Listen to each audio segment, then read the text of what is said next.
done something like this. Hello everyone. My name is Skye Blacke and welcome to the first ever Roll for Change charity livestream. Roll for Change was an idea I came up with earlier this year where I wanted to combine my love for Dungeons and Dragons, streaming, and raising money for good causes into one fantastic project. And as a result, Roll for Change was born. Now I will warn you, this is the first time we've ever done something like this, so there might be a couple of technical errors here and there. If they do crop up, hopefully they'll be dealt with soon, but I just thought I'd get that warning out. The way this is going to work is you're going to watch an incredibly well-crafted D&D one-shot layout. While this is going on, you're going to be able to donate and support our chosen charity with the !donate command in chat. Once enough donations are reached, this will trigger a giveaway being run by our lovely mod team. Say hi, mod team. Of course, before you donate, you probably want to know who you're donating to, so allow me to introduce Mermaids. Mermaids is a charity based here in the UK who aim to support transgender, non-binary and gender-diverse children, young people and their families by helping them with things like navigating the complex and difficult UK trans healthcare system, improving awareness, understanding and practices of people when it comes to young trans people, and provide support and advice to families and young people struggling. If you're online or live in the UK, I'm sure you're aware that the state of trans rights is a mess here, and services like Mermaids are more vital than ever. Now that you know what we're doing, let's see who you're doing it with. First off is me. My name is Skye Blacke, and I am playing the Triton Druid Daria Petrichor. Next up is the Mighty Caldir, a Minotaur Paladin being played by Ifor Scotland in his first ever Dungeons & Dragons game. Next is the inquisitive and mysterious Warforged Violet, played by Luke Boogie. And finally we have the luxurious Azamar Warlock, played by Erinus. Leading this interesting bunch is our DM, fantasy author Tristan Gray. Tristan has written 4 short stories inspired by the myths and folklore of Dark Age Scotland, and has been DMing for years, so we're very excited to see what he comes up with. And we hope you are too. So without further ado, on with the show.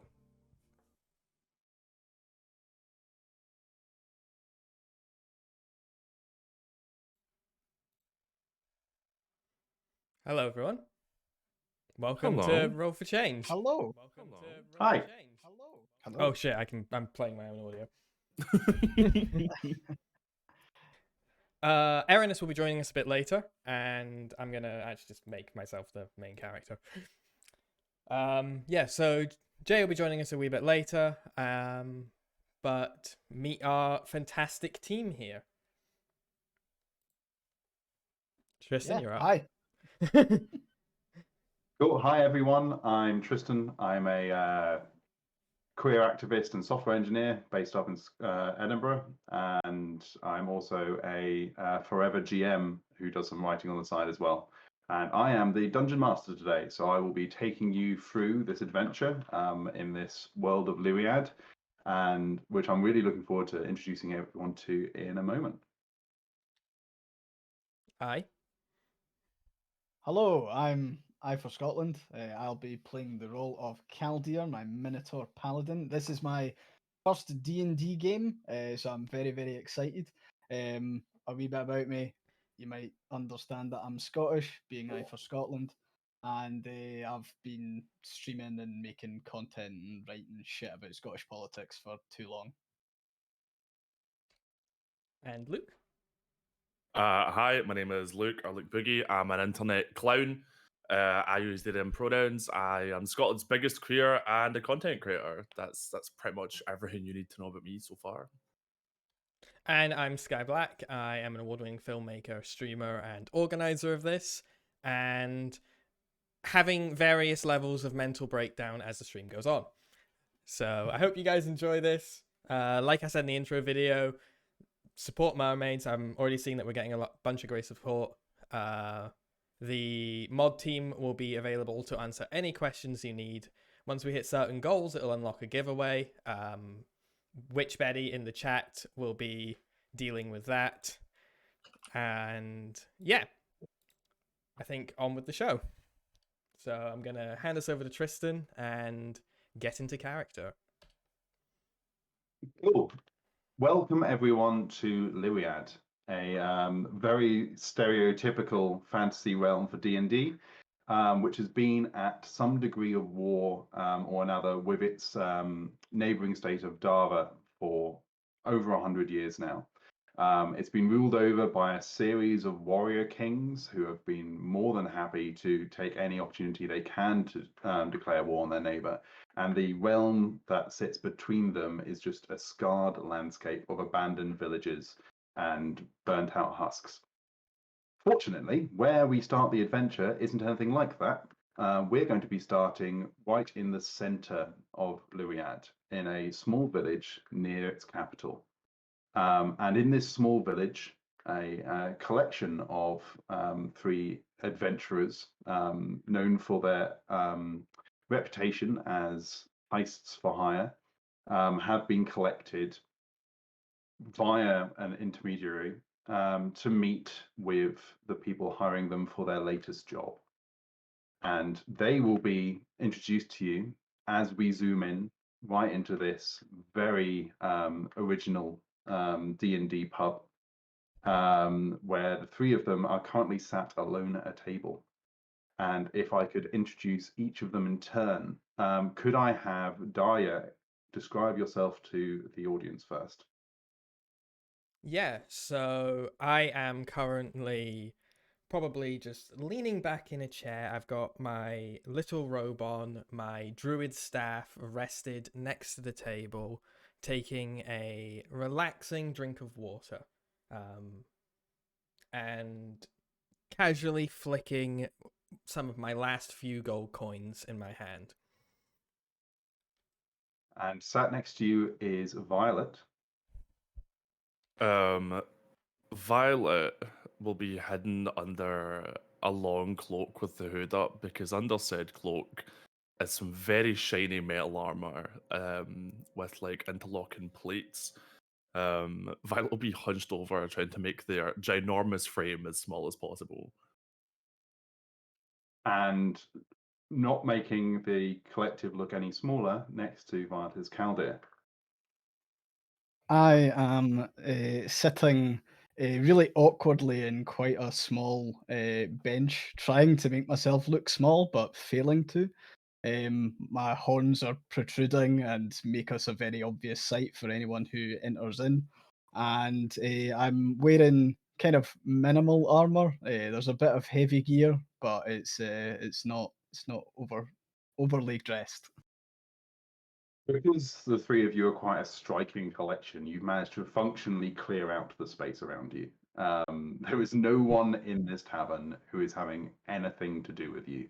There is a good 2 tables distance before that you get to the next group of people who are hardcore regulars sat around their tankards. They are doing their best to look like they are completely unbothered by your presence, but they're clearly talking about you. By the fact that every sentence or 2 they're glancing over and scowling.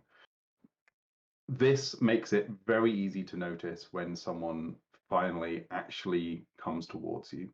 And as they walk in the door, it takes them no time at all to notice you, give a nod, and walk over in your direction.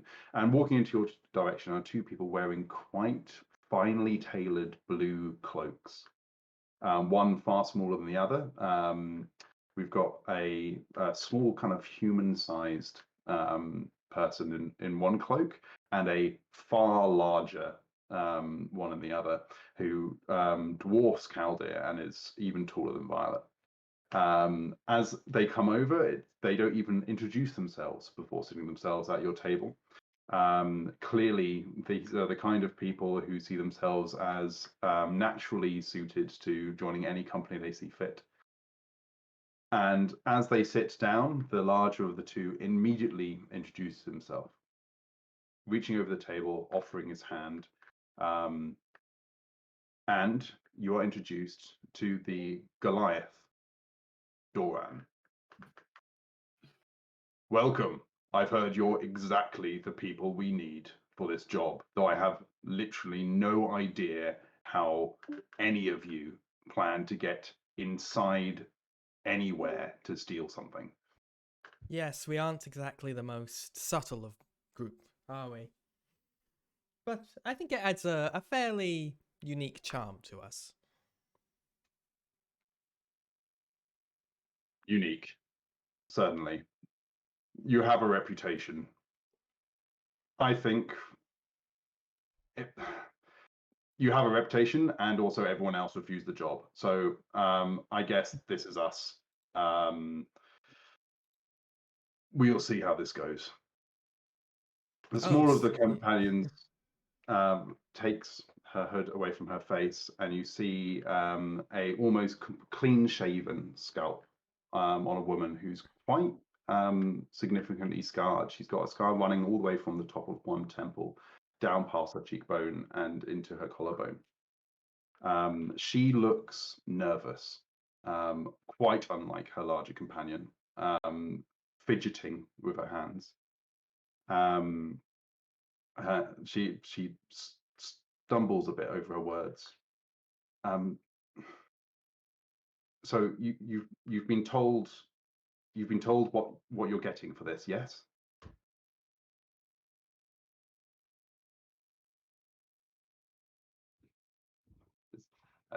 That sounds like a overwhelming silence from the party in response. You haven't. I told him that you had to be told exactly what you were getting. Can Violet reach out and grab this lady by the wrist and just look at her and say, "It's okay. Tell us what you need." A deep sigh.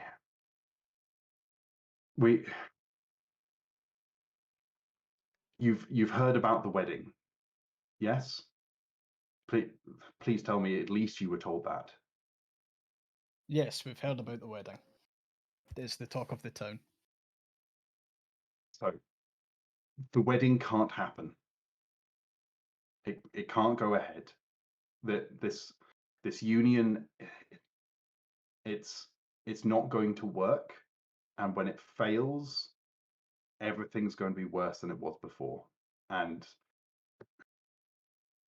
so the plan is there's something that's key to the entire proceedings, and we know how to get it. And if we can get it out of the castle, then the wedding won't go ahead. We'll return to how it was before, and that would be better. That would be better, I think. And so we've got resources. We can pay you whatever you need. We can make sure it's covered, but we need it removed from the castle. The wedding can't go ahead. Sorry, I've only been on the surface for a couple of years, but how would continued decades of war be better than what comes next? What could possibly come from this wedding? So the princess Karana, she's being offered up on a platter to secure this union between the realms, and she's been offered to Duke Raylan, and Duke Raylan, his plans for what he will do with the union are so much worse than you can possibly imagine. Border skirmishes, armored caravans, the creation of, she casts her hand over to Violet. They will pale in comparison with what Raylan has planned for what comes next. But more importantly, for you, I gather, there's gold on the table. I kind of look at the few pieces of gold in my hand and nonchalantly put them back in the pocket, not trying to show on just how poor I am.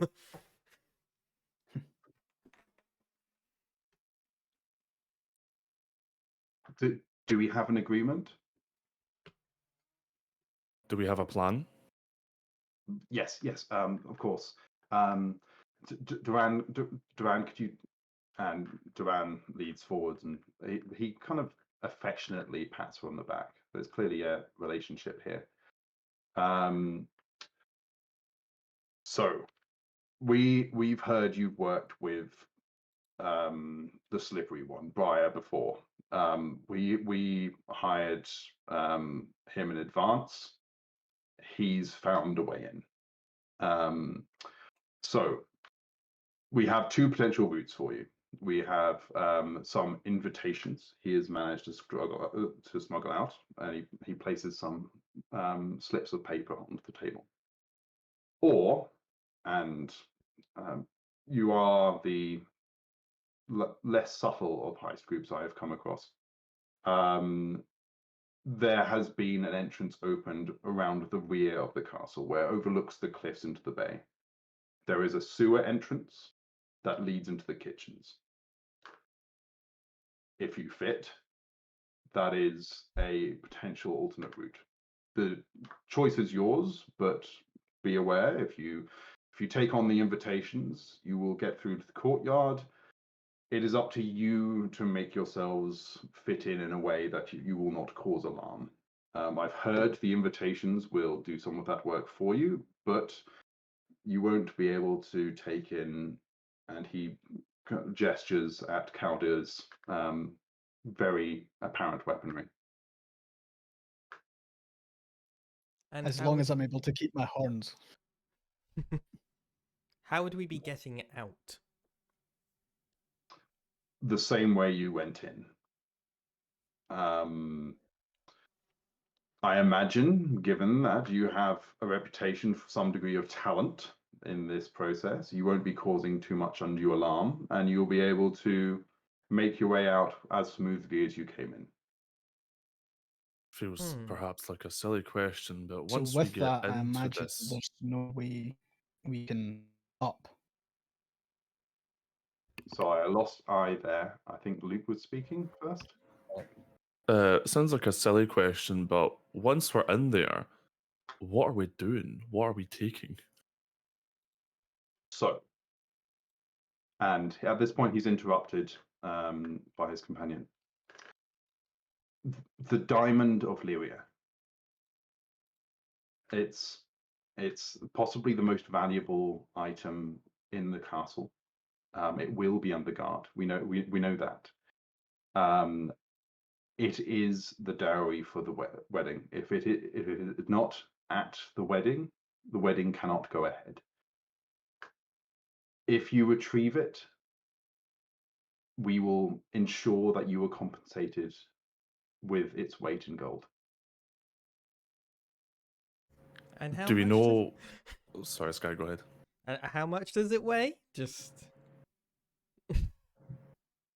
She gestures at you.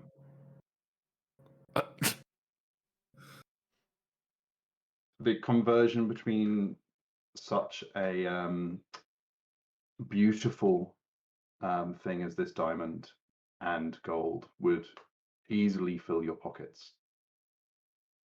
You could cart it away.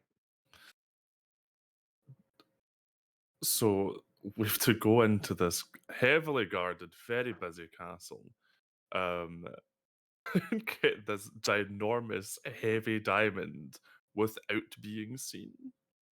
Oh, apologies. No. I don't mean that the diamond is heavy. I mean that it has enormous value.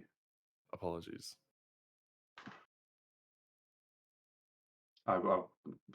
She looks a little bit nervous about describing a diamond as heavy, as like she doesn't really understand how the terminology works. have slight out of character, real quick. Have we lost eye? Maybe a little bit. Yeah. Okay, so out of character, I'm thinking, right, so we have to go in here, scoop up a diamond, and escape. I'm assuming we're going to try and do it stealthily. I would, yeah, I would hope so. I don't know My how other- stealthy we can be with a giant minotaur and robot and Right. blue. So, do we also... Lyriad is well known for its diversity. although humans do make up the majority of the population, both here and across the border in Dava, you will come across other minotaurs, other sea folk, in a cosmopolitan city as this. My other thing is, do we know where the diamond is inside this castle? Like, do you think it'll be easy to find, or do you think it's under heavy guard? It'll I mean, if it's the main focus of the wedding, I imagine it'll be under heavy guard. Okay, let's ask our commissioner, for lack of a better word. What? Let's ask. Right. So back into character. Do we know where the diamond is inside the castle? Briar does. Briar does. Okay. He's been infiltrated into the castle weeks before now. He's had the time to discover where it is. Our contact within the castle who was able to get him in will also be your contact to reach your location and to extract you afterwards. Yep. Where is he? He stands up and he kind of waves out the window. And almost immediately the door slaps open and in scurries this weedy man in the same blue cloak that the other two were in, clutching a very damp book in front of him as if he was reading it out in the rain. And he kind of scurries over behind the table and goes, yes. I assume my name was just said. Your name. This is Philomes. He will be accompanying you to the wherever you're entering, and he will extract you. He is somewhat gifted almost entirely with the talent of portals, and as far as we have ascertained, little else. I've been told that I'm not allowed to take you to other planes afterwards. I actually have to bring you here, just so you know you don't run away with fancy diamonds. But you can go to other planes by the sounds of it, yes? I can go anywhere. That's wonderful to know. Thank you, Philomes. As my far too honest companion has explained, I am not much use outside of traveling there and traveling back. I used to work within the castle walls. They will recognize me very quickly and I will not be welcome. So I will be leaving you at your suggested entry point, and then wherever you seek to exit. Okay, we should probably figure out what that is. I nudge Caldir awake, who seemed to have nodded off during that. Caldir grunts in response, wondering what everyone's been talking about. How are we looking at getting in the castle then? Personally, I like the sewer entrance, but I also like the sewer entrance, but I do think we should take those invitations anyway, because we could, if things do go awry, we could just pose as guests who got mixed up. yeah. But I'm also going to look at Caldir and at myself and be like, I understand how silly that might be, but listen, let's wing it. Is it possible to split the group between the two entrances, or is it not possible? As Dungeon Master, I would advise not doing that because I don't want to have a breakdown. As soon as you uttered those words, I was like, oh. Can you tell I's never played D&D before? Yeah, you go your way, we'll go our way and see what happens. Roundabouts. Parties naturally splitting Never split the party due to situations out of your control does happen. Willingly splitting the party literally out the gate I might need to start drinking. In that case, I will select the sewer, which seems to be the strongest option as well. Did I understand that you are indicating that you also want to take the invitations? Yes, please. Yes. Yes. Doran pushes the invitations across to you, and there are 3 invitations. They are for Volt, Dravis, and Lyrith, and they are numbered. They seem to be numbered in order. They are 241, 242, and 243, which suggests they did actually come as a group. They were ordered together or printed out together. For those who want to understand Lihuiad any better, the printing press does exist in this reality. So you can divide them amongst you as you see fit. Let me know which of you has Volt, Dravis, and Lyrith. Volt, Dravis, and Lyrith. I'll take Volt because I think that's funny. being the more mechanical robotic person. I will take Lyrith because I think I probably fit Lyrith a bit more than. Okay. And I am left holding Dravis. Okay.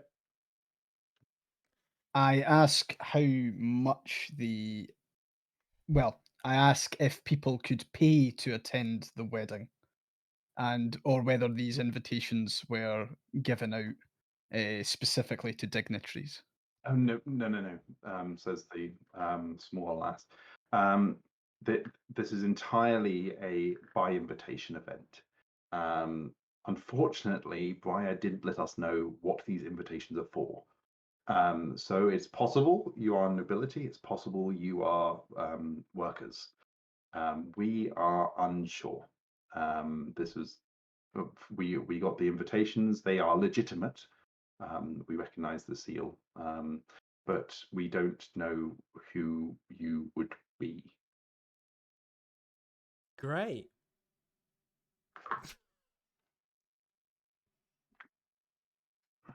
Do you have any further questions of your 3 hosts? I have one question, which has dawned on me as Philomes has entered. Is the wedding tonight? Are we getting portaled straight there from here? No, not tonight. It's tomorrow. Okay. So it's not down in my pint. The wedding's tomorrow. We'll be bringing you in, I think, around lunchtime, which means I will be bringing snacks. While that's going on, real quick, I just want to make a little roleplay note. Daria 100% like leans over the table and looks at Violet's stomach, being like, "Where does that beer go?" Just like, wait, do you say this or think it? Think it. Think it. If you like, I can pack some bread rolls for all of you. It would be an easy thing to make sure that they are within easy portal distance of our was it the sewers you said? Boat. We do have a boat, don't we? And Doran thankfully nods. Yes. So we will take the boat tomorrow morning. Should we have a stopover on a beach for lunch, or should we lunch on the go? I think we best have lunch on the go, Philomes. Are you trying to organize a picnic? Philomes, do you need friends? I do love a pic, and he gets a bit of a thump from Doran as he and it gets interrupted. I guess it's okay. There can be more rolls after you're finished. I raise my little glass of water, being like, "To golden rolls." I join to golden rolls. Fuck it. I will join 2 gold. Philomees seems absolutely delighted by this exchange. Doran seems infuriated, and their smaller companion Kira has not responded at all and seems to be just fidgeting even more intensely.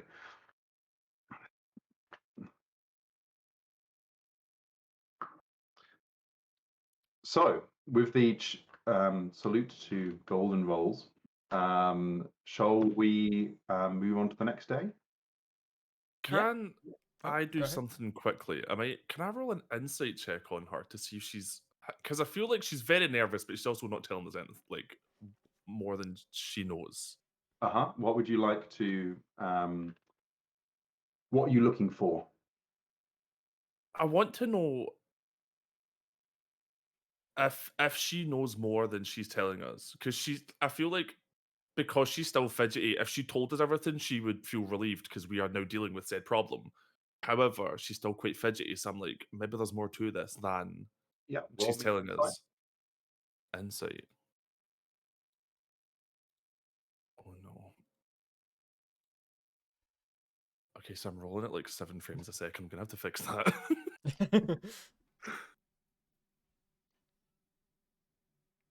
9 take 1 8.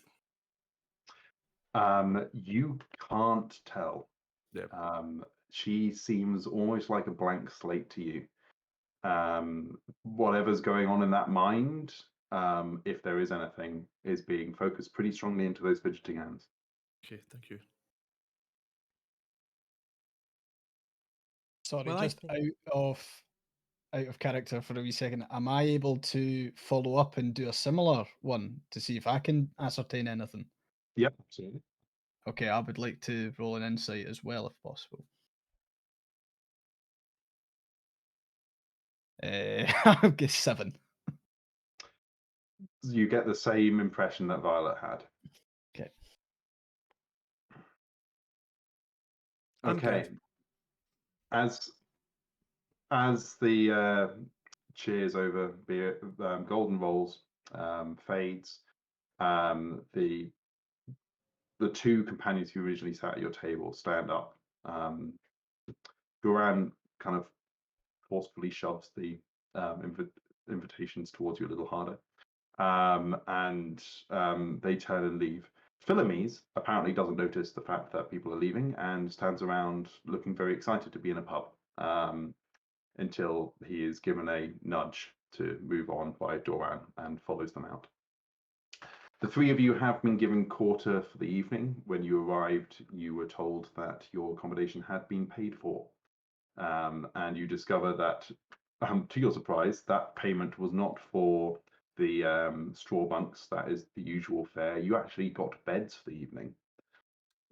Whoever is sponsoring this adventure is somewhat wealthier than your usual, or at least more willing to pamper their employees. I hope that they cover the tab and order another pint. Very well. If we leave fast enough, they'll have to order the tab, so. So the next day, in the morning, you're basically left to your own devices to get about whatever you would in the morning in preparation before going away. And it isn't until quite late in the morning that you notice Philomees jogging up the road, still clutching his book. He looks absolutely knackered by what should have been quite a short jog. Is there anyone outside, like the pub at this point, or are you gathered inside? Where are you likely to be? I think Violet would be sitting on a wee wooden bench just outside the pub. The hood would still be up, but like it's not she's trying to hide herself. Like she's very shiny in the sunlight. I'm standing a little bit away from Violet, giving them their time in the morning. We're both kind of like separate. I'm standing by the wall, just kind of leaning up against it. 6 feet apart on the hot top. I get the Yep. I get the vibe. what's the surrounding area of the pub like? Just out of curiosity. You're in a clearing where the road, with a slight deviation from the main road that heads to the capital. So this is clearly a like halfway house kind of place, where people would stop on their journey just outside or just before entering the capital. You're on a hillock and there's trees off to the south. Over the top of the trees, you can actually see the spires of the capital from here. Okay, I'm just lying on the grass looking up at the trees, enjoying nature. The druid way. So the first two who will spot Philomees will be Caldy and Violet as he jogs up the pub. Oh, good morrow, everyone. There's only two of you. Have you lost one already? Did they not like the rolls? I could get something else. I'm gonna throw a little stone at Daria. Just like a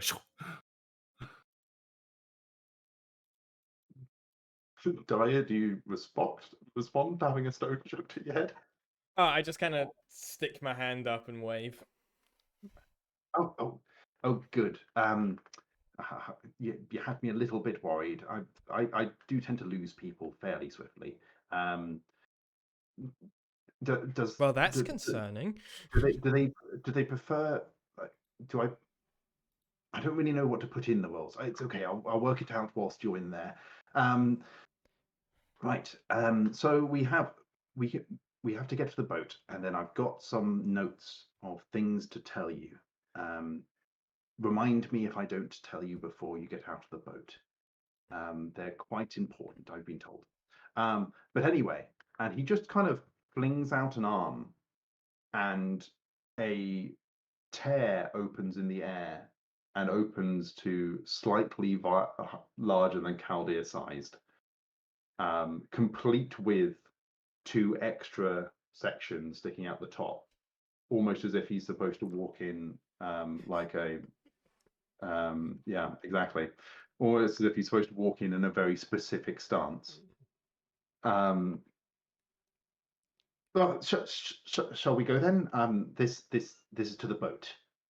I've been told I can't just bring you to the water. I gesture towards the tear for the other two to step before me. Right, okay, Violet's fine. Violet doesn't care. So Violet's gonna walk up. As they walk in, they're gonna because they're quite tall, they're used to putting their hand at the top of a door to go over it. So can I it's our way to touch the top of this portal to push myself under, you know what I mean? That feels very strange. Yeah. You reach up, you put your hand here, and as you walk forward, you kind of lose sensation of your fingers.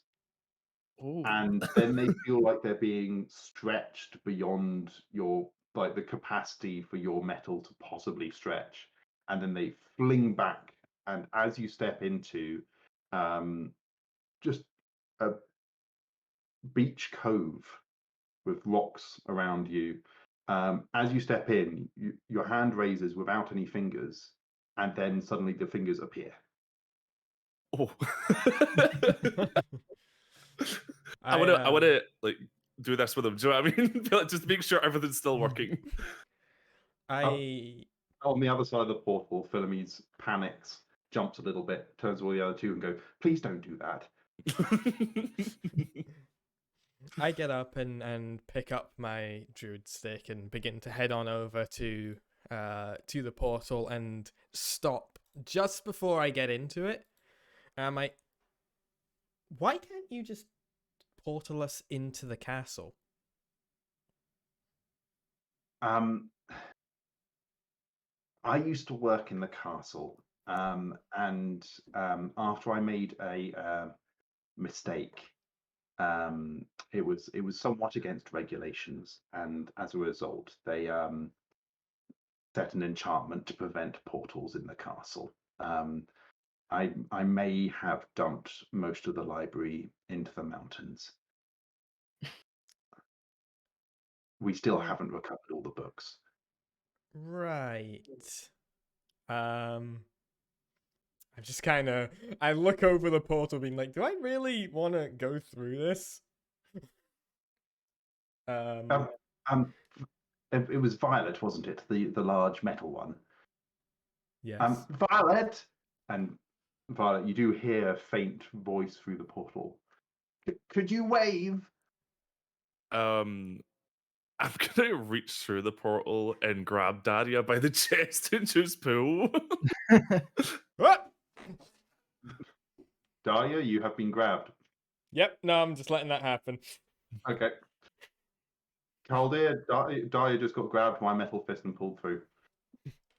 I look to Philomes and say, they're always like this. Before being so used to ducking under all doorways that I duck really low down and shuffle my way through anyway. As you are all on the beach, Philomes joins behind you, and she were the horns the wrong shape? I can fix it next time. I'll fix it next time. And scurries down onto the beach, and it doesn't take you very long to notice that he's scurrying towards what is very clearly a boat that has been very poorly hidden with bits of shrub just in the middle of the sand. I'm gonna give Violet a wee bap on the head with my druid stick to let me go. Oh no, I would have dropped you like as soon as you came like on Okay. this side of the portal. Still gonna give you a wee bap on the head with my stick. Philomes leads you over to the boat where he casts off all the bits of shrubbery. Who's just like, I'm very sorry. I do portals. I don't do this too often. But the other two were busy, I think. Yes. Do any of you know how to row? No. Please tell me. Oh, I brought oars. He just holds up two paddles. They're barely oars. They're like half the length of what you'd usually use for rowing a boat. How far? I'm gonna ask Philomes. How far is it via boat? And he just points there. And if you follow his finger, you can see that literally just round the edge of the rocks on the side of the beach is a cliff with a wall above it.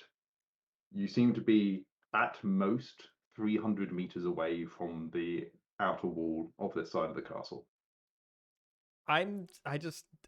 Daria just rolls his eyes and holsters his druid staff and just jumps in the water.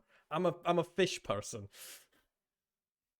I'm gonna I'm gonna hold my arms out like you would hold a baby and ask Philomes to jump in. Jump into you. Jump into my arms. Oh, this it. Oh, okay. And he just runs up and gives you a hug. That'll do, right? I'm gonna bring him up higher or whatever, and then I'm gonna walk onto the water because I have a ring of water walking, We so just we can just fucking left Calder. we can just huff it. I'm like, Calder, who is already having a preference for the invitation route, has just been left on the beach with a boat. I'm left holding the oars, all three of them that were supposed to be for the party, and shrug, going, can't be that hard. I grab the kind of back end of the boat and start to push it towards the water. Could you roll me an athletics check, please? Sure. 18. Oh, You nice. easily, not even without any like the stuttering of the boat at all, just shove it straight down towards the water. And as it hits the waves, you nimbly leap into its bow and coast a good few meters out into the water. by this time I noticed that all of the party are 100 meters away, and I begin to start my rowing by myself with one oar on either side. Oh no, Violet would walk next to you because it's funnier. Yeah, do that. Darius swims around you all kind of impatiently, like. So, Philomes, from Violet's arms, kind of ruffled, goes, "We need to stay kind of near the rocks.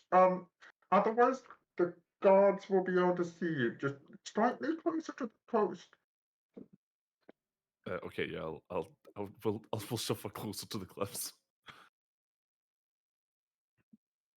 Cool. As you make your way around, you notice that it's almost vertical. This section of cliffs, followed by just even taller walls, pure white walls, as if they were made out of entirely marble.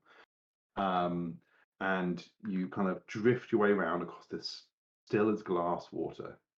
And as you come round, there's this almost divot carved out into the rock, and in this divot are several streams of sewage pouring into the water. This might be of most interest to Dahlia at this moment. Yeah, I'm gonna surface behind the boat and be like, I'm gonna get in the boat now. Calder, you are being joined by Dahlia. Would you like to help Dahlia into the boat, or have you just gone, nah, I'm going? I envision Daria being able to spring out the water, but yes, I Do you want me to roll a lend check? I lend a hand to Daria to sort of like basically yeet them up into the sky and then drop them down into the boat. Okay. Given you're helping out, could you roll the athletics to get Dahlia out of the water? Sure. 18 again. No problem at all. Dahlia is practically weightless in your hands. They land into the boat. Ta-da! So as you drift across, Philomes gestures to be let go from Violet. So I don't have. Oh, Luke, I think you might be muted. Sorry, I'll put him in the boat like a baby. Told him like a toddler. He immediately sits down, clearly quite unbalanced on a boat. So I've the notes. So he opens his book and he just flicks through it, and the entire book is just filled with scribbles. Like it's like a high schooler overly distracted during classes kind of book. Like there's no such thing as horizontal lines of text. It is all over the shop. And he flicks through to near the back. He goes, right. So you are to, if yes. So you are to give me a signal if you are to exit the castle from the other entrance. Otherwise, I will be here with a portal, and you will not be. And that would be quite unfortunate because they will probably catch you. So if you, what was it they said? Yes, if you want to let me know that you're coming into coming out of another entrance, I require a bright light in the sky. And he kind of glances up at the incredibly bright, cloudless sky and goes, whichever way you can do that. Something bright over the walls, and I will notice, and I will place myself in the other location. There's a bridge on the other side of the gate, just a short path in the bridge, and on the other side of the bridge there's a large rock, and I will be on the other side of the large rock. And the other thing is, the castle's haunted, and the castle's haunted. Get that quiet. There's a demon in its upper halls that lives in mirrors. And if it's a kind of creature of lights and lies. And if you come across them, flicks backward a few pages close to the center of the book. If you come across them, you need to know that they can only communicate with those they meet the eyes of. And if you meet their eyes, they know exactly everything about you. And they're a complete bastard. So no, mirrors bad. Mirrors bad. What was it? There was another thing. I don't know where the other thing is. Those are the two things. There was a third thing. I don't know where it is. Good luck. Thank you, Philomenes. I've got a very important question about this demon. Could you rate their attractiveness on a scale of 1 to 10? And do they have horns? I have never looked at it. I was told not to look at it. Oh. Guess we'll find out soon enough. So it lives in mirrors, and because the king was a bit he enjoyed suffering, and as a result he built an entire room of mirrors that the demon likes as well. So don't look at the mirrors.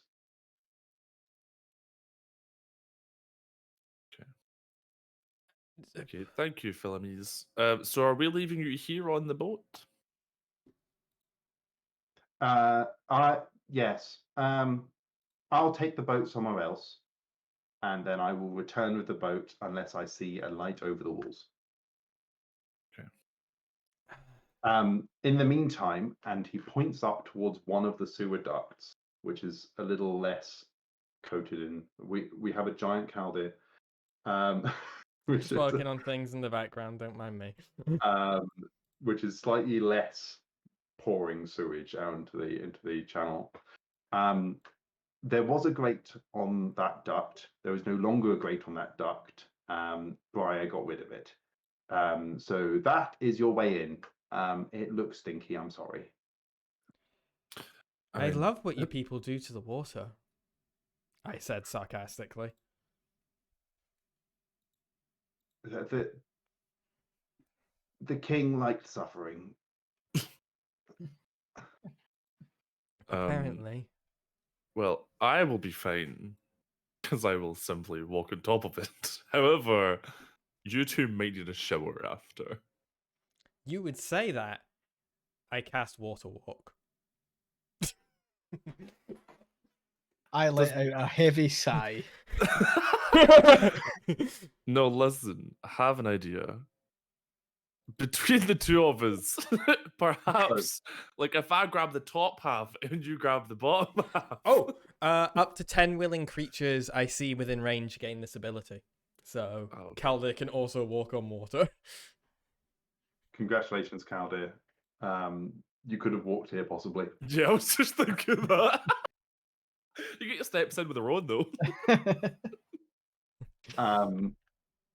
So immediately below this sewage outlet is a large rock formation. And could I get a perception check from everyone in the party, please?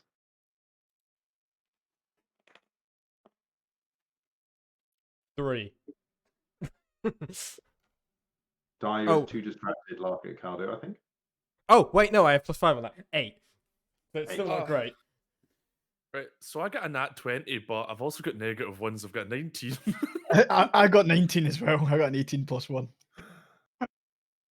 So, as you both rolled very high, you will both notice that the large rock formation immediately underneath this sewage outlet, which sewage is pattering onto, doesn't seem to be stationary. As in the rock wall is moving?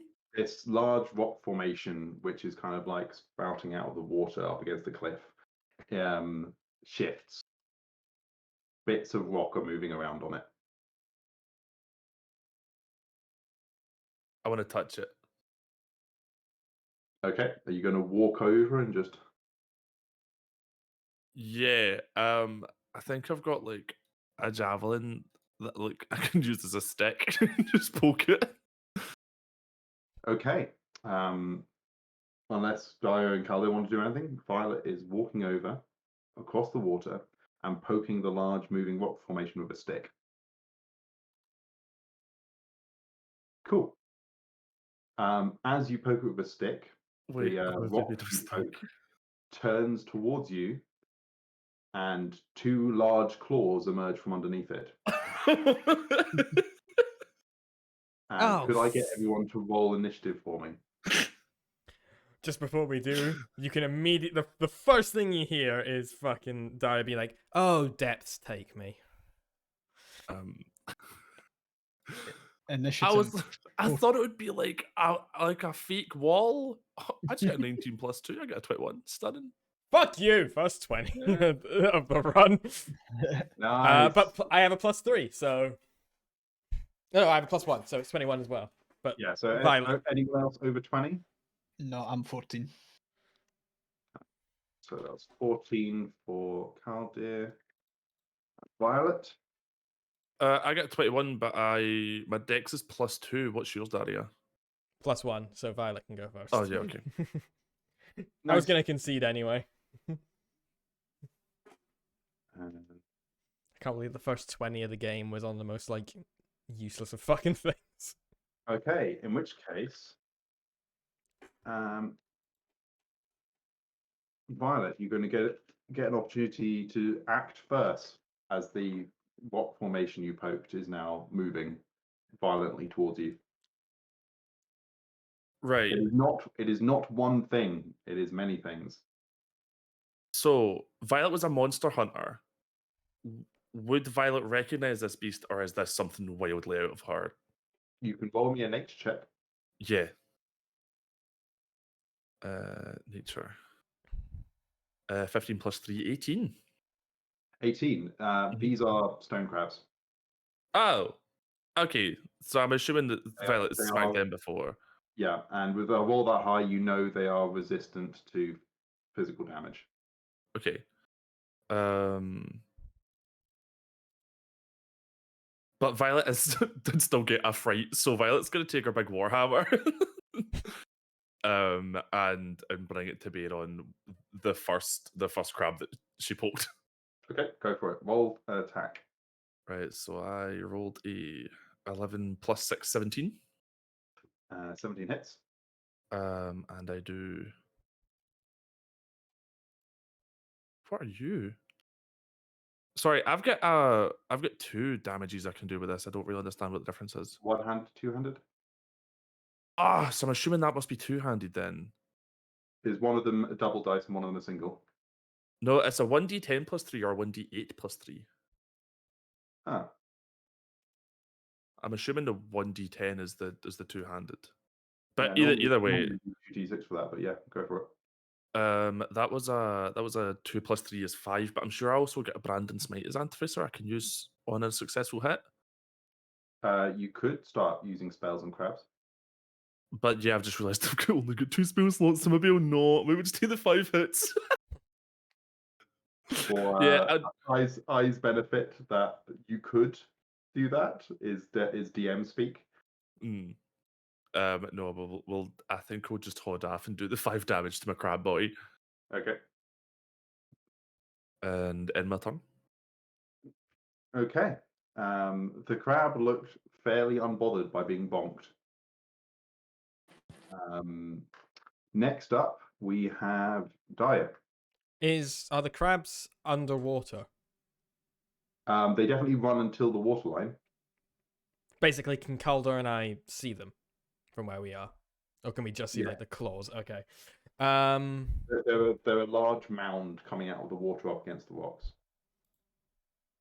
I think who is the natural predator of crab? Like flatfish? I can turn into that, so I'm gonna turn into a giant lizard with my wild shape. The world's largest seagull. Giant lizard. Can Big giant lizard. lizards swim? I've got water walk on. Oh, right. Okay, I didn't realize it would work with. Oh, that's really cool. Actually, I like that combo. Concentration still holds. So Dio, you are a lizard, a I'm a giant lizard. Caldear, everyone's walking on water, and now Dio's a lizard. Cool. Knowing that my physical damage won't be Oh, able sorry, to. that was just a notification. Your turn hasn't quite happened yet. Oh, I sorry. think Dio has still got movement, Okay. or Yeah, so I'm just gonna kind of set off as my big lizardy self, because I imagine I'll need to close the distance before I can do anything. okay. And I end my turn. Next Until I used up, to play Yu-Gi-Oh. Violet, you're being snapped at by a crab. Mhm. And it crit fails and just falls into the water. Oh, that's embarrassing. Everyone saw that crab. Does it feel shame? The other crabs are now making their way towards you. And as they do so, the large rock that is underneath the crabs lifts and turns. And what you realize the crabs were standing on was a much larger crab. And by much larger, I'm talking like this thing is 20 feet across. Looks like meat's back on the menu, boys. And it raises its head up, sees you, and you can see the kind of bubbles coming out from its mouth as it does whatever crabs do. And it pounds the water, and a shockwave moves across the water surface. And everyone who is in contact with the water needs to make me a dex saving throw.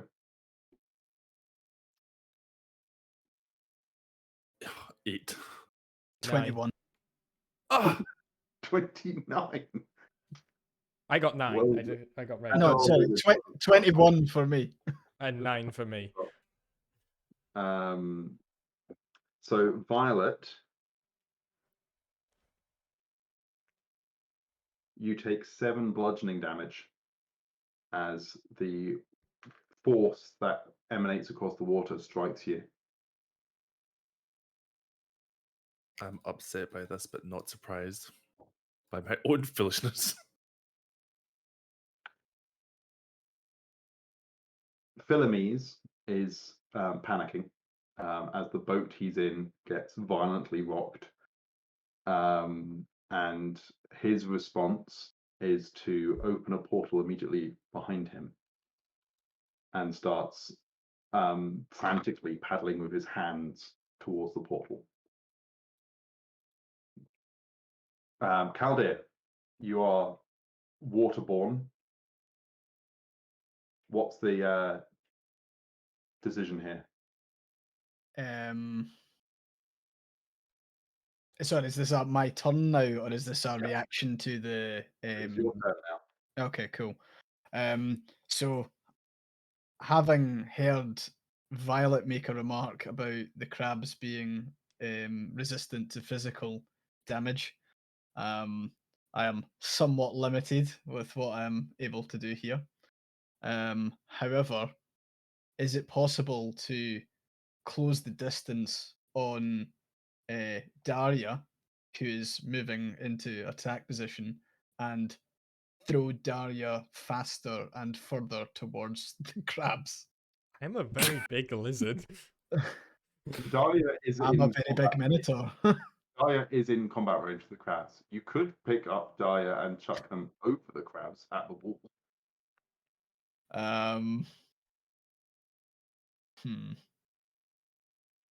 I can't imagine that would do much. Okay.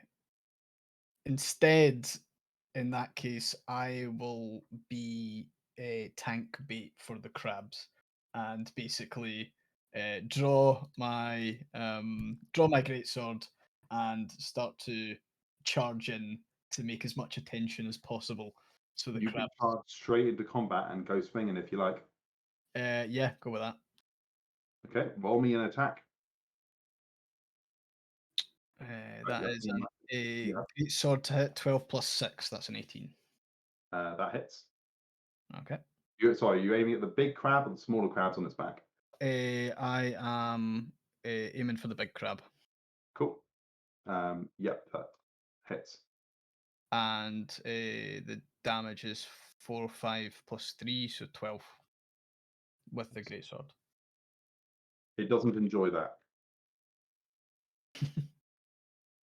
But like your blade chipped away part of its stony carapace, but doesn't seem to do much else. Cool. And my turn there. Okay, Violet. Violet realizes they might have made a mistake. I can't move, or they get an attack of opportunity. That's how close I am. Is that right? If you try and go back across the water, yes.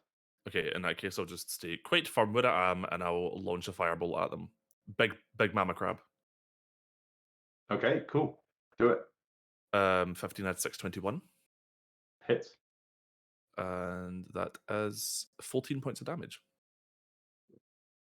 The scream you hear from the crab at that point is horrifying.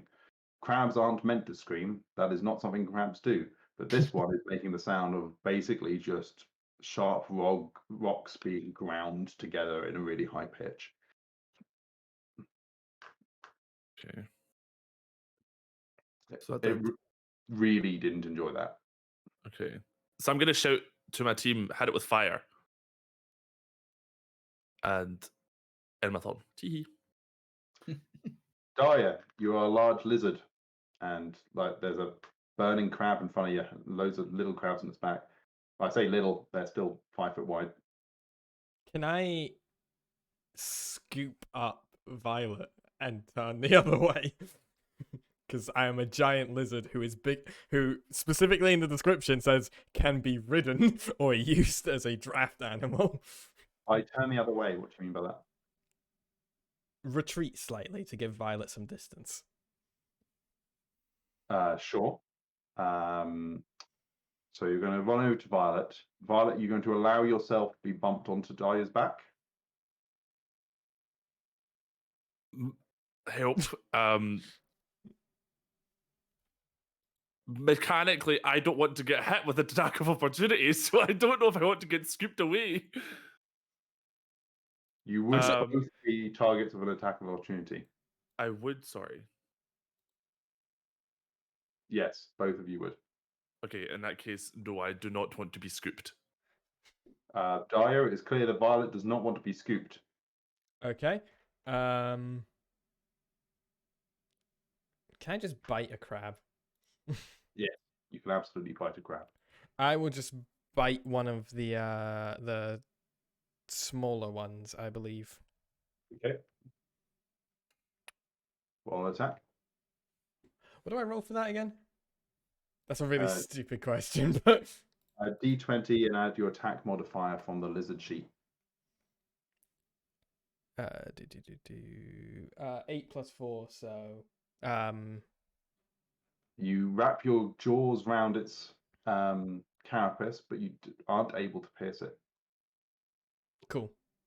I assume that's the end of my turn then. Unless you have any bonus actions you have to use. I do not think I do.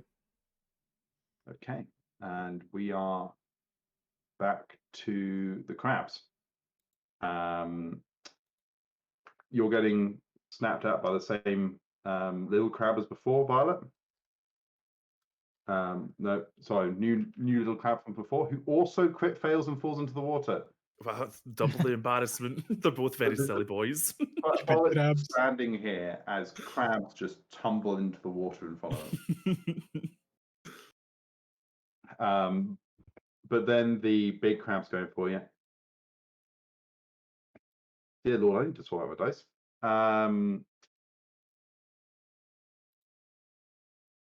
Boy, 13. Does not hit.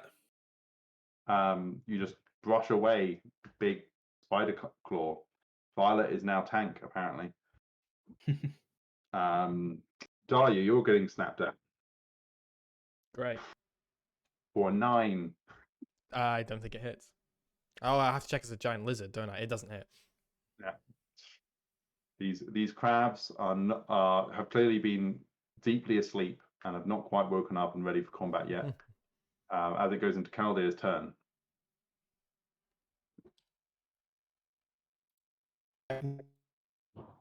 Oh, we have some lag from I. Oh no. Gives me time to add the wanted poster in. Can someone message I in the chat just to let them know that he is lagging profusely while I do this? I'm juggling you between my phone and my Discord. That seems to be going through, though. Yeah, loudly. Yeah, that was good. Yeah, sorry. So, I jumped to my phone. Sorry, my internet's been so bad, by the way, everyone. So I'm not sure if you heard that, but I rolled to use my greatsword again Okay. on the giant crab. I rolled an 18, and then I rolled a 9 for the damage. Cool. It's looking like that chip that you took out of it last time. You are now down to flesh level in this crab's back. Cool. And I just want to check: am I able to take a bonus action here? Yes. Cool. So you take a movement action and bonus action each time. Cool. So, noticing that I have taken a sizable chunk out of the crab shell, I do goring rush on the head. I stick the head in this crab. I roll a 16 plus 6, so that's a 22. Hits. And it's 4 plus 3 damage for a 7. Nice. Pretty fucking cool. I like that. Just sticking a horn straight into that creature's back. It's writhing and trying to get you free of it. Violet. Crabs are just tumbling into the water ahead of you. Okay, well, if they're sinking into the water while I'm standing quite comfortably up here, I think I'm just gonna keep laying into Mama Crab because I don't know how well crabs can swim up. With another firebolt because it seems to be the most effective. That is a 22 to hit, and oh mate, 8 damage. Not as impactful as last time, but the crab is definitely looking hurt. And that's me. That's all I can really do just now. Dyer, lizard Dyer, I just bite again. go for it. 7 plus 4. So this is how good I am at math. 11. Yeah, the crabs and Dyer are just snapping at each other ineffectively at the moment. Yep, that's me done. This is really embarrassing. So we have giant crab going for Violet again, who's hurting it a lot. That is a 19. Oh, that one hits. Or oof.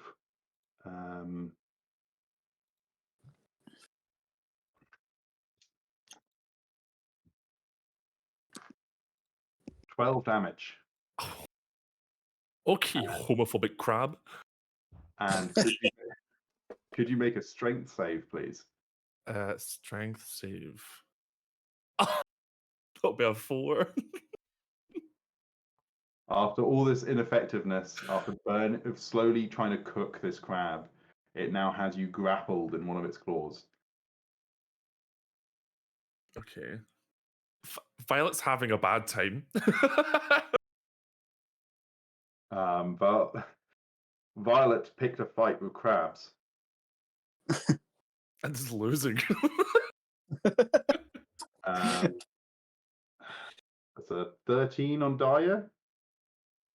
That hits, I believe. Yeah, it does. For 9 damage. Do I take the hit points away from the giant lizard or from my? Giant lizard first. Okay, so Giant great. lizard runs out of hit points, then you return to your normal shape. Okay. I've never played a And druid before, so attack on Kaldir for a 9, which I don't think hits. No, armor's 16. Cool. So Kaldir, it's your turn. You're currently goring the large crab, which is trapping Violet in one of its claws. So can I ask where on the crab am I currently like embedded? Is it like near the head or is it Quite Okay. close up to the front of its large exoskeleton. okay? So I I pull out the crab and plunge my greatsword through the gap that I've made with successive hits and horns. Go for it.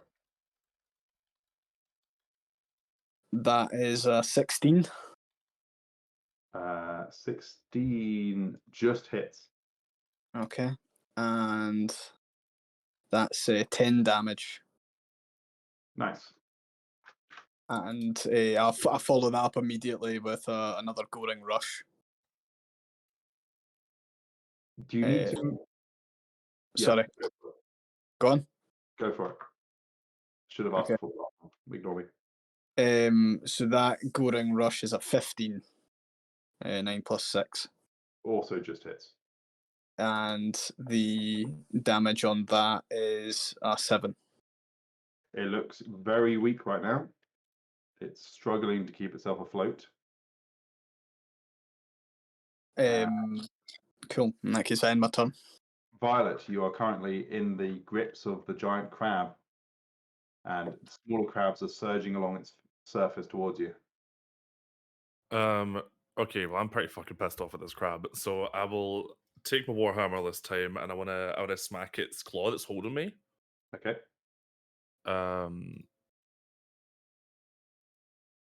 Oh, I got an 8. An 8 just glances off. Your fury is Yay. not enough. You have lost control of your hammer. And there's nothing else I can do. Right, okay, I'm done. Wait, hold on. Can I may be wrong. Can I try and break out of the crab claw, or is that an action? That would be an action. Okay, sorry. Okay, yeah, there's nothing I can do. But does your own crab companion have anything they might want to add to this? Sorry, this is my fault. I decided not to bring them because I was like, I can barely manage one person, never mind two. So I was like, I'm just gonna pretend they don't exist. Whoops. Violet left their crab companion ashore. I left them at home. And as a result, is being killed by crabs. That's true. That's upsetting. Okay, poetic irony. Dyer, you're also losing a fight with a crab. Yeah, I am. The big crab is looking weak. Can I? So I'm not being grappled or anything at the moment, am I? No. Or am I just?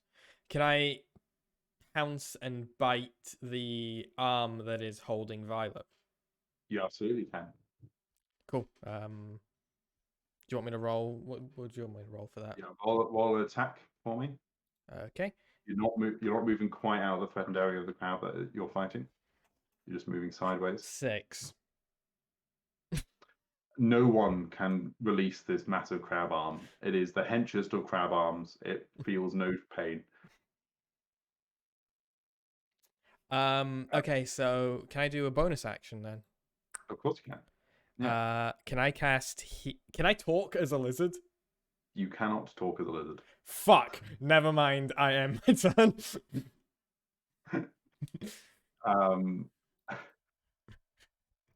Violet, as you stand in the water starts giving way as the crab drives your metal frame through the water with its claw.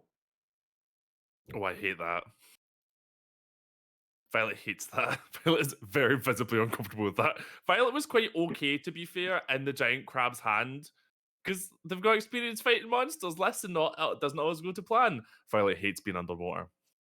You are now underwater. You are being held underwater by the crab, even as the walking spell tries to drag you to the surface.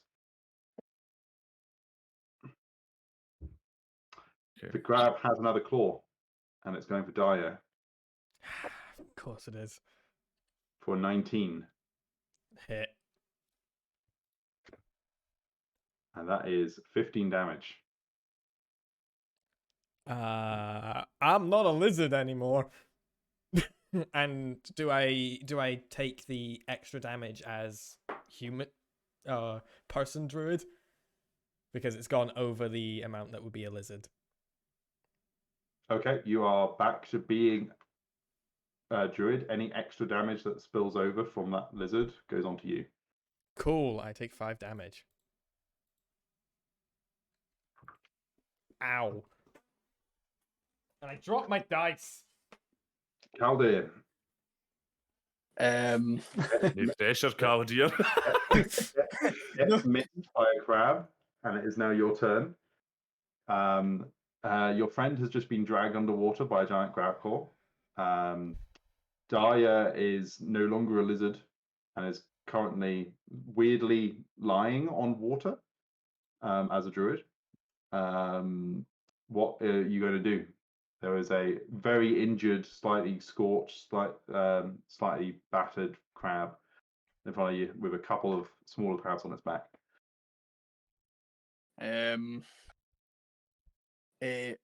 Recognizing that the only proper way to assist is by putting this giant crab down, I roll an attack for the greatsword once again through the gap, plunge it as deep as I possibly can, and it's a 23, 17 plus 6. Definitely hits. And the damage of that, however, is pretty shit. It's a 6. Okay. The huge crab is near death.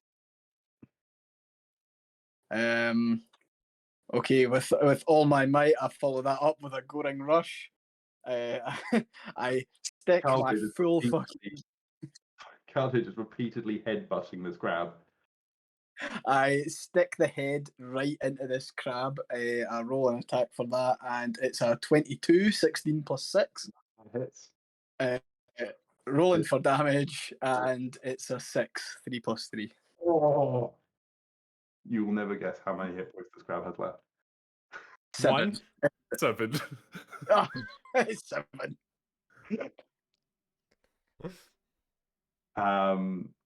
Violet, you are underwater. This is unpleasant.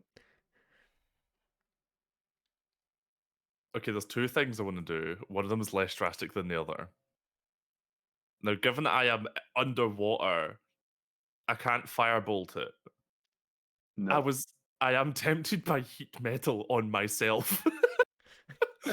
However, I think what I'm gonna try and do is I want to like if I'm like this, I want to try and cast acid splash at its like here, its wee pinty part, in hopes that it will find that very uncomfortable and let me go.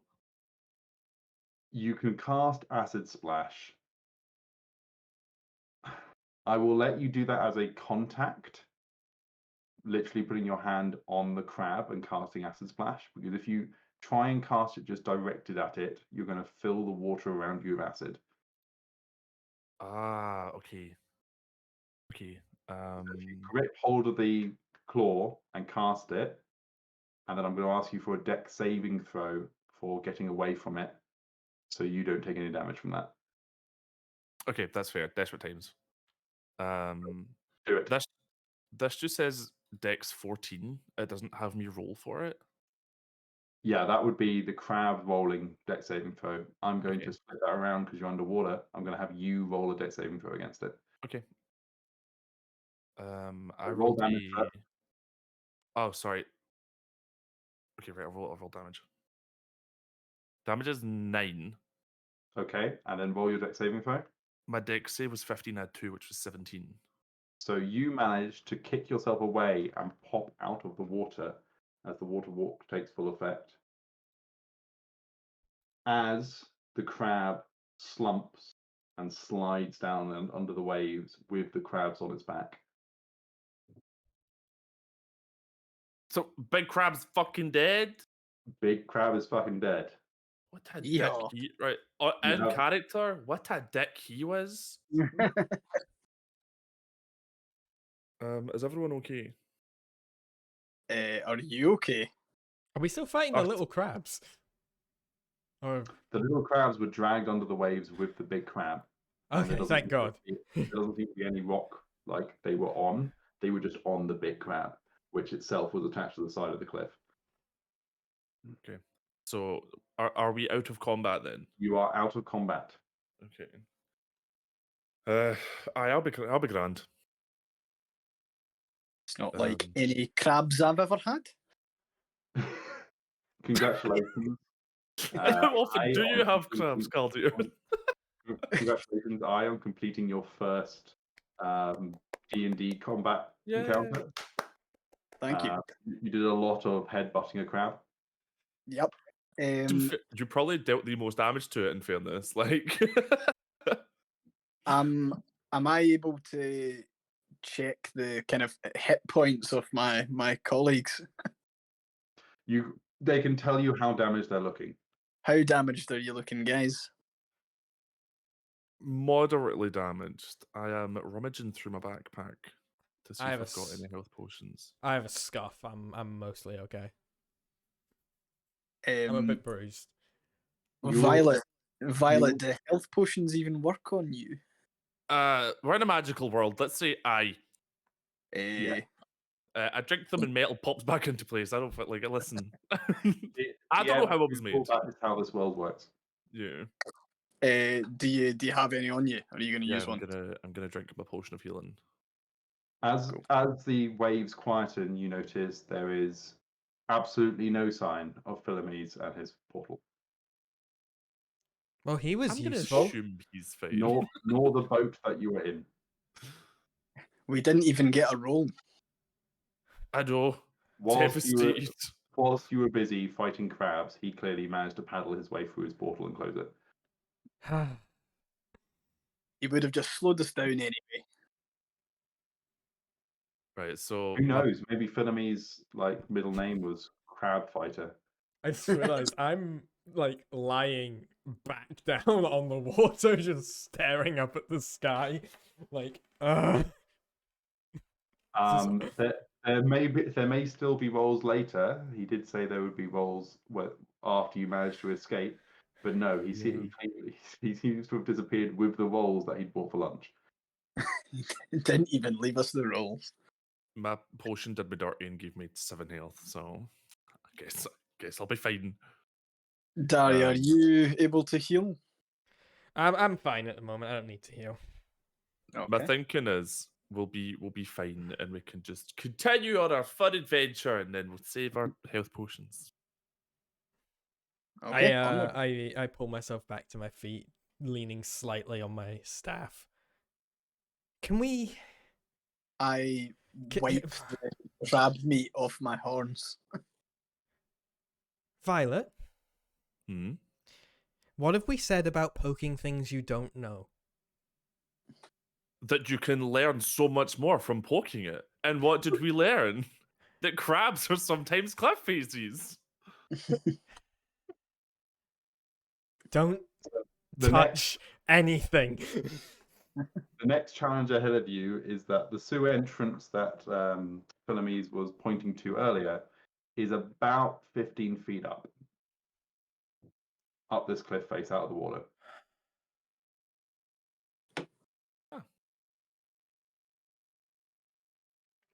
I turn to Calder. I'm like, 5 gold. You can't throw me up there. I'm I'll- going to very quickly come in here and be like, I know you've only got 2 gold on you. Do not take that bet. You can pay us when we're done. I will. I'll try and throw Dari up there. Are you going to have Violet's help for that, or are you just doing it yourself? Violet, would you like to help? Yeah, that sounds like fun. I'll grab a leg. You grab a leg. Okay, Calder, you can roll with advantage athletics check on Dyer. Cool. Let's see how high you can get them. Wait. Do you know what rolling with Quickly. advantage is? Aye. Yeah, so you roll a d20 twice and you take the larger one. Before, can I tie a rope round Daria's waist first before we chug them? Dyer is the anti-Gimli. Toss me. You'll have to toss me. So the first one was an 18, and the second one was a nat 20 plus a 6, so 26. Holy shit. Dyer, you've been a bird before. It's slightly different feeling like flying and you're not a bird because you shouldn't be flying. But you do get tossed and you manage to get within range of the sewage outlet. Could you roll me either an athletics or an acrobatics? Either grab Yeah. hold of the sewer entrance or roll yourself into it. I'm gonna do an acrobatics. 6. Congratulations, Calder. You successfully tossed Dyer at the sewage outlet, at which point Dyer hit the rim of the outlet, made a weird noise, and fell back towards you. And I roll to catch. Can I do an athletics check to catch, or You could, they're just going to fall in water. But I they've got have water walk on. on. I'm just gonna hit it. in that case, I step aside. Can I No, uncast water walk? Dyer, Is you that- you make a big splash as the water buffets your fall, and then comes still underneath you. That I imagine was quite embarrassing. So have I uncast water walk just to check? No, you haven't taken any damage. Okay. That would Ow. Sorry, I forgot to ask you to roll a concentration check when you came out of lizard form, but that is no longer relevant because I forgot to do it. Okay. So you all still have water walk, but you are still 15 feet away from the sewage outlet. Well, you threw me. So Yeah. I and guess you you're fell. getting your. I put my hand in my pocket and take out. I think I only have like 5 gold left actually. I have 15. The 5 gold and just hand it up to Calder while still lying face first in the water. Like, here you go. I have an I idea. focus that. I'm Can't going be any to worse than mine. I'm gonna take my javelin and wrap rope around it, and then shoot it up in hopes I can embed it in the sewer. You can absolutely do that. Roll me an attack, ranged attack. That's dex based. So that is nat 20. Add 6, 26. What a throw! Between you two, you and Caldo are just showing off right now. As Our Dyer athletics prowess. and the javelin pierces the top of the sewage gate with the rope still attached and lodges in place. Cool. Right, I'm gonna have to retrieve that and put it back in my arm when we get up there. However, I do feel very smug about this. I'm gonna take a step back and do like a really dramatic bow, and then like gesture for someone to start climbing. I slow clap and extend a hand to Daria, who's still lying on the water. Right, everyone climbing will require either an athletics or an acrobatics check. As someone who does acrobatics, I have become aware that there are 2 different ways to climb ropes, one of which is far more dexterous than the other. So you can choose between acrobatics and athletics over how you would like to climb the rope. I'm gonna do acrobatics. That's I guess- worked well for you so far. It's better than my athletics, which is -1. Yeah, I suppose we have to go before Violet, don't we? Because because it's Violet's like. Yeah. I'll go first. Let's give it a go. 11. 11. 11 allows you to gradually, slowly clamber your way up to the sewer entrance. Grumbling about how much I hate my life the whole time. Caldo? I roll in athletics, and it's 9 plus 6. It's 15. Nice. Much more smoothly. Just pull your way up, and Violet. I also did athletics, so that was a 10 plus 4, 14. No problems at all the way up to the sewer entrance. As you make it up, you get to this large circular grate, which is around 5.5 feet diameter. So it's going to result in some crouching to make your way through. And as far as you can see ahead of you, there's no light at all. It's just darkness off ahead of you. The sewage moving its way past you stinks pretty badly. You're still okay because you're still in the fresh air at the moment, but this is gonna get a lot. I retrieved my javelin, just for the record. Tee. I hold my breath because the stench is horrible. Fair. And try and pry. I'm guessing the grate is not open. We need to open it. The grate is open. It was opened by Brian before you came here. Ah, okay. In that case, I duck my head as low as I possibly can go, and take the kind of first steps into the darkness. So as you proceed into the dark, the drain entrance gradually gets wider as you go. However, the stench gets worse. The issue that clearly was had with the entrance being narrow is it's trapped a fair amount of the gas inside. Di, you had your hand up? Yeah. I'm tempted. Am I going to waste a spell on bad smells? No, I'm not. Never mind. As you proceed, can I have a Constitution save from everyone? Oh, fucking Christ. Violet can't smell. Violet doesn't have a nose. Violet does not smell, does not have nose. 10. Does 6 plus 4, 10. Okay, and Daya? 10. Both of you manage to just about control your gag reflex as you proceed into the space. As it opens up, you hear some chittering ahead of you as there's a slight glow further down the chasm. There's clearly a conversation happening, quite a high-pitched conversation happening somewhere down the sewers ahead of you. Can we listen in? Yeah, you can roll me a perception. I'm also going to do that. Me too. Okay. 16, take 1, 15. 11. 11. Die is something like That one. Daya steps in the puddle and is so disgusted by the experience that not paying attention. There.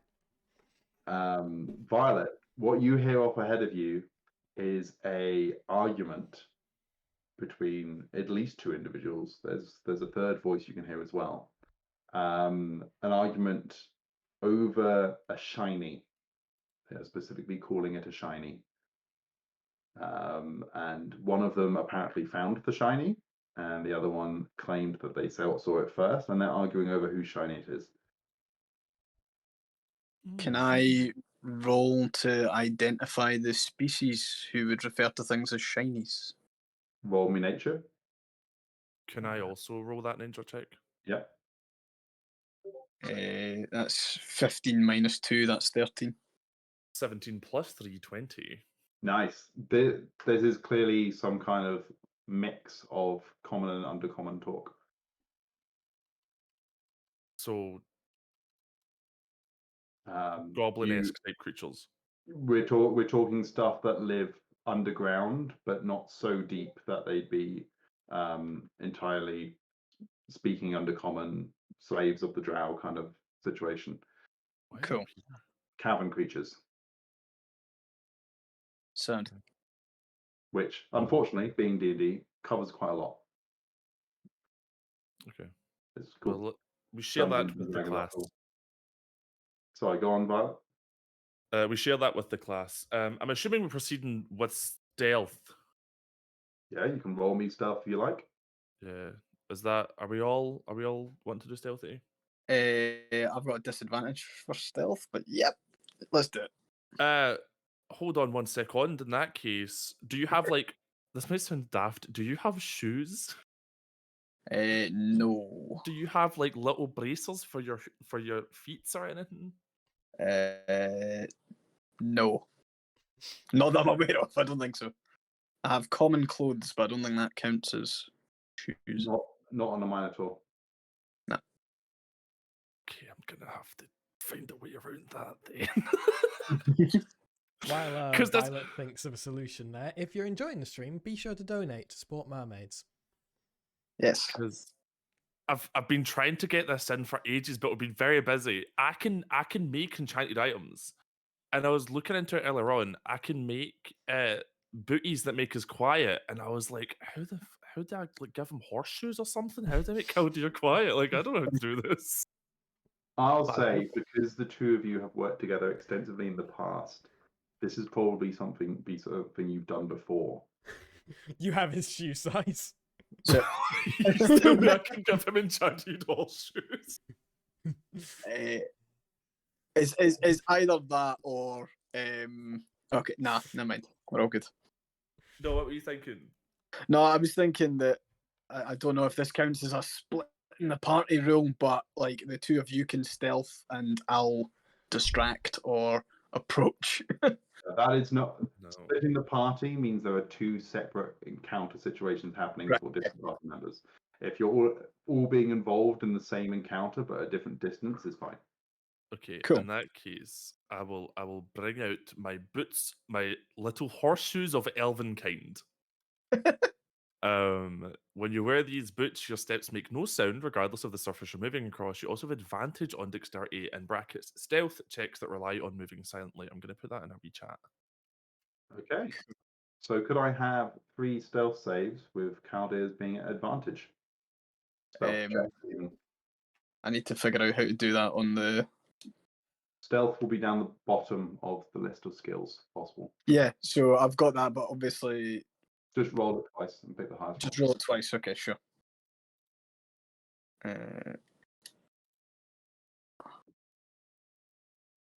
For a 7. stealth check. Why if I get +5 on stealth? 15 had 520.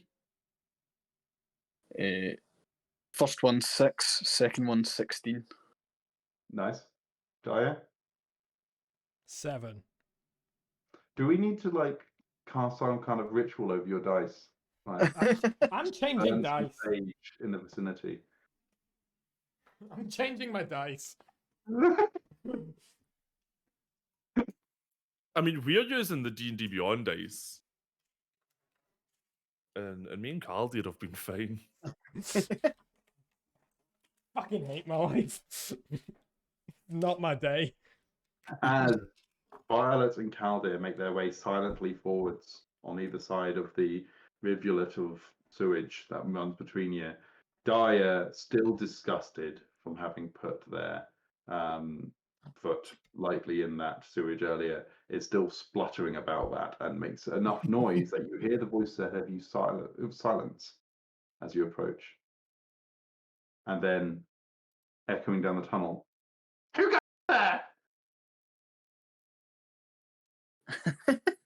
If we don't say anything, we I can say pretend there's nothing. nothing here. No one move. Identify yourself to the Duke of Sewage.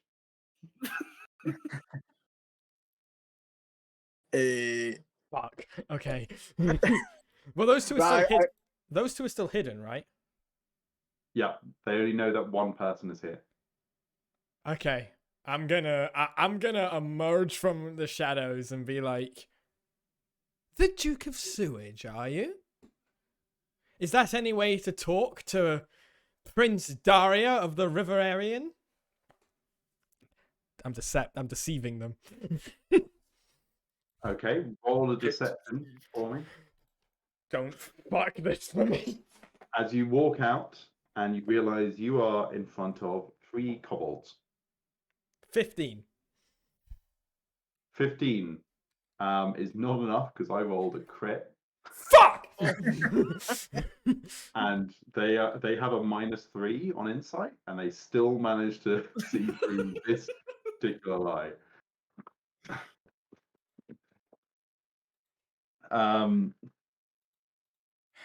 There's no Prince of Rivers. There is only the Duke of the Under and the King of the Over.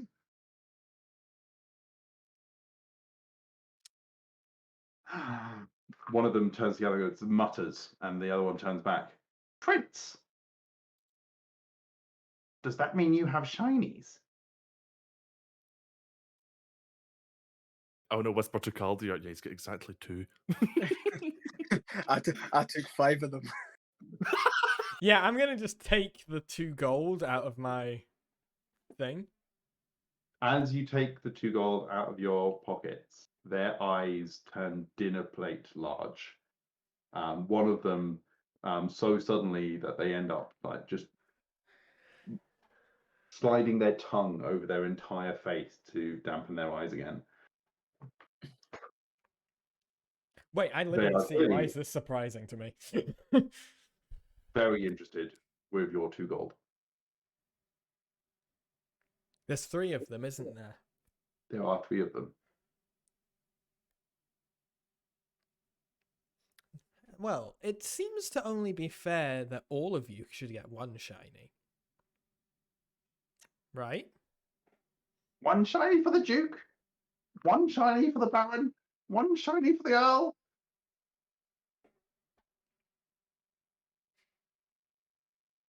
What do I get for it if I give you these? A prince's welcome to our sewer. I'm just gonna flick both the coins over there to them. Okay.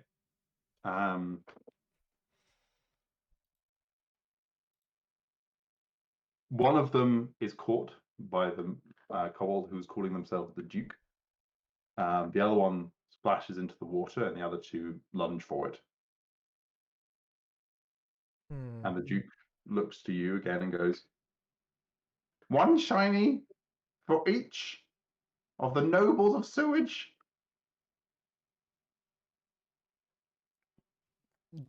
It's in the water, friend.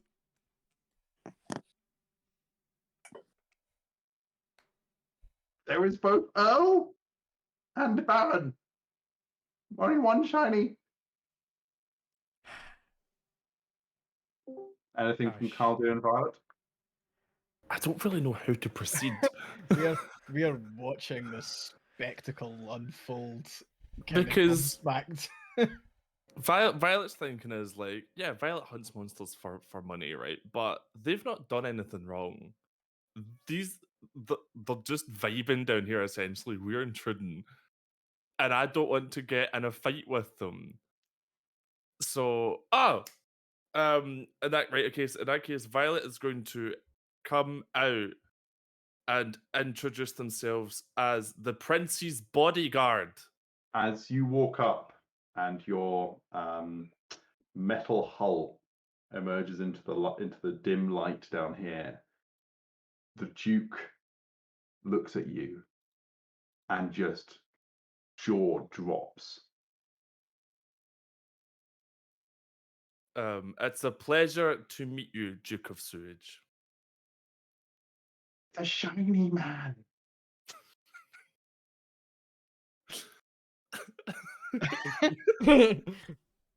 Actually, Violet uses they them pronouns, just saying.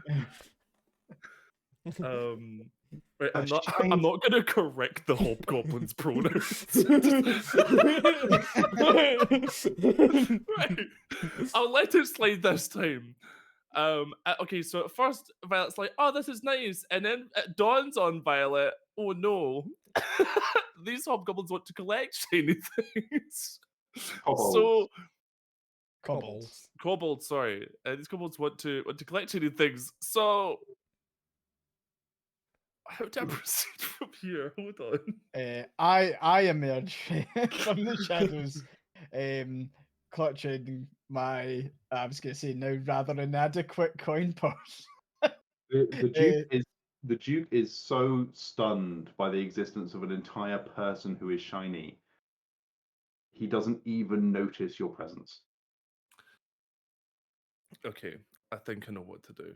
I'm going to get down on one knee, so I'm closer to the Duke of Sewage, and I'm going to say, Duke, I'd like to kindly ask your permission for me and my companions to pass through your great domain. The Duke splutters. This is an experience that they just did not know would ever happen to them. It is clearly like this is the kind of thing the Duke will pass on through generations. The shiny man may pass. The shiny man may own the sewage so far as they see fit. The abbots require a shiny of passage to each of the nobles of sewage. I'm gonna pop open like a wee pocket on like one of my whatever segments of metal, and take out the gold that was missing. So they've each got a gold now, and I'm gonna thank them for allowing us through. So that would be 4 extra gold. Yep. And the three of them set themselves up at the side of the tunnel, interchangeably gnawing, licking, gazing at their 2 gold each as they let you pass. And as you proceed down the tunnel, you come to a point where you can see the light is coming down, and at that moment, the section above you grinds away, and a familiar face drops down and looks at you. Oh. I need to unmute myself. There he is. So yeah, Briar is in a full priest outfit, with like the hood and like veil covering his mouth, and he just goes, hello, my children, you finally made it. The choir is here. Welcome on in. I was really like, who the fuck is this? I totally forgot. I have had the worst day. That's all I'm not saying. I've had a really lovely day. I made some new friends down there. It looks like you've had a wonderful time. And oh, fuck this. I'm just gonna like throw off the priest outfit and like tear back the hood. And it's like, no, I can't do this. I've been here as a priest for 3 days and everyone's really nice. And it's horrible and everyone's happy and I can't do this anymore. Like, you're all late. What's going on? I thought you'd look like shit. No, wait. I thought you'd smell like shit, but you look like shit as well. What happened? Briar, as much as it's lovely to see you, you need to get the fuck out of our way so we can get out of the sewer. Valid. The sewer is only about 6 feet wide at this point. It's relatively easy for you to just grab the top hinge where Briar has dropped their head through and pull yourselves out into the kind of like what would you call it? Rich people have them. The rooms where they put all the dry fruit and stuff. Entry? That's the one. Pantry. Pantry storeroom area that Briar has clearly been using as their base of operations over the last few days, straight above this sewage entrance. On which note, I need to dash to the toilet, so I will let you guys catch up over what has been happening over the last section while I'm gone. I am gonna do the same actually.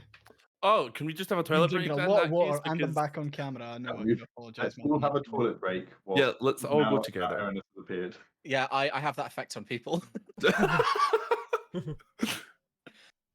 Yeah, we can have like a 5-minute break. I'm gonna put on some words with stream. Oh yeah, Nice. I can embarrass iPad myself for how time. bad I am. Just remember, guys, if you're enjoying this stream, do make sure to donate to the charity. So, yeah, you'll get some stuff. Maybe. I've lost my mouse on my screen. I'm trying to find it. I'm just ad-libbing at the moment. Fine, mice aren't real. Where the fuck is it?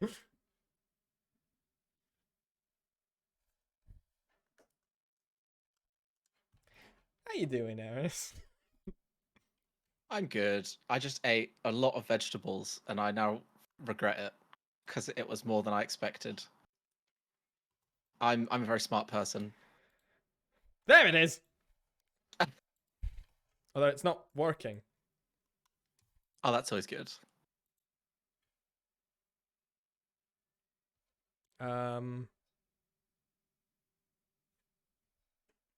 Shit. Has There you the go. mouse actually died? It's it's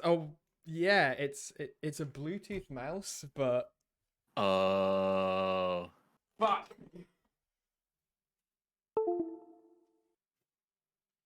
Fine, just breathe and find the cable. We've Okay. just hit our next goal. Oh, nice. Yay! Someone has reached a giveaway goal. I've got no idea what they won. I think they need to enter or begin the giveaway, which we will leave up to Betty. Betty was saying the next giveaway was at 125.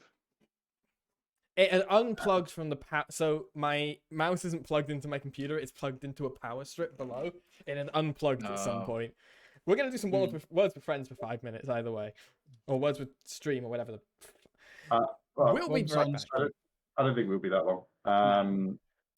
For viewers' awareness, we're going to be running for another hour-ish. So through the next encounter, and then everyone's going to take a break for half an hour. Okay, we could just keep going then, since I think everyone's So back. so that everyone is fed. Yeah.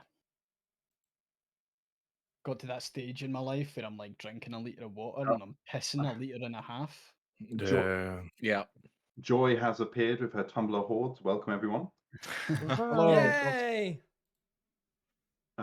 You have so far missed out on the adventurers meeting the various people who've hired them, fighting a collection of crabs that almost beat them, and then clambering through a sewage chute and managing to negotiate their way past the 3 cobbled nobles of the sewer. And I've fucked up every single roll. Someone has to. Someone has to. Gonna say I've not lost any health yet.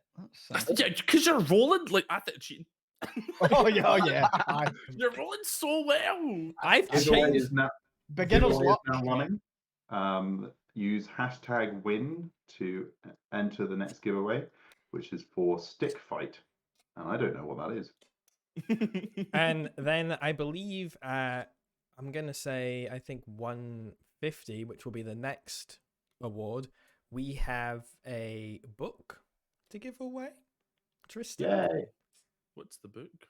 Before I allowed to know. I would also like to know what's the book. It's your fucking book. Tristan's an exceptionally accomplished author that has churned out like 4 books so far and is working on the 5th. I've read them all. I can attest that it's really good. So you want to be in by a chance to win that one. I have read the first one and have since lost my copy of it, but I will Never find read a it. I'll book have to in buy my another then. Yeah, you just have to buy another copy. The 5th is going away to my editors on Monday. Hey, good Oh luck. wow, good luck. Yeah. Cool. So, we just lost Daya again. I'm just off camera. Okay, Daya exists, has become ethereal. Right, you're all in the storeroom. I'm cleaning The up all the storeroom- sewage behind the fucking wall. This storeroom is, as you are aware, right next to the kitchen, and as because you can smell the wafts of intense flavors coming through from whatever is being cooked next door. And as Brian will be aware, there is somewhat of a drama happening in the kitchen right now. So what exactly how dramatic that is, you haven't quite worked out. And that was Skye showing off the copy of the book they did manage to find. I was also thinking there seems to be a hygiene issue with us getting out of these stinky stools and directly into a food processing area. And I have concerns about that. The And only you don't person even who need to managed eat. put their feet in the sewage was Daya, which is ironic as the druid. Wait, how did I put my feet in the sewage? I can walk on water. Stealth. You failed the stealth. You failed the stealth throw and You feet- fell in. Yeah. Also, if you're walking on the sewage, you're still making contact with it with your foot. It's Yeah. like if you're walking on water, your foot still gets wet. Deeply stinky feet soles.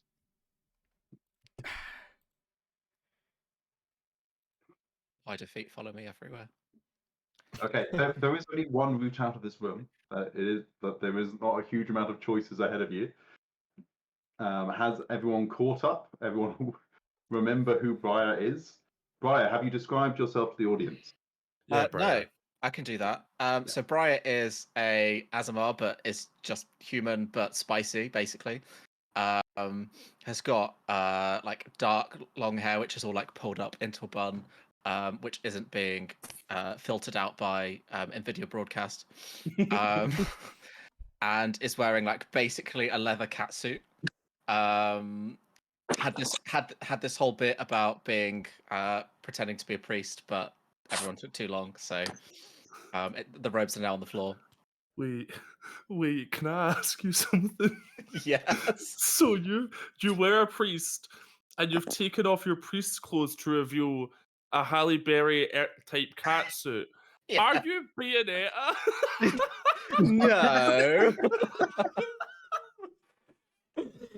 I don't know Jay, what do you want to mean. tell Elliot or tell the audience what your note for Elliot was, which I believe was Bayonetta but male. Hang on, no, let me find it. So I sent an actually really detailed description, and then said in Strikeout, definitely not gender swapped Bayonetta, and then the next message was definitely not, and then there's 2 photos of Bayonetta. I mean, I to be understand fair, when I described Daya, I sent Elliot pictures of Beast Boy from Teen Titans. Oh, that takes me back. Wow. It's fine. I understood the assignment. I knew what was required of me. I actually love that. Yeah, it makes me happy. That's really cool. I have one personality trait in life and in this. Let's go. Oh, gay. Right, okay. Yes. Back to the adventure. Who's going to be first through this doorway? Oh shit, I need to send Calder's wanted poster off. Okay. Every time I've gone first, it's been shit. So someone else can go. Okay, I will wipe my feet on whatever I can, and then I will open the door into the kitchen. You open the door into chaos. There is food, implements, plates, various partly heated and fully cooked substances just flying everywhere. And you see for the first time in your entire existence someone who is what you'd assume might have been your kind at some point, but is no longer. In the center of this space, flinging stuff around at 100 miles an hour, is a warforged torso. Huh. Underneath the torso is a kind of a wide skirt, which seems to be trundling around under its own steam. And above and around the torso are about 15 arms. It's difficult to count because they're moving so quickly on various different spindles spinning around its torso. And on top of that is a head, just entirely spherical head, wearing a chef's hat. I love this so much. Violet's eyes are as wide as they can be. So Violet has toyed with modifications. Violet gave herself eyebrows for expression and taste, and like a tongue for taste. That's as far as she's gone. Right? Seeing this, Violet's like, wow. So Are this you is very being at exciting. all stealthy? I think Violet's original intention was to be stealthy, but after seeing this, it's been like that all thoughts head empty. Okay. Something about them notices your appearance, and what you hear is, Richards! Is that... Oh no. Oh, I didn't hear that. It cut out. Yeah, your Yeah. noise suppression kicked in. my crazed robot voice apparently struggles with the stream. Richards, is that you, boy? Finally moving from your third nap? Get in here, do your job. It's an important day, a big day. Violet immediately snaps to attention.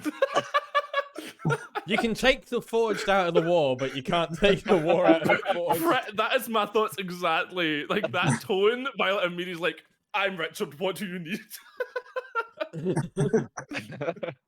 So the three of you immediately behind Violet have just noticed something you haven't seen in Violet before, which is Violet taking orders. And what you hear immediately after that, echoing around the space in a high-pitched squeal, is, find me asparagus, find me turnips, find me cream! I'm going to take the opportunity while the Warforged in the middle is screaming to just knock off from the side this plate that I've seen there for 3 days that's really ugly and I hate it. So I just want to knock it onto the floor. Oh no, look what happened all by accident. Oh, it's so bad. I'm so sorry. Fix it, Richards, fix it! Wait! There's no fixing that, darling. I'll find like a nearby broom or something and start sweeping it up. True. Violet seems to have been possessed, and there is something in some. You have never seen something like this before. There is some machine in the middle of the room, spiraling, seemingly out of control, but stuff's getting cooked and prepared.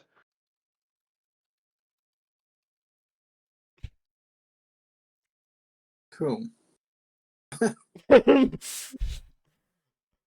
We'll just re-roll the giveaway real quick, just add a character. Nightbot has won the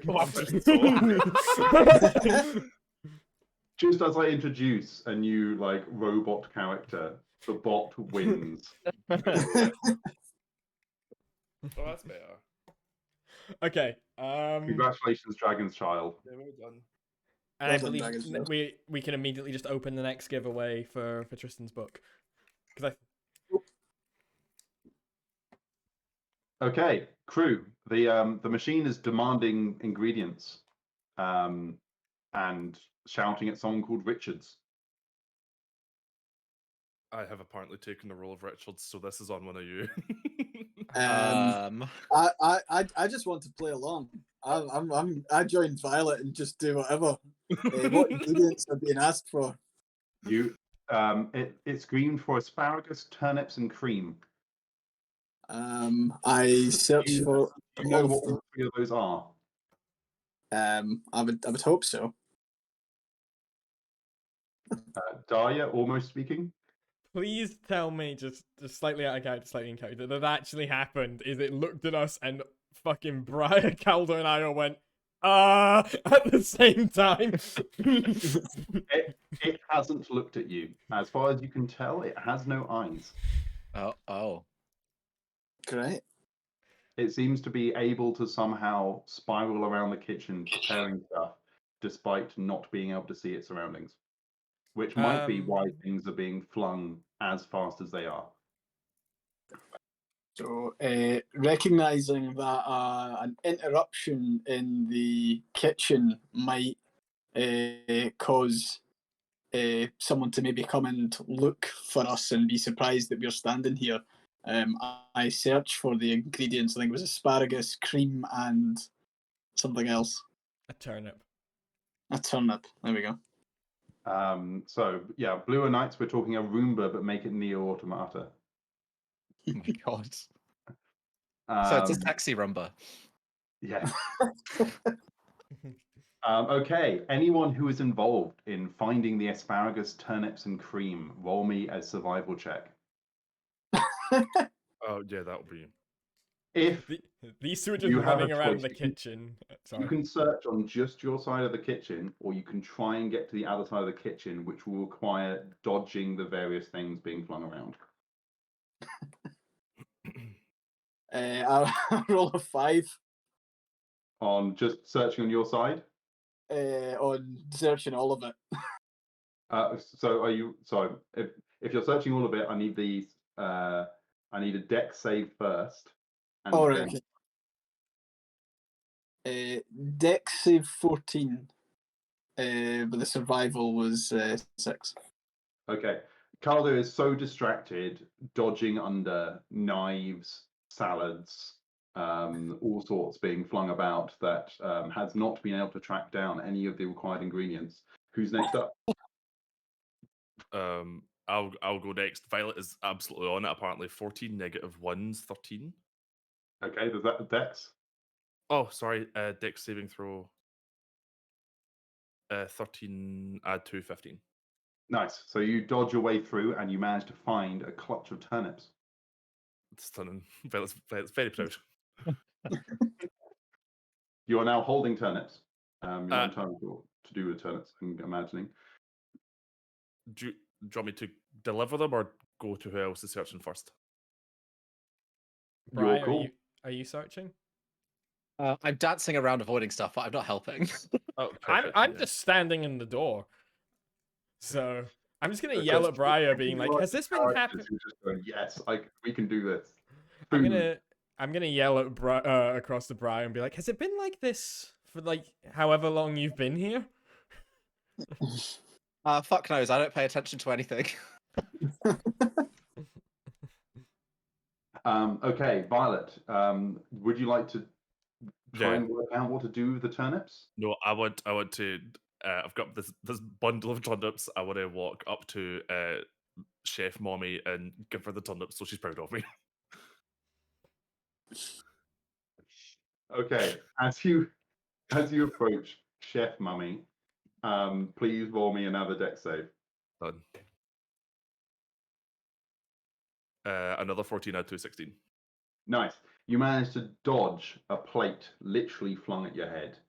As one of the arms whips around. As you get a little bit closer, one arm stabs out towards you, and you step out of the way as it just pierces straight through the turnips, brings it in, and one hand that's actually shaped like a hand comes over, pats you on the head, and goes, It goes what? Can't say it again. That's cream. Asparagus cream. I've translated. Okay, I'm going to turn around with determination in my eyes and start pointing and giving orders.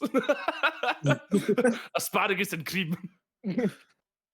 Calder, asparagus and cream. You want to go for another survival? Try and find stuff? Sorry, just one other survival, yeah? Yeah. Cool. 16. 16. You have found a pot of cream. Yes! I go to deliver that to Chef Mummy. Are you delivering it to Violet or straight to Chef Mummy? I give it to Violet because I feel like they've got a bond. So I give it to Violet to deliver. Okay, so- Violet, are you so going yeah. to deliver it? Violet is visibly relieved that you gave it to me so that I can get another pat in the head. So yes, I'm gonna give this to Chef Mummy. Another deck save, please, Violet. Yep.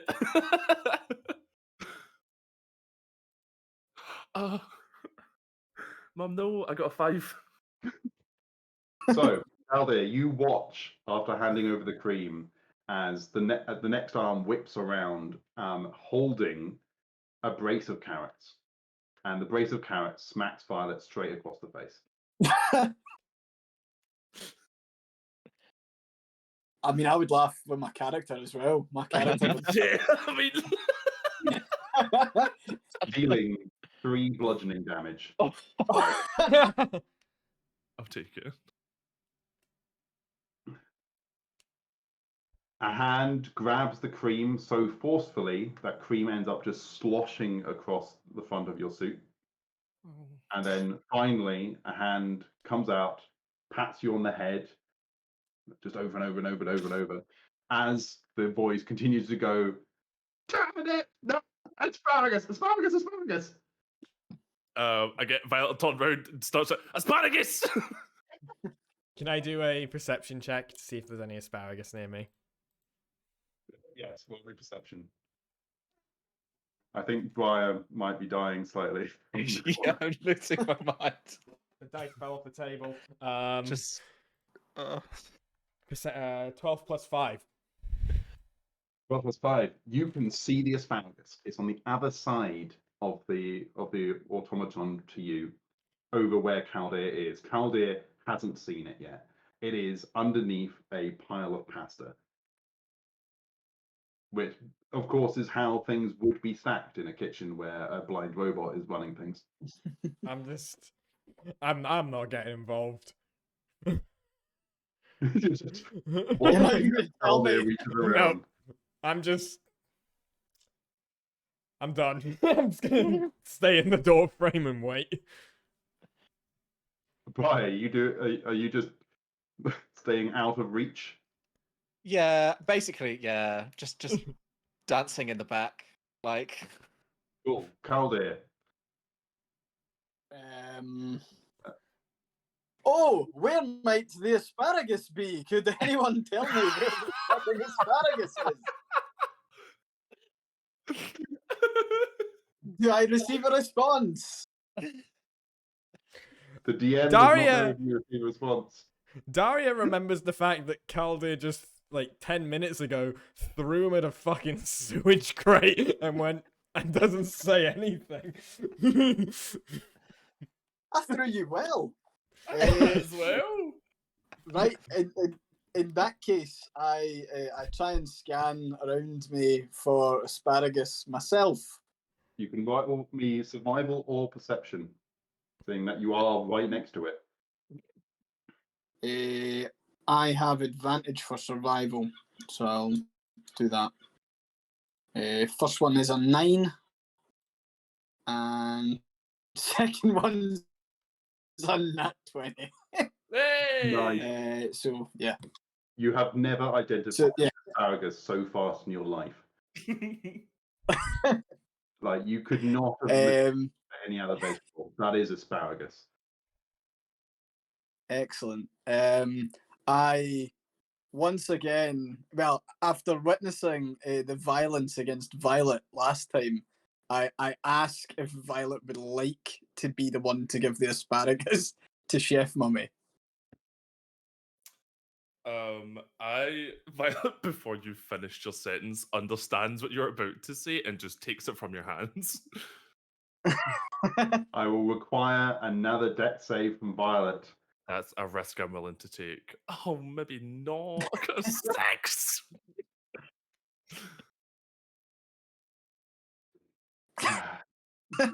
Fuck. The full tray of freshly roasted potatoes hits you in the midriff.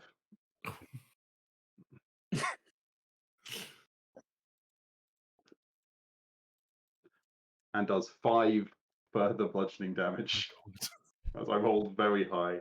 150? No. And the hand snaps out, grabs hold of the asparagus, and begins just hacking into it. Just like this, the edge of this hand is just a knife, and is just trimming its way straight through that asparagus and getting scooped into a pot. And at which point, another hand reaches into the oven behind it, pulls out an entire dish, shoves it into your hands, and goes, "Richard's pie, To the cafeteria.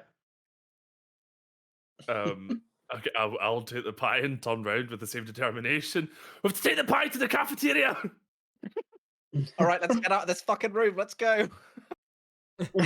Anyone who hasn't moved from the back is going to have to roll me a dex save to get out of the room past the chaos. Can I do it? Fire and Dyer. Can I do it acrobatics instead, and just like vault and tumble through, and dance and slide, and show off? Or do you want to save? I will allow it, but it would be a higher DC. Ah. I'm seeing if there's anything I can do instead.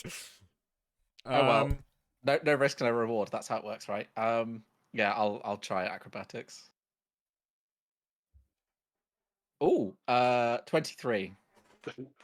Briar, clearly no foreigner to having to work their way through the kitchen in order to get to the storeroom where they've been hiding out, just dances across the space. I have no flicking choice and but to flicking slay. Table to table. Very BME. 15 plus 4, so 19. You manage to dodge both knives that carve straight past your face, straight into the pile of pasta, neatly chopping it into sections before they tumble quite naturally into an already boiling pot of water. Who chops up pasta? People who've That's got really fresh long pasta. strips of pasta that Yeah, aren't it's fresh cut Well, you've with. got the cut- Oh, if it's fresh, then okay. The four of you exit the kitchen. Oh, can I do one And- thing? Can I do one Yep. thing? Can I cast Mending on the plate that Briar broke just to be a bastard?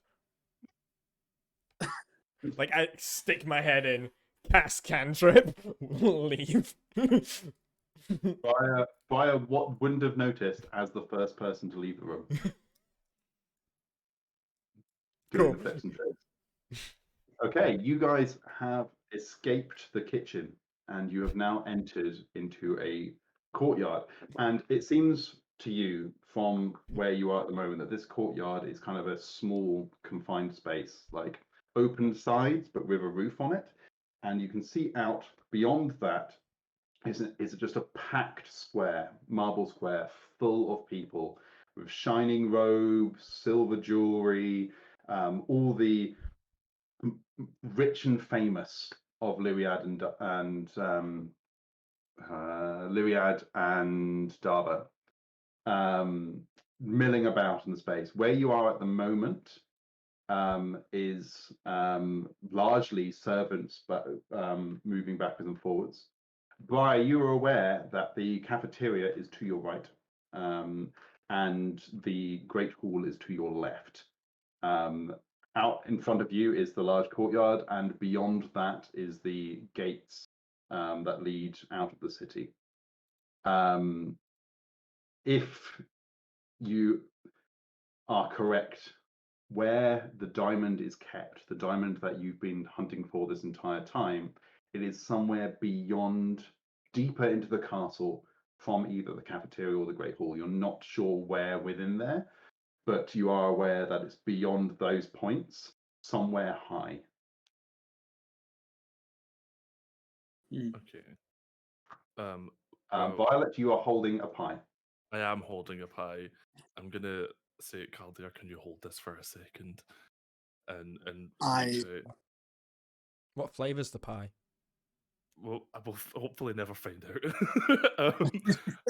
I'm so sorry. I don't know what came over me, but I'm in a great deal of pain. Give me a moment. So Violet is going to heal themselves. Yeah, I was. Do you have a potion, Violet?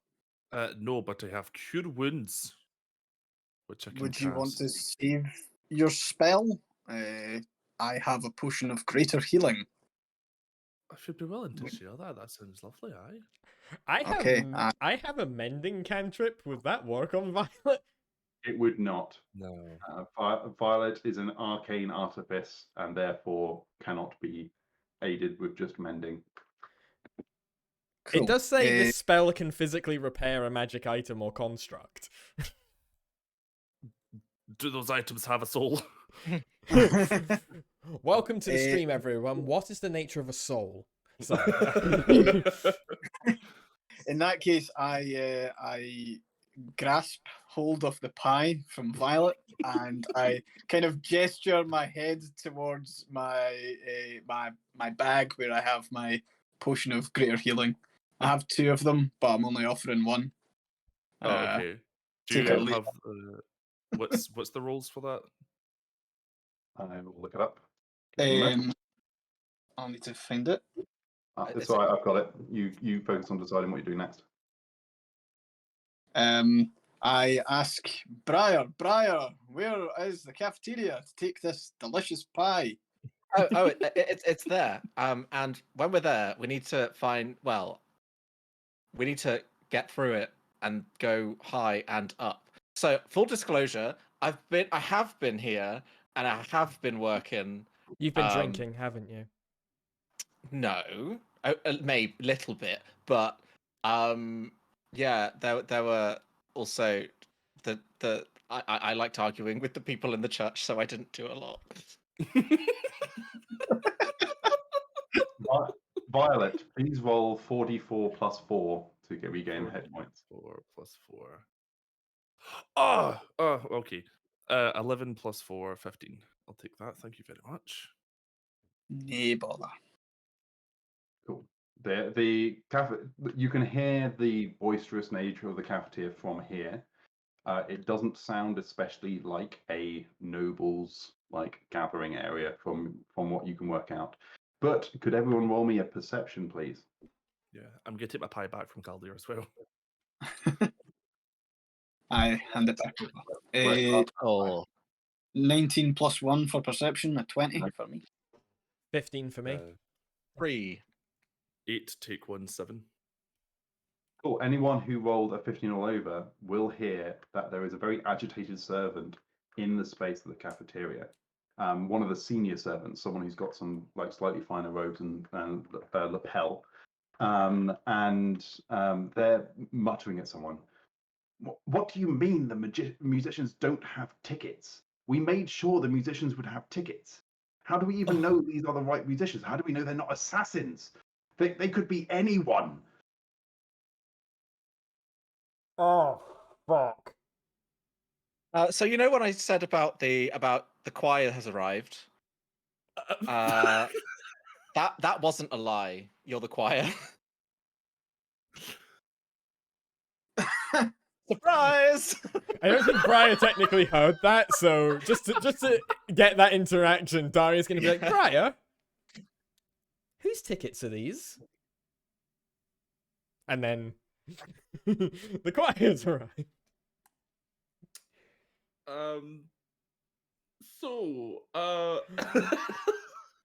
We've still got those invitations. We still have them. We do. I'm not singing. It's the face of 4 people trying to process what's going on. So, no one said they were a good choir.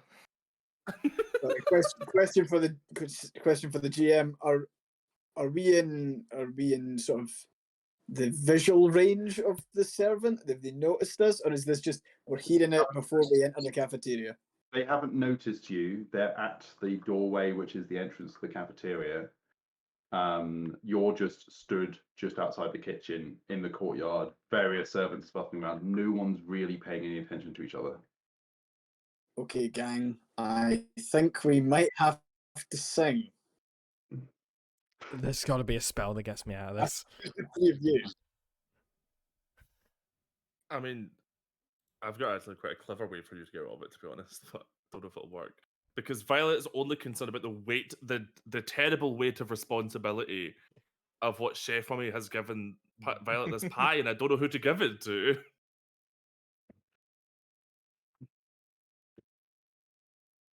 You've been told to go to the cafeteria. That's the last thing you heard from Chef Mummy. Okay, y'all, I don't think we're getting out of this. We have to go to the cafeteria. We go. Yeah. If you just I open the door to the cafeteria, Just- holding the door open for Violet to usher in the pie. Just As you get to the door, the head servant of some kind turns to you and goes, Caldir, as the one at the lead. Who are you? I am a member of the choir. I am here to sing for the wedding, and this is my entourage. Whenever we perform, we bring a Pie. food gift from our land. But if you're the musicians, Here is this pie. Yes, we arrived hours ago. And we used the kitchen to make the pie. Caldir, stop talking. Oh, this is beautiful. Let's keep going. Yeah, no, yeah, this isn't possible. We asked for use of your kitchen facilities to construct this delicious pie. Hello, for I'm full. the This is the staff pie. wedding. This no. Shut up about the pie. This isn't possible. If you're the musicians, then who are they? And I was gonna say, Assassins! Oh well, and the they're servant the points down. assassins. The servant We points have down. the tickets. The servant points down into the cafeteria where some people have just heard some commotion ahead of you and looked up, and what you see is someone who is clearly a warforged, whose entire left arm is a viola. You see a minotaur with a trumpet, and you see a fish folk with drums around their chest, This is so stupid. looking utterly bemused. As it becomes apparent that Briar found the 3 tickets that most closely matched the 3 of you to be snuggled out of the castle. I'd like to step forward at this point, and into the cafeteria, and go, "Hello, yes, it's me, the priest, that's helping officiate this whole thing. Yes, I know my outfit is weird. This is my day robes. I'm not supposed to be on duty right now. Don't ask questions. This is the choir. They've been brought in by order of the church, and these are who the tickets are for, and I don't know who they are. They are very suspicious. You should get them to leave. Would you prefer to roll a performance or deception? I'm equally terrible at both, so let's go for performance. Go for it. Oh, 21. The dice likes me today. You're equally terrible, and you rolled over 20. No. I said the dice likes me. I've got a bad roll, but my mods, it's only +3, but I got 18 on the dice. I'll be right Only back, but plus just keep 3? going. Need to do an admin thing. Be right back. Caldir, you are faced with another minotaur who's holding a trumpet. You've just been told you're a member of a choir and that this trumpet holding minotaur is an imposter. Violet, you are holding a pie that you've been told to bring here. The space around you is clearly a guard's mess hall of some kind and is absolutely packed with soldiers. Like benches full, tucking into various different foods. These people are clearly on break before the wedding proper begins. Some of them have started taking notice of the weird commotion happening at the door. Oh, what the big hungry boys you must be. Here, have a pie. And I'm going to put a pie at the end of the table and going to push it in. But dig in! As Violet, Is the commotion still very much between the high servants? it's very much between you and the High Servant. Yeah, it's us. It's us at this point. We are the commission. Yeah. Briar has successfully bemused everyone involved by putting on quite the performance of pretending to be a priest whilst just wearing leather. Just like Catwoman. and convincing them there is at least some ambiguity between the 3 people just out of the kitchen holding a pie and the 3 very clearly holding instruments, doppelgangers in front of you. The one they don't seem to have gotten, Briar doesn't seem to have gotten quite right, must have been mixed up in the translation, is the one with the drums is like a human torso and legs and a fish's head. I am glaring at the back of Briar's head. I would like to try and persuade the High Servant, because we're a choir and we use our voices, so anyone who would turn up with instruments is clearly an imposter. Very clever. Okay. Hopefully. Am I accurate to roll for that? A choir for a wedding? It would drown out the proceeding. Tell you what. If you're a choir, prove it. Shit. I know how to deal with this. I'm going to turn to Daria and be like, Daria, turn into a bird. I don't have. Sing a bird song. I don't have a bird. You can transport it into a ginormous lizard, but you can't do birds? I live under the sea.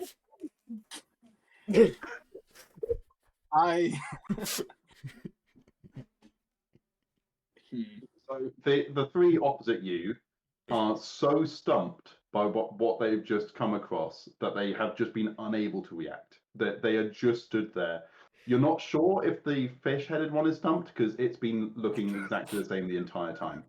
But at least the other 2 clearly bemused by this interaction.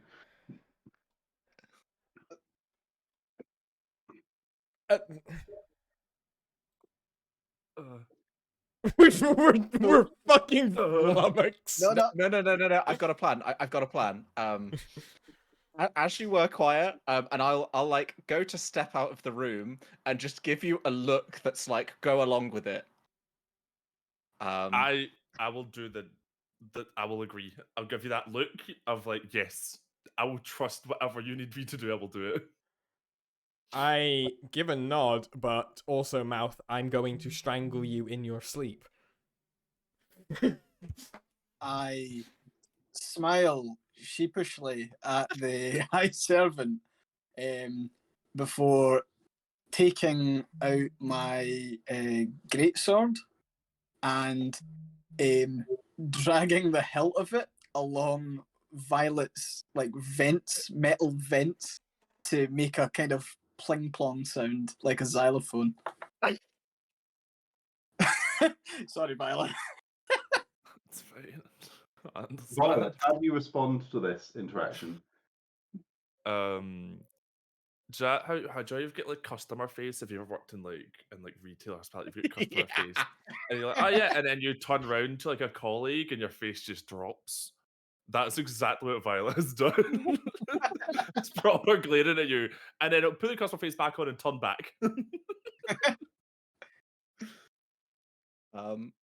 Once I've like stepped back into the courtyard, and kind of like out of like clear line of sight of and made the group be the center of attention, that I want to try and minor illusion choir music.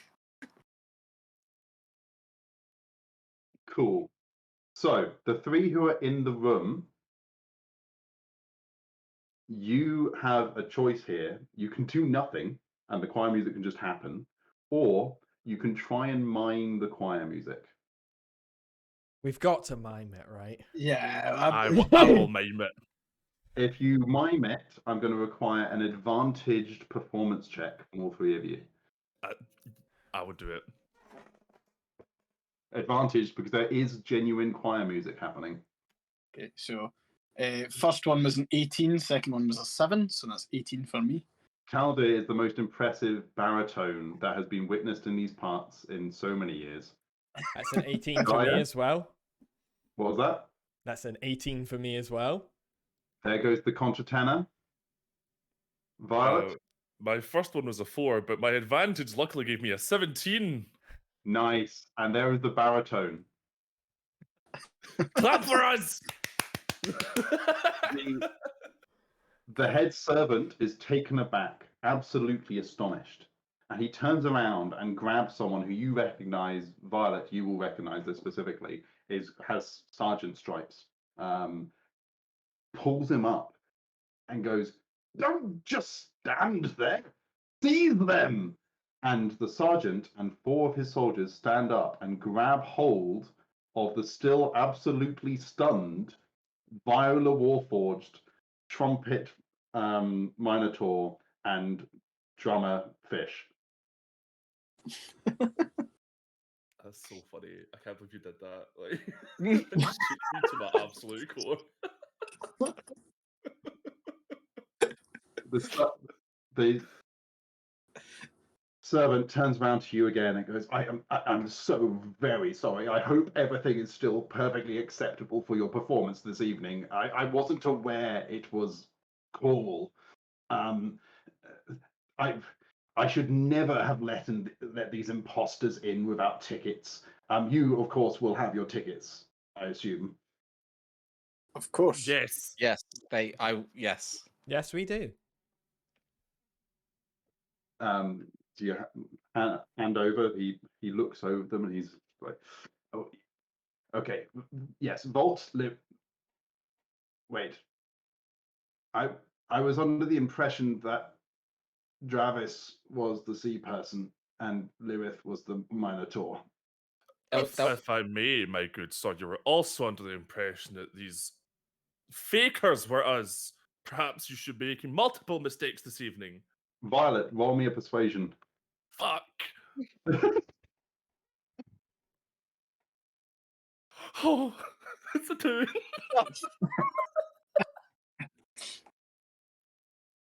I have never been so insulted in my life. How very dare you? I have been carrying out these proceedings down to a T. This was a solo mistake. Can I Sorry, can I jump in? Sure. I take the pie that Violet is still holding and kind of like thrust it into the high servant's hands. Violet gave the pie to soldiers to distract them. Yeah. What was that? Violet gave the pie to soldiers to distract them. Oh shit! We don't even have a pie. No, sorry, forget that then. Diane? Can I be like, apologies for our automaton. They're clearly a bit malfunctioned. We've been practicing a lot. They're under a lot of strain. We must have just picked up the wrong invites when we finished our rehearsal earlier. Oh, is that what the bizarre ritual with the sword on the back was for? Yes. Is that how you? Yes. They're. It's a technological thing. It's a bit over my head, but you know. With persuasion from you, Diane. 10.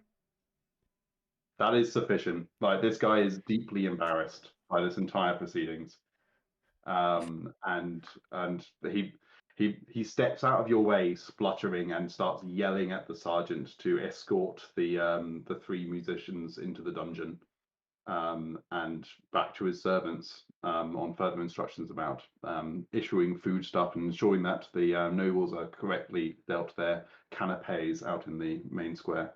Violet, darling, I adore you. Stop almost getting us killed. Oh yeah, I have.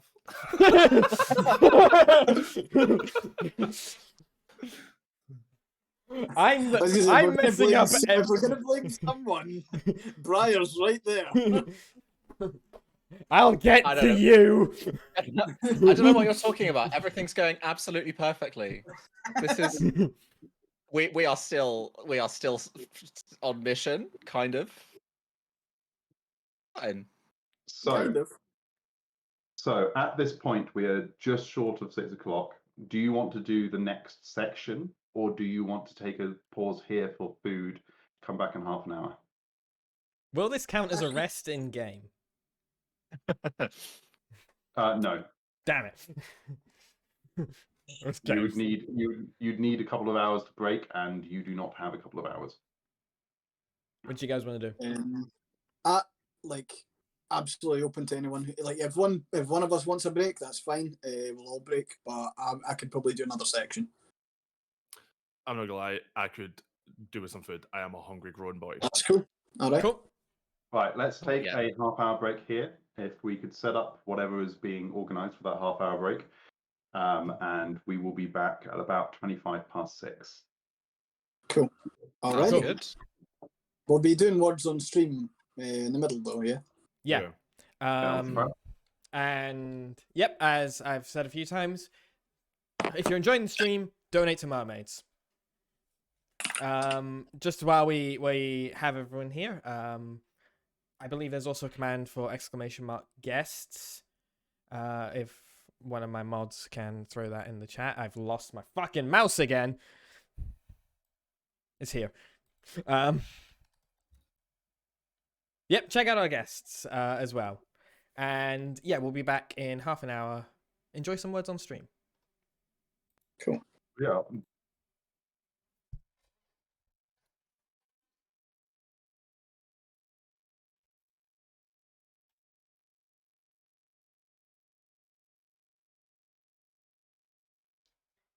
Yeah, should be safe.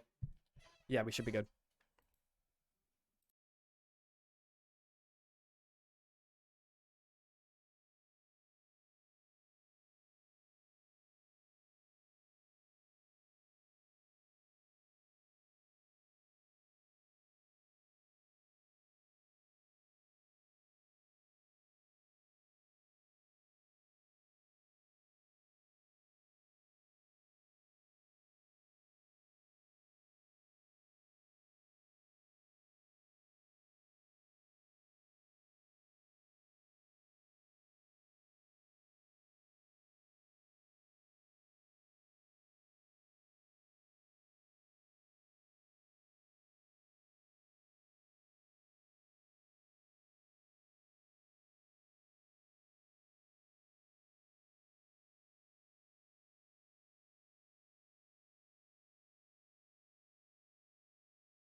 Hello everyone.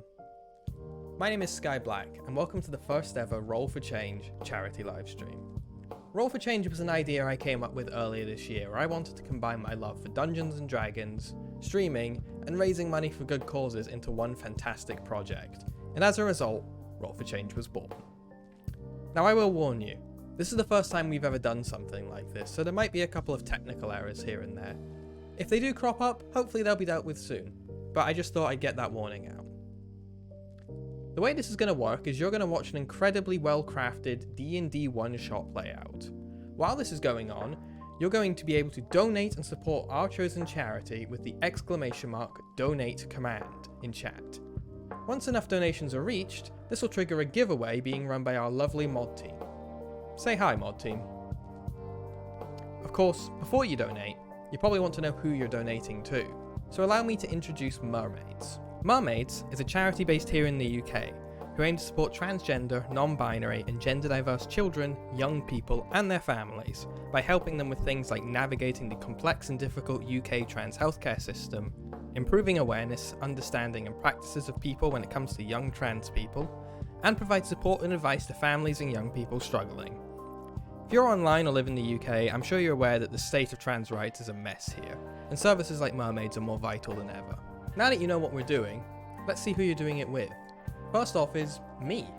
My name is Skye Blacke, and I am playing the Triton Druid Daria Petrichor. Next up is the Mighty Caldir, a Minotaur Paladin, being played by Ifor Scotland in his first ever Dungeons & Dragons game. Next is the inquisitive and mysterious Warforged Violet, played by Luke Boogie. And finally we have the luxurious Azamar Warlock, played by Erinus. Leading this interesting bunch is our DM, fantasy author Tristan Gray. Tristan has written 4 short stories inspired by the myths and folklore of Dark Age Scotland and has been DMing for years, so we're very excited to see what he comes up with. And we hope you are too. So without further ado, on with the show.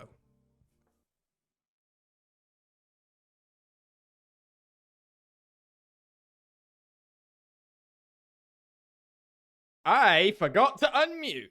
Welcome back, everyone. Hi. Hello. No. We are Oh, you- missing. Oh, there we go. We got Briar's face back. Cool. Welcome back. The party have just successfully duped the organisers of the wedding into believing that they are in fact a choir. And they are currently stood in a dining hall full of soldiers who are far too distracted by the pies they've been being given to actually pay them much attention. The room you're in is very clearly like a mess hall for soldiers who are eating up ahead of their long shifts they're going to have over the wedding. And on the other side of these long tables, there are a couple of doors over the far side. Briar is aware that the door furthest away from you at the far end of the hall goes deeper into the palace that sits atop this castle, and it is that route through which they will somehow find the diamond needed to bring this wedding to an end. Our sponsor today is Iron Brew.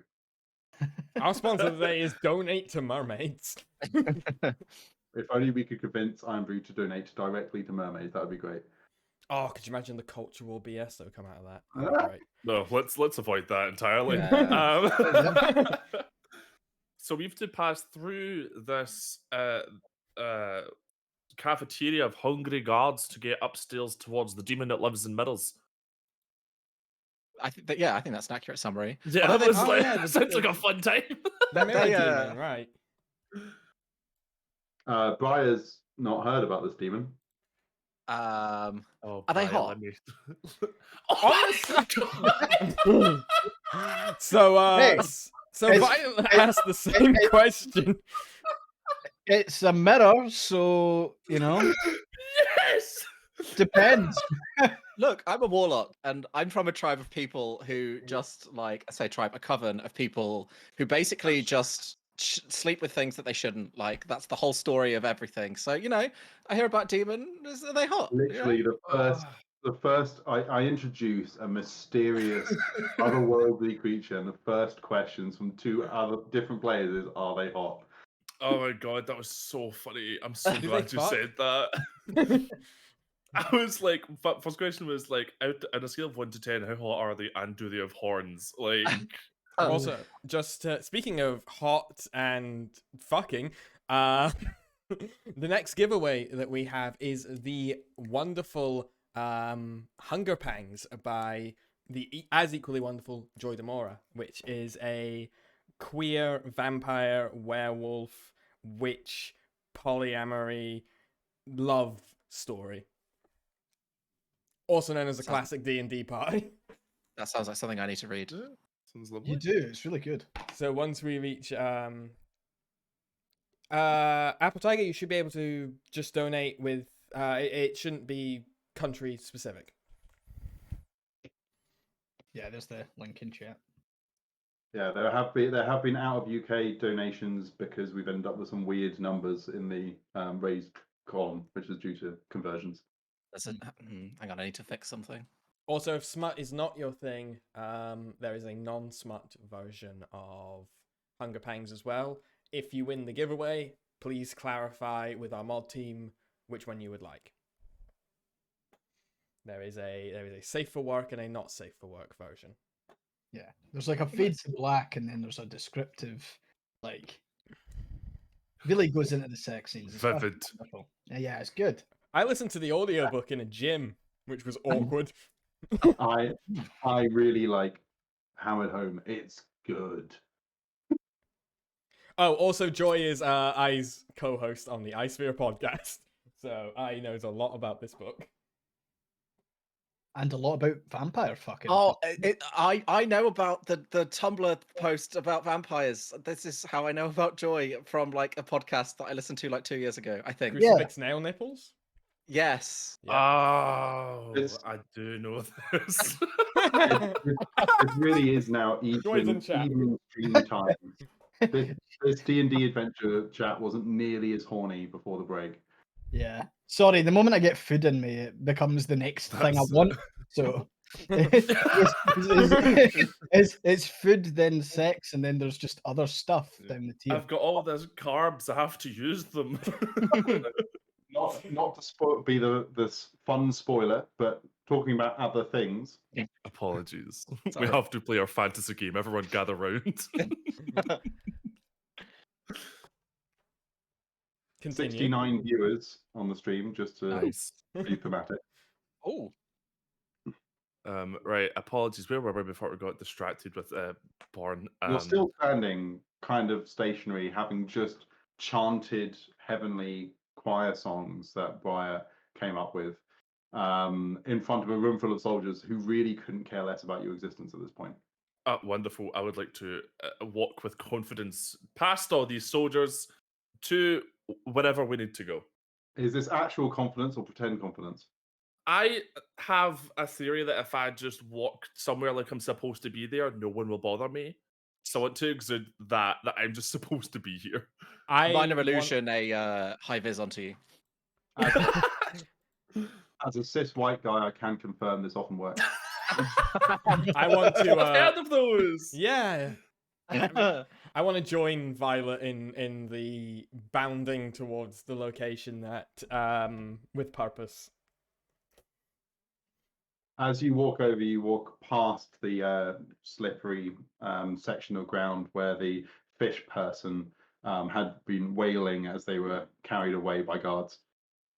I have a very important role that I missed. Tristan, if you don't mind, could I kindly ask, the guards that ate our pie, did they look very satisfied? Roll me a perception. Okay. Oh no, 5. You have no idea, but they have been completely silent since you gave it to them. Hang on. I'll Hang take on. from that what I can. Can we Hang all on. roll? Hang on. Yeah, please, I need to know that they 15, enjoyed it. 15. Daya, as far as you're concerned, they seem to be silent because their mouths are absolutely stuffed with pie. Wonderful. Thank I you very give much. Violet I a thumbs appreciate up that. on the pie. Much appreciated. Thank you, gang. For those who weren't here before the break, the party took part in the manufacture of a pie with a giant multi-limbed blind robot chef. Say her name, Tristan. say her name. Say Mommy Chef. I did not name the character. The party decided to name the character. Okay, you proceed through the mess hall towards the rear of the hall, where there is a fairly simple wooden door there. And as far as Briar is concerned, that seems to be the way that the fancier guards proceeded to, and the fancier guards get used for the fancy things. Absolutely no flaw in that logic whatsoever. I'm not taking any further questions at this time. Through the door. Yeah, like through the door, push through. I would spend the least amount of time with these guards as possible. Yeah. So just I'll do lots of like polite bowing of like, God be with you, and like peace be with you, etc. In my slutty leather costume. no subtleties about it. You just go through the door. You own the place. You're good. Yep. Cool. As you pass through the door, it is a winding stone stair upwards, and proceeding up the stairway, you eventually get to a large, ornate, locked doorway. And in the face of the door is a circular symbol which seems to have a snowflake, a rising sun, a blazing sun, and wheat in its four corners. And in the center of the door is some kind of series of wooden knobs, one for each of those four corners. Can I do a check for magic real quick? Yep. Roll me Arcana.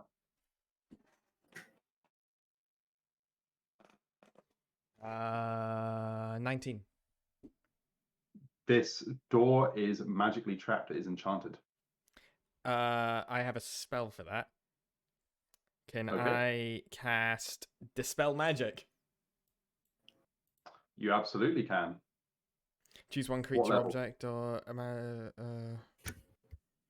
I think it's when you have third level. Third level. Okay.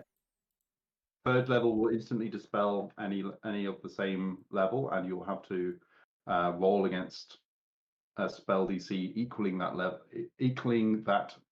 spell's level if it's of a high level. And because you don't know what level it is, I'm going to ask you to roll against your magic modifier as if you're rolling an attack. Okay. Shit. Hang on. So Violet, you stood in front of this door, and Daya is behind you. Just Can I double check? It was a wheat snowflake. snowflake top, Uh-huh. rising sun on the right, blazing sun at the bottom, wheat on the left. Okay. Thank you. Daya, what did you roll? What is it? It's So what? Spell modifier. So it should be if you D&D Beyond, it should be just under spells. It should be something around 15, I imagine. Yeah, I'm So +5 even, something like that. It'd be your wisdom modifier. So whatever your wisdom modifier is. Yeah. I was just double checking if it was a druid. Yeah, it's wisdom. Okay. 7. Oh. You have no idea what might have happened when you waved in the direction of the door and you felt the magical power run through your fingertips, and the door did not change in any way whatsoever. It might have worked. If it was a spell, if it was an enchantment of a level 3 or below, it was dispelled anyway. But you don't know. The door is magic. I might have gotten rid of it. I don't know. Is there a dial in the middle of it, did you see, or did I make that up? The whole face seems to be a dial, which has the 4 sigils in it, and then one knob according to each sigil. There doesn't seem to be any like door handle. It's possible that this is just, I don't know what my camera is doing. It's possible that this is just, it's just my nose on screen. It's possible that this is just like how people open doors here. Who knows? See if I can get the camera to refocus on my face. Is there, can I look for something around the door that gives an indication of using it? Or like what this Yeah, what my perception? perception? 11. 11. 11. Nothing that you can really tell. Like there's the stonework is definitely scuffed. Like this, the stone steps you've walked up have been used a lot. This is clearly a fairly busy passageway. So, from my observations, I'm guessing this is the Four Seasons. Yeah, So that's you've what I got thought. rising sun, spring, blazing sun, summer, autumn is the wheat, snow is winter. I don't know what to do with that information, though. I just have it. So all your characters will have some understanding of the setting. So if you want to think about what might be relevant here and ask me questions, I can tell you what to roll if you got that knowledge. What is the current season? The current season is autumn. You know that. That Cool. doesn't require even a nature check. You guys wandered past falling petals on your way here. I think what I'm struggling a bit with is the descriptor. Like, I don't know if I'm pushing autumn like it's a button or if I have to do a dial to like Basically something. a button. A button. Okay, let's push the wheat button then. I'm gonna take several steps back. I didn't think of this, but I've said it now.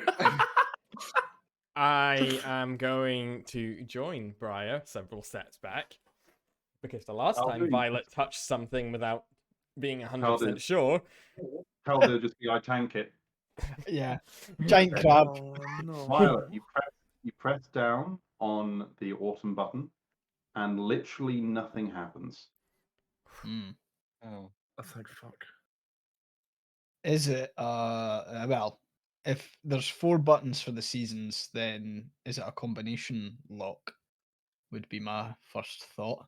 So do you think it goes spring, summer, autumn, winter? I feel like that would be too obvious. Depending on like is there a role for understanding the Larian seasonal calendar and what order? You can ask if you want to ask anything you think about this setting might be relevant here.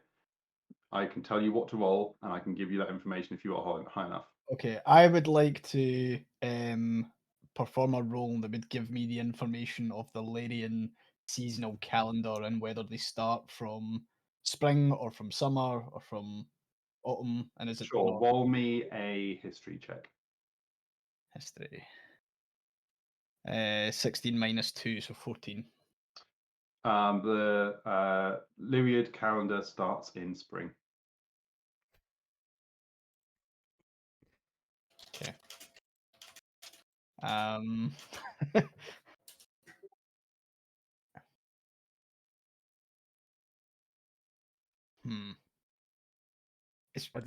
just heard Betty lose it in the other room. Does anyone else want to perform a check on like do the seasons jump around? I want to try a. I'm a bit concerned I'm speaking too much, so if I am too much, shut up. Is there a way to see? Do you know how like on like keypads some of the numbers will be scuffed? I'm wondering if there's a way to see like. Yeah, roll me perception. That's a completely reasonable thing to check. 15 take 1, 14.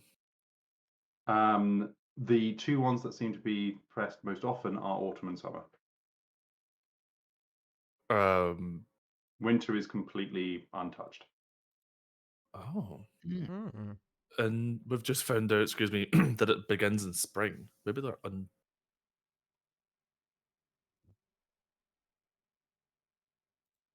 What if we press autumn and summer at the same time? Yeah, Go that for it, sounds like Violet. an amazing idea. I shout from 30 feet away. Okay, I just want to double check. Is everyone else 30 feet away before I push this button? Nah, I'm good. Right, hold on, just double check. So those are the most scuffed. So Rising Sun's the right and Snowflake's the top. Oh wait, Autumn's the left. So it's right and left. So it's like pa. So it's right and left at the same time. Yes, because that is Rising Sun and Wheat, which is spring and autumn. Roll me a strength check straight.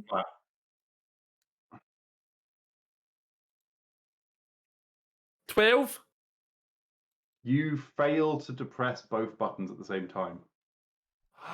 Can I help? You know those pens that have different colors in them. That you Mhm. can press Oh. up, and if you try and Oh. press two up at the same time, it feels really weird and sticky. Still talking about the pens, yeah? Yeah. So we do one at a time.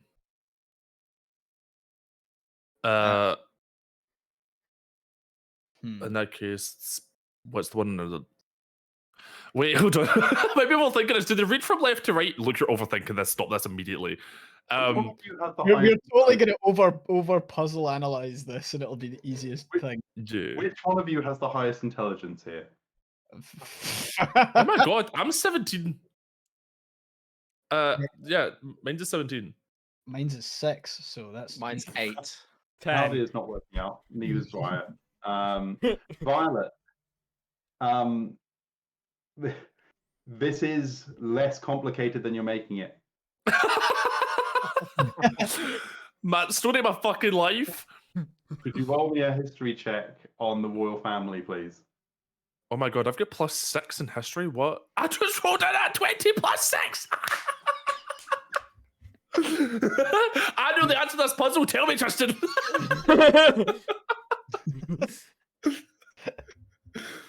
The king who just passed away, his literal title was the Shining Beacon of Summer. I am. Okay.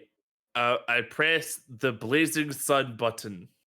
It clicks down and there's a whirring noise and the door opens slowly. I will say that this door became significantly less fun as a DM after Daya removed all threat from the experience. Oh. Yeah! Ruin the experience! And the crowd goes wild when we open the door. Thank you very much. well done. We're better than Critical Role. Oh my god. As soon as you put a door in, I'm like, this is over. Minor I have to illusion say, there. I hugely appreciate the fact that literally every time that Witch Betty posts about our next giveaway is this at this point, we seem to have passed that point. So congratulations everyone involved who's just like, I'm gonna get that gift. I don't care what it is, I'm having it. We Nice. are actually nearly at the 250 mark. Nearly there. Nice Yeah. work. You guys are really steamrolling through the experience of getting to our goal. At the same time, the party is just making a mockery of my traps. Not gonna lie, the season buttons were considerably more difficult to deal with than the magical trap. That's true, yeah. Disable magical It would be- potential it would be explosion. more fun if Violent was like getting an electric shock every time he got it wrong. That would be funny, actually. It Yeah. would not stop me either. I would keep going. One quick thing for the giveaway. The next giveaway is Payday 2. Payday 3 comes out in a couple of months, so get some gaming in and understand the story before Payday 3. Nice. Payday 2 for the next goal if we hadn't already hit it. Payday 2 is currently available to give away. Ahead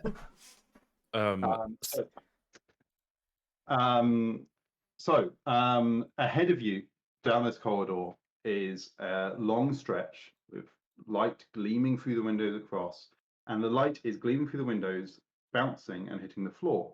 Because alongside each of the windows on the opposite side is a mirror. In between each mirror is a portrait, and you can hear someone having a conversation round the corner ahead. I want to listen because I'm nosy. Okay, roll me a perception. I'm gonna do Does- that too. Do you wanna- Everyone who's listening in, roll me perceptions. Yeah, I'm everyone be going nosy. to. Sure. Roll Blue the 10. alert been paying attention. I got a 15. Oh, how done you? Can you have a shit roll just once, please? Thank you. What's this fucking My- beginner's luck? He's my- never played D&D in his fucking life. My fucking history check bombed earlier. It's No one been cares about history. Anyone who got a 13 plus will be able to hear that there is a older woman having a conversation where she's clearly being quite critical of an old man who she's speaking to. Something about the border. Anyone who got a 16 plus will. Did anyone get a 16 plus? No. Don't think Anyone who so. got a 16 plus would not exist and therefore cannot hear the rest of the conversation. Violet, what did you get? Oh, I got a 10. Okay. Thank you. I'm going to turn to Briar and be like, oh, just before we do anything, there might be a demon in those mirrors. Are they hot? You're not supposed to look at them or they will know everything about you. And I imagine you have some pretty interesting secrets, Briar. Give him a little punch on the shoulder. But Briar, if you do see the demon, you have to tell me how hot it is. Thank you. It's one of the rules. That'd be really interesting. I wonder how a demon would deal with looking at the whole life of someone who's made a pact with an infernal creature. Also, I really want to find out if they're hot. They're not going to be hot. Speak for yourself. Yeah. Can you maybe think of another reason why teaching a demon everything about you whilst you're robbing the place the demon is in might be a problem? Oh, it might work here. Imagine being a demon and still having a job. That'd be so shite, man. To be fair, the demon might hate them just as much Yeah. and give you advice. I'm going to ask the demon if he's got a union. Support the SAG union and the writers union. Please, Right, just so the, we have sooner, to- the sooner they stop striking, the sooner I can go back to work. Can we try and get closer to the arguing couple with a, I don't know, with a Sure. sneak? You can. The mirrors on the side of the wall, on the right side of the wall, run roughly from your elbow height to just over your shoulder, to just over your eye height, because you're quite tall. Oh! Can I put my So do we hood have to up? crawl along the we ground like a see- slug? I'm just going to put my hood up. So I I can mean, just see in front did of you- me. Did you say that if you look at them directly in the eye, that's when they get you? But if you don't look at them directly in the eye, then it's fine. Is that how we understand it to work? Have we heard anything about this demon apart from that it's a mirror demon? And we can't look at its eyes. Okay, sorry. And it will know everything about us. Okay, that's cool. Yeah, I was going to say, Yeah, like, no. Violet and I have hoods. So, like... I don't hide this face. I have already given this information from another character. If you've forgotten it, that's not my problem. Fuck. I have a question. How high are the ceilings? The ceiling is around 12 feet high. It's a tall arched ceiling. This Okay. clearly is part of the roof, so you must be in a section that's like on the outside of the castle. I have a spell. I have to check and see. I might also have a spell. Oh, it will not work. I was going to give us all spider climb. Never mind. That's not going to work. Very subtle. I could also give some of us spider climb. Oh, that's two. Hold on. Hold on. We could do some of this. Hang on. And I could maybe cast Fog Cloud? Hmm. Oh, it doesn't upcast. That's silly. Fog cloud might be. Yeah, that's quite clever. Yeah. Yeah. And Calder's here. I am indeed here. I feel like this is a very spell heavy adventure. I will get on all fours, as I normally do, and look directly at the floor while crawling, while the rest faff around with their spells and magics. Caldir is proceeding.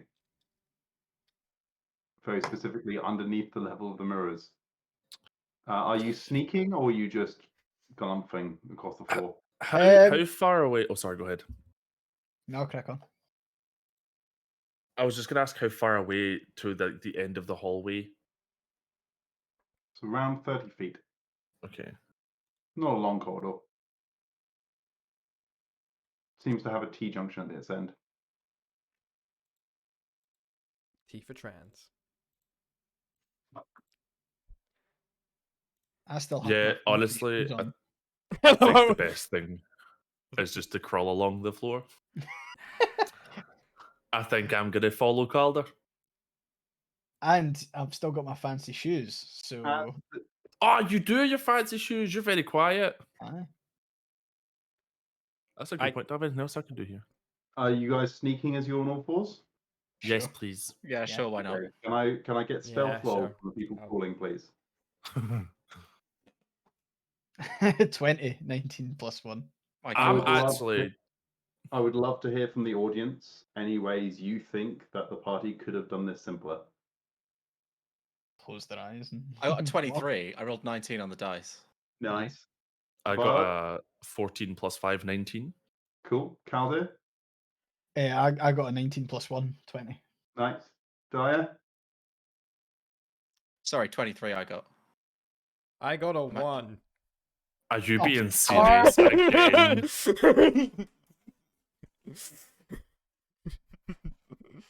So, as you make your way down the corridor, I'm going to take it in the order of people who said that they were going to be crawling. It does occur to you as you're crawling along that this might have been simpler if you just, closed your eyes or faced away from the mirrors, as many members of your audience have correctly pointed out.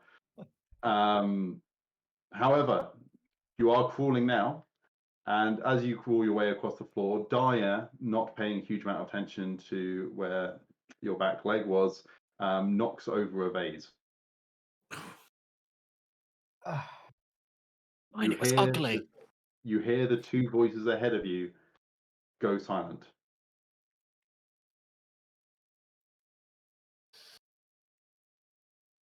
Form of a cat. Is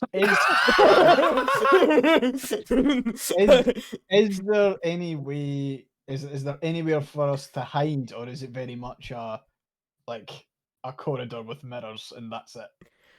It is a corridor with windows on one side and mirrors on the other. I was not kidding, by the way. I turned into a cat. Dyer is now a cat who's knocked over a vase. I was really hoping it would have one of those carpet runners up the middle so we could hide underneath it, but I won't either.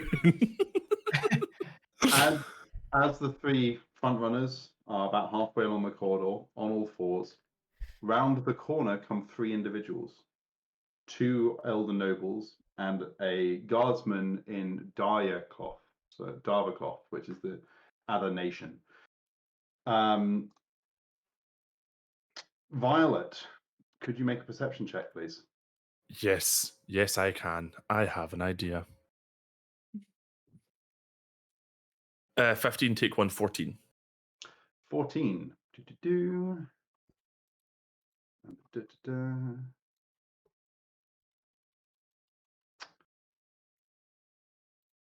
What the other one, the older man standing there, is also in Dava nobility outfit, and the woman he is with is the merchant lord Irene Lockend, also known as the person who owned you. Oh, interesting. Oh shit. Oof. Sorry, meow.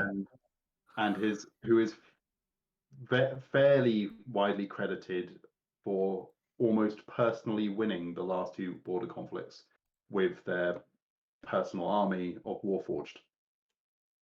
What was the name again? Sorry. Merchant Lord Irene Lockend. Irene Lockend. God forbid I would do anything.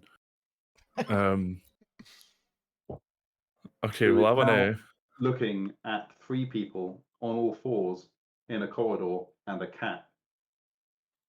I get into my best draw me like one of your French girls pose. Okay, I really love that energy because I am going to say something along the lines of, make sure you don't miss anything while we're cleaning the floor. This has to be the best day for everyone. And really hope that sell it. I was gonna take a piece of cloth out my bag and I- pretend to be scrubbing the floor. Yes! You clapped. I'll grab like a bit of my cloak and be like, Okay, I require. So Irene rolled very low in perception and hasn't recognized Violet. Dyer, you get an advantage on your performance Meow. because you are in fact a cat. And Calde and Violet need straight performances. Briar, I don't know what you're doing yet. I'm just looking. Just look.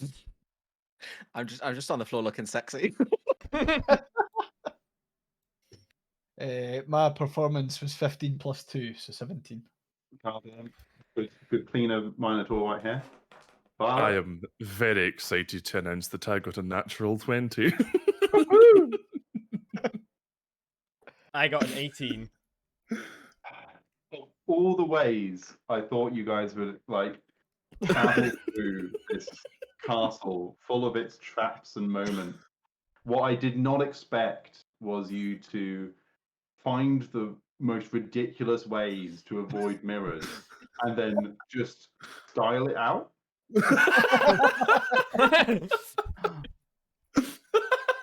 We're not smart, but we've got a lot of spirit.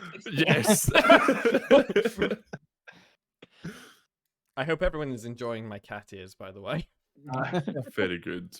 Concerning that Irene, you've got them on file, but let's not read into that. I used to be a VTuber. Irene scoffs and turns to her companion and says, "Oh, will someone just get me away from these things? I've spent half a decade building up plausible deniability of my involvement in that misfortune up north." Meow. Yeah, I'm head down. Very well reacted. Yeah. Keeping head down, scrubbing the floor with my imaginary cloth. The three of them move on down the corridor. I don't believe that works. I If you guys would also stop don't believe that calling, worked. like, ridiculous flaws in performance. I'm saying, like, this is difficult. I think a 15 DC is fair, and everyone's just like, ha. None of us are high in charisma. Like I don't know how this is working. Well, I'm just gonna plod my little cat feet along and keep going. Cool. Yeah, I'm gonna stand up a bit. This is ridiculous. Let's go. Also, I just want to say, we broke our first goal of 250. Hey, well done. Yay, well done, clap. folks. I'm gonna continue crawling along the floor. Clearly inspired by our team becoming a team of castle maids and a cat. As it should be. 2 castle Yes, maids, yeah. a sexy maid, and a cat. Fair. I'm Yeah, gonna sure. continue crawling along the floor because I know that my companions have probably stood up and looked right at the mirrors. Oh no, I will be not looking at the mirror. I will be looking at the beautiful sunlight streaming in through the Fantastic. windows. Violet, why don't you roll me a wisdom saving throw? Oh Christ. 8. Flat? I'm so sorry. Say that again. Was it just 8? 9 take 1 8. Okay. Calde, as you crawl to the end of the corridor, Daya appears at your side in cat form. Briar is still making the way along. Briar, you notice that Violet has stopped moving. Oh no. Oh shit. Is she back? They haven't done anything else. They're just stationary right at the end of the corridor. Violet, Violet, darling, did you forget to carry the one again? Come on, let's go. Violet, you feel compelled to look at the mirror. Oh, I'm not gonna lie. As Luke, as a human, would also be very compelled to look at the mirror. So, like, I get this. Yeah, straight up, Violet turns around. Violet, I'm not gonna hide it. Like, I want to see hot? you. Are they hot? I need to know. Violet, as you turn towards the mirror, you feel like the mirror simply fills your vision and you fall into it. Oh, that's And fun. as you fall into it, and this like blinding expanse of metal lies in front of you, you see two eyes formed of that metallic substance staring up into yours. Everyone else in the party, Violet's not moved. In fact, completely stationary, not moving whatsoever. Violet, I require another wisdom saving throw from you. Not very wise. While you do that, I'm just letting you guys know, announcing for chat, the next giveaway is all 4 of Tristan's currently published stories. So if you're enjoying the campaign, there's more where that came from. I tell stories. I have fun doing it. You can have 4 of them. They are all excellent. Can confirm. Yeah, don't mind me. I've had a wonderful time, so I will be entering that. I got a 17 negative 1 16. You feel their like almost like hands reaching into your mind, like fingertips piercing in the sides of your metallic cranium. But as they start reaching in, trying to pull everything that is you out from that shiny metal dome, you're able to hold it off. You're able to push those fingers out. But those eyes are still looking at you. And you hear a voice in the back of your mind saying, "What are you? Why are you?" I'd say, excuse me, you should buy me dinner first before you go probing inside me. But I am Violet. You could have just asked. Could you please show yourself? I've got a bet on with a friend. Thank you. As you say the word dinner in that sentence, you find yourself sitting at a dining table, and in front of you a whole host of foods from all over the known world. And sat across from you in the chair is nothing but a pair of metal eyes, almost as if they're coming from the air itself. Cool. Well, I'm Violet. What's your name? Mirror.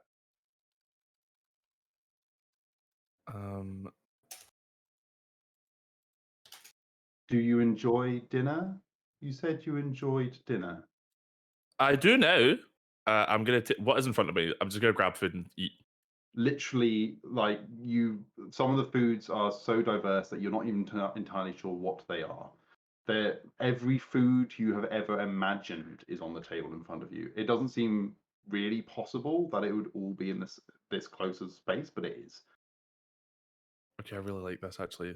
Okay, I'm gonna politely as one can, being a giant robot, grab something and eat it and ask if they would care to join me. Cool. Roll me a Constitution saving throw. Oh. 4 add 5, 9. Okay. You feel just pleasant warmth as the food heats you from the inside and just makes you feel relaxed, at ease with this. The 3 other adventurers, you've not seen Violet move at all, but you suddenly notice the suit of metal violently shaking. Is Violet looking into the mirror? Yes. Okay. Can I would like. Go ahead. Sorry, go ahead. You. Cool. Right, Okay. you're currently behind Violet, so immediately above you is another mirror. They're between you and the end of the corridor. Chaldear and Dyer are both at the end of the corridor. Okay. I want to summon a maul as an infernal pact weapon and smash the mirror that Violet is looking at. Okay. Turning back to Violet with that warmth, what do you say? What do you do? So as much as Violet's trying to pretend to be at ease, Violet never realizes that maybe they should have exercised some impulse control, and is essentially trying to talk down this demon, be like, "Hi, join me for food. Everything's fine." So Um, I would ask if they would care to join me, because at the moment they're just eyes. I want to see if there's like a forum there. Deception, me. Oh shit.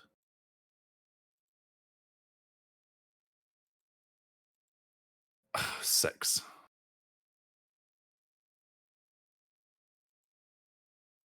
Rather than seeming like they're joining you, what instead happens is the room you're in fades away at the edges, almost as if it's crumbling away into just darkness around it. The floor starts peeling at the edges, and the food in front of you starts decaying rapidly.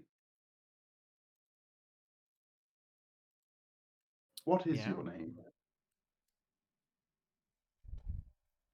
Okay, Violet is going to stand up and say, "I told you my name is Violet. What is your name?"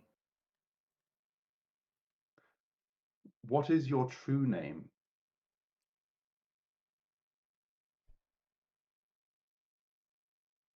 Violet is not what you were before. I don't care what I was before. I'm Violet. Roll me a wisdom save.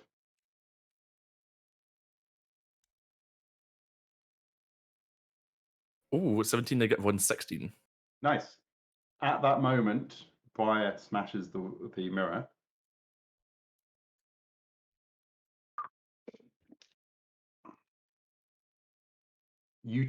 Violet, you take 4 bludgeoning damage as you're thrown violently away from the smashed mirror and hit the stonework behind you.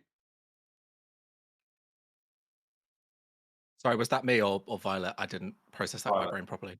Cool. You're in the real world again. You're in the corridor with everyone else. You don't know exactly what happened or why you're back here, but you can see the mirror is smashed in front of you. Okay. Dyer, Chaldear, Briar, all wisdom saving throw me, please, as the shards of mirror scatter in all directions. Oh shit. 16 plus 6, 22. 19. I have lost my character sheet. 1 second. My wisdom was so poor, my entire existence has just... I'm also a 0 perception character in real life. Chaldear and Briar, you're able to tear your eyes away as the shards of mirror fall across the floor. It's a 13 from me. Dyer, you're far enough away that you only get a glimpse, but that glimpse is enough. I think you got me and Jay's characters confused. Oh, sorry. Which one of you got the 19 wisdom? Me. Ah, sorry. It was Briar who got the low wisdom save. 13, yeah. You just at the moment of the mirror's shards are falling, you catch a glance of one before you tear your head away, and as that happens, you feel the pain of that mirror shattering, and you take 5 psychic damage. Ow. Violet, you're not in that space anymore. Okay. Well, Violet was knocked back and is sitting leaning against the wall. I'm gonna look up at Briar and say they weren't even hot. And what's worse, they might be a TERF. Can I do the tried and true cat thing of just like rubbing up against Violet's leg to comfort them? Don't worry, Violet. bestie, I've got you. You feel a somewhat more natural sense of ease with a cat rubbing against your leg. I feel more at ease.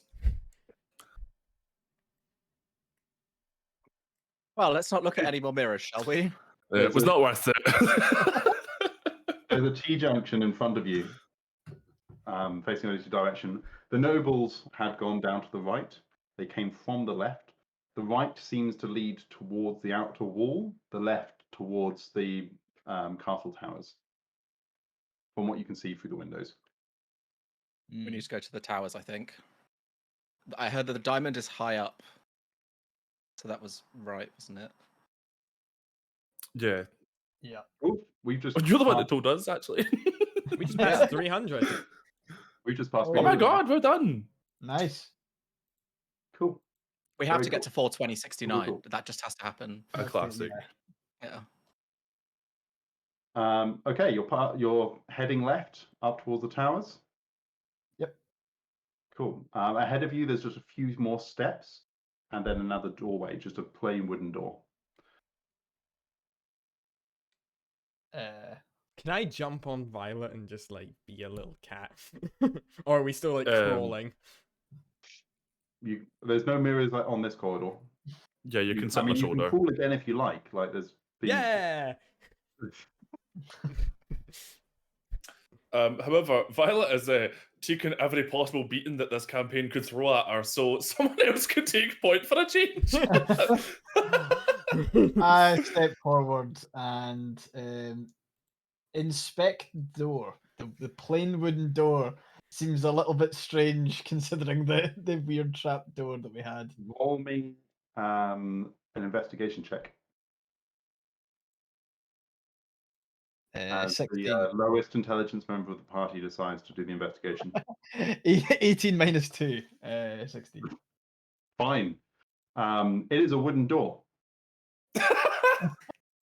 I'll Open also the roll. door. Never mind. Oh, sorry, go on.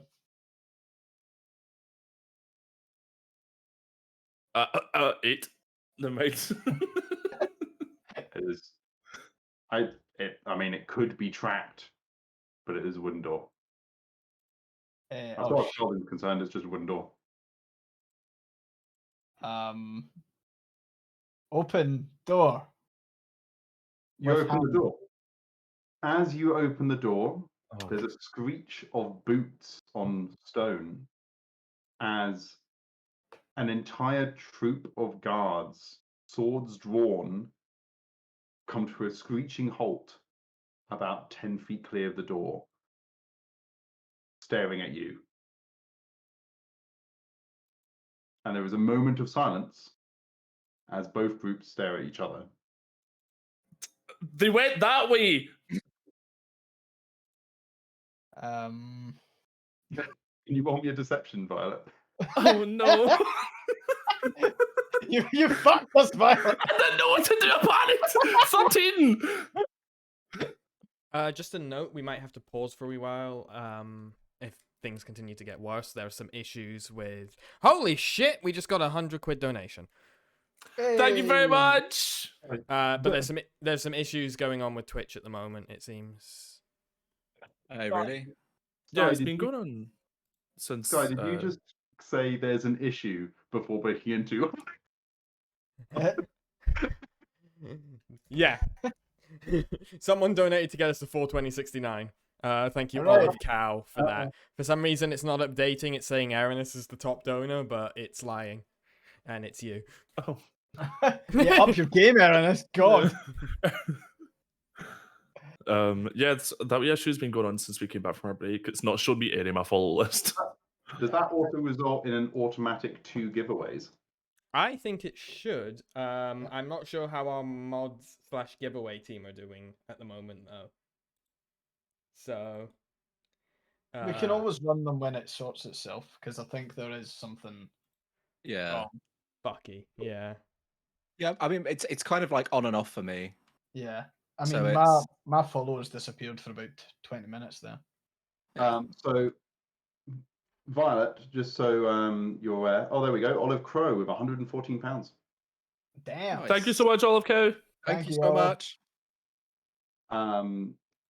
Violet, the guard at the front with his sergeant stripes rolled an 18 on insight. Fuck. Meow.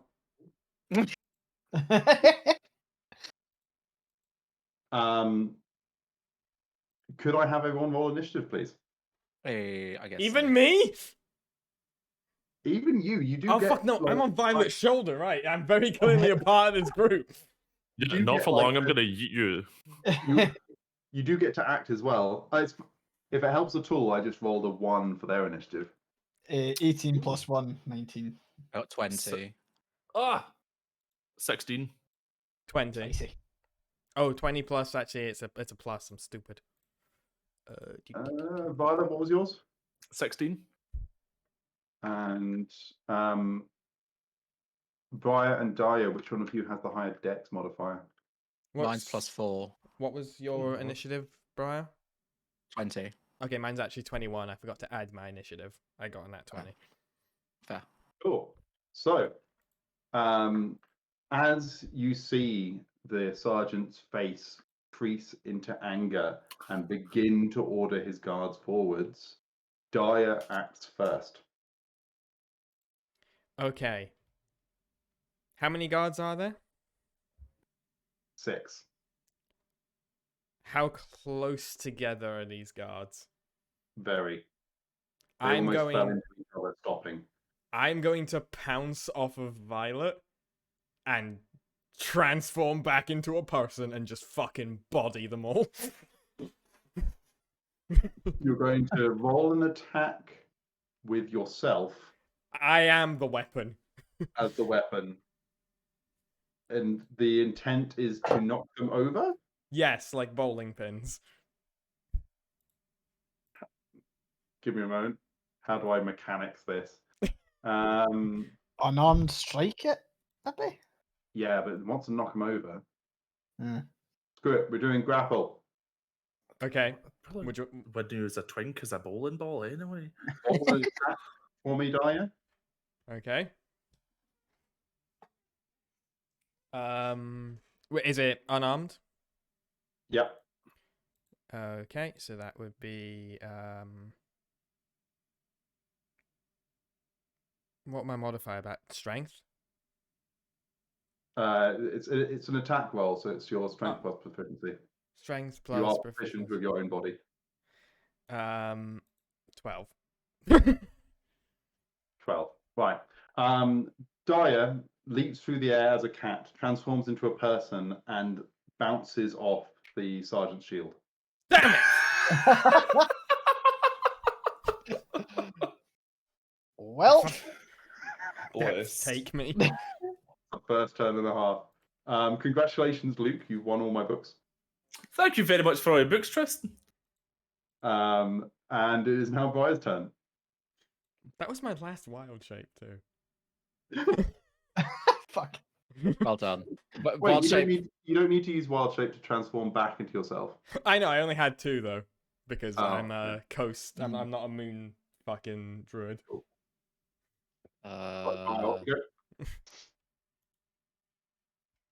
You are Would at the it- back of the group, I think.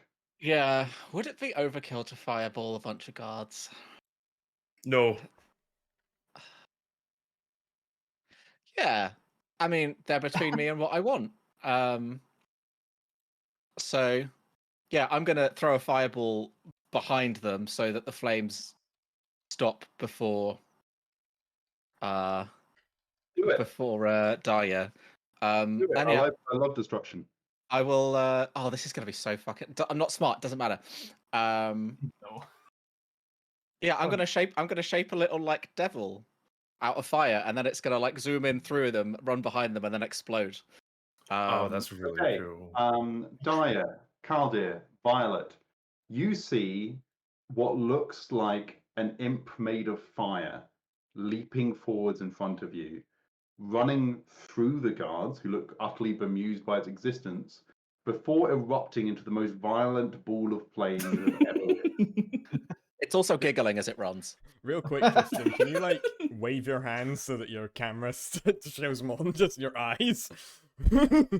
Thank you. Go Very ahead. good. Cool. I would now need you to roll dex saves for all the guards. So Tell me yeah, your DC. DC is 14, dex save, and it's 26 damage, Wow. which is Okay, almost one of perfectly the average. normal guards and the captain passed. How Mhm. much damage was it? 26, so half on a success, 13. Um,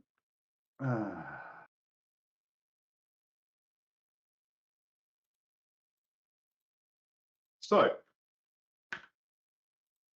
every single one of the ordinary guards just died. Fuck. Literally blown against the walls. 2 of them are just charred chunks that got splattered in all sorts of directions. They were nearest the imp. The captain got basically knocked forwards, but there is one unfortunate side effect of this, and the side effect is this. Fuck. Dyer, in human form, had landed at the feet of the guards sergeant, and also needs to make a dex save.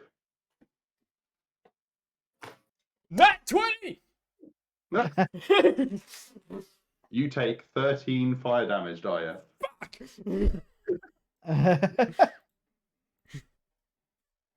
Kaldir, that is one of the most violent things you've ever witnessed. And you're a Minotaur. The sergeant is basically on one knee. His entire back is scorched, and some of his cloak's on fire. Dyer's at his feet, slightly scalded himself. What's your move? Have a slight glance behind me at Briar in a very, what in the God's name have you just done? I suppose we're killing cops, so I elect to draw my greatsword and just plunge it directly downwards into the sergeant. Give me an attack. Also, Kaldir, do you get 2 attacks? Good question. Not a I feel clue. like this is something I might have wanted to ask earlier, but technically it's not my job. So, Yeah, I mean, serves me right for being a noob and not knowing. But if that is the case, Paladin of let me Men. check. I've just had a look. You do. You do, What's yeah. this? So You I do could get have 2 per turn. We I got could have- some fan art while the stream was going on. Oh my goodness. That is I like the little magical. cloak. That's so good. Yeah. That is awesome. from it's our friend Toby. I don't know. I think it's Little Moth in chat. Nice. Beautiful. That's amazing. awesome. I feel like I should have like decimated that crab earlier with. I my was 2 thinking attacks. that. I know. Aye. I was Kaldir like, just, so that's Kaldir just 2 holding attacks. back and letting Violet take the hammering. Yeah, it's just Shields cardio. it's character building stuff. Like It's character crushing. right, in that case, I greatsword the sergeant who's lying in front of me. Hey, 2 attacks. That's Roll them. 11 plus 6, so 17. And it hits for 12 damage. Is the sergeant still standing? Yes. Okay. In that case, he's getting another one. Which is a 12 plus 6, which is an 18, and Also, the damage is 9. he well, firstly, Little Moth, fantastic, very Yeah, talented. wonderful. Second of, I'm really enjoying the chat at the moment, it's hilarious. And thirdly, the guard drops his sword and holds up 2 hands, just like utterly stunned by what has happened. as the charred remnants of his group still smolder behind him, it is Violet's turn. Sorry, just on that, is the sergeant gone? The sergeant's on one knee, hands Oh, up. right. Sorry, it's the sergeant that's hands up. Yeah.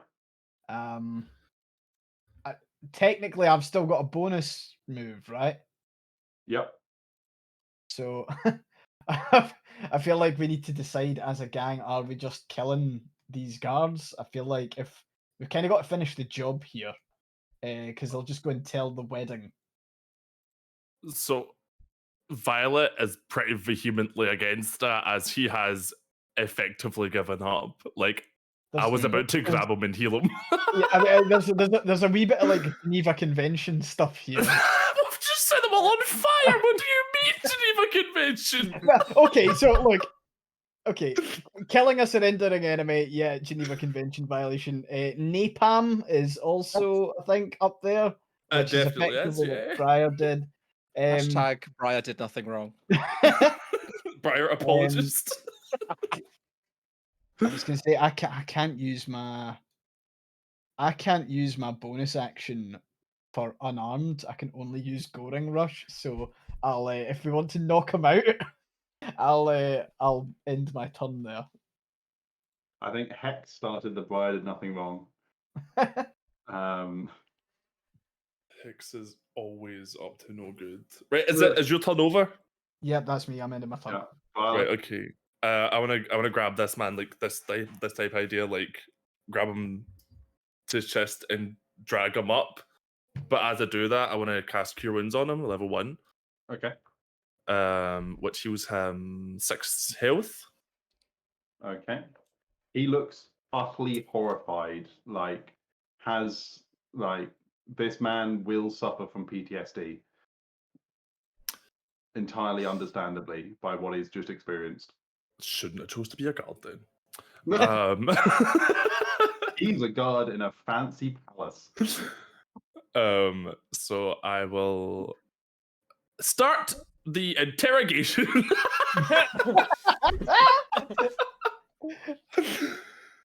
So now that I've healed you, I'm gonna look over at Cardia and like nudge to close the door because you can still smell guard in here. It's stinking. Wow. It's something I would say if I had a nose. Yeah, I'll be like, listen, unfortunate what happened to your companions. You could have just fell from a wonderful ruse, but this is all on you. If you talk to someone about this later on and they say it's not your fault, they're lying to you to make you feel better. This is entirely on you. But what you can do right now is help this situation by telling us how to get to the diamond. Roll me an intimidation with advantage. I just want to point out that I just incinerated a room full of people, and in this scenario, I'm not the villain.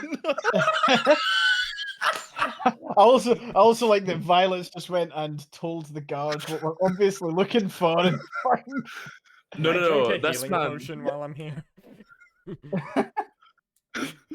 I got a 14 plus 3. Oh, with advantage, did you say? Yeah. Well, I got a 17, but let's see what it could have been. Yeah, you got advantage from the fact that he's scared out of his wits already. The other one was a 10, so I'll take the 17. What diamond? I am suddenly very confused. What does he mean? What diamond? Do you want an insight? Yes, I would love to. Go for it. Are we still in combat, by the way? No. Can I drink a healing potion? Yes. While I'm just lying on the floor. 12, take 1, 11. This man has no idea what you're talking about. Okay, I'm gonna look at my companions and be like, did we not come here to steal a diamond? I think he might be a little bit Shout. disassociated. No, he's fine. Did we not come here to steal a diamond? we did, Yes. but chances are he knows nothing about it. I think he might be an unreliable narrator. But he's got sergeant stripes. Sir, what do you mean no diamond? I'm talking about diamond. The princess has a ruby. Do you want a ruby? I drag myself up on the wall like, ugh. I ask Briar if he has. It's from her mother. I'll give you an emerald. Ask Briar if they have a waterboarding spell. No, I do. Oh, come on! This is your first D&D game?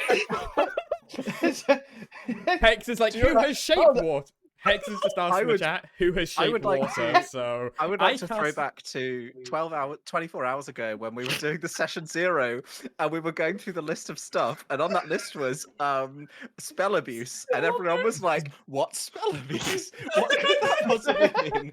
And now here we are discussing how to waterboard someone. I mean, you did just commit a war crime. I healed him! Oh no, Briar, I'm talking Briar, about you Briar. actually did commit a war crime, to be fair. In my like. defense, I thought they would be stronger. I thought you could tank the napalm fireball that I threw at you. They gleefully cackled as he ran through you and exploded. For clarity, for this charity stream for a teens health charity, I will not be on screen describing the waterboarding of a captured captain. Yeah, Yeah, that's fair. that's reasonable. Yeah. Yeah, I think we'll draw the line there. The guard. So to recap, the guard has said they know nothing about a diamond. They said the princess has a ruby, and they said that their wife has an emerald that was passed down by her mother. You can have that. Do you have the emerald on you? No, my wife has it. Oh, right, okay then. So What? what do I do with this man?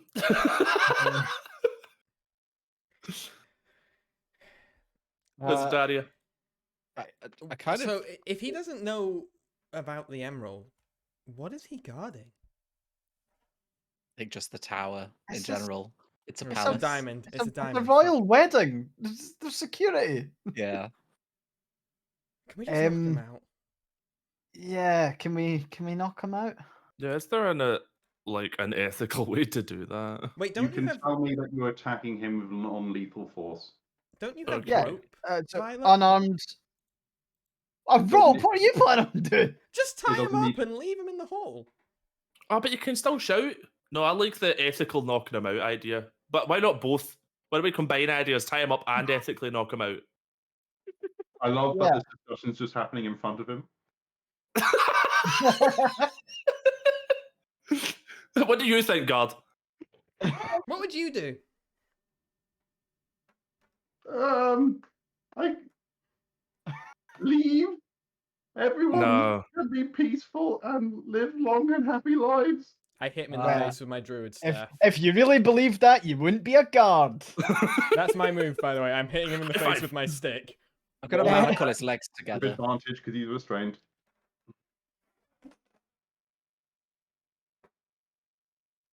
Um, 11. No.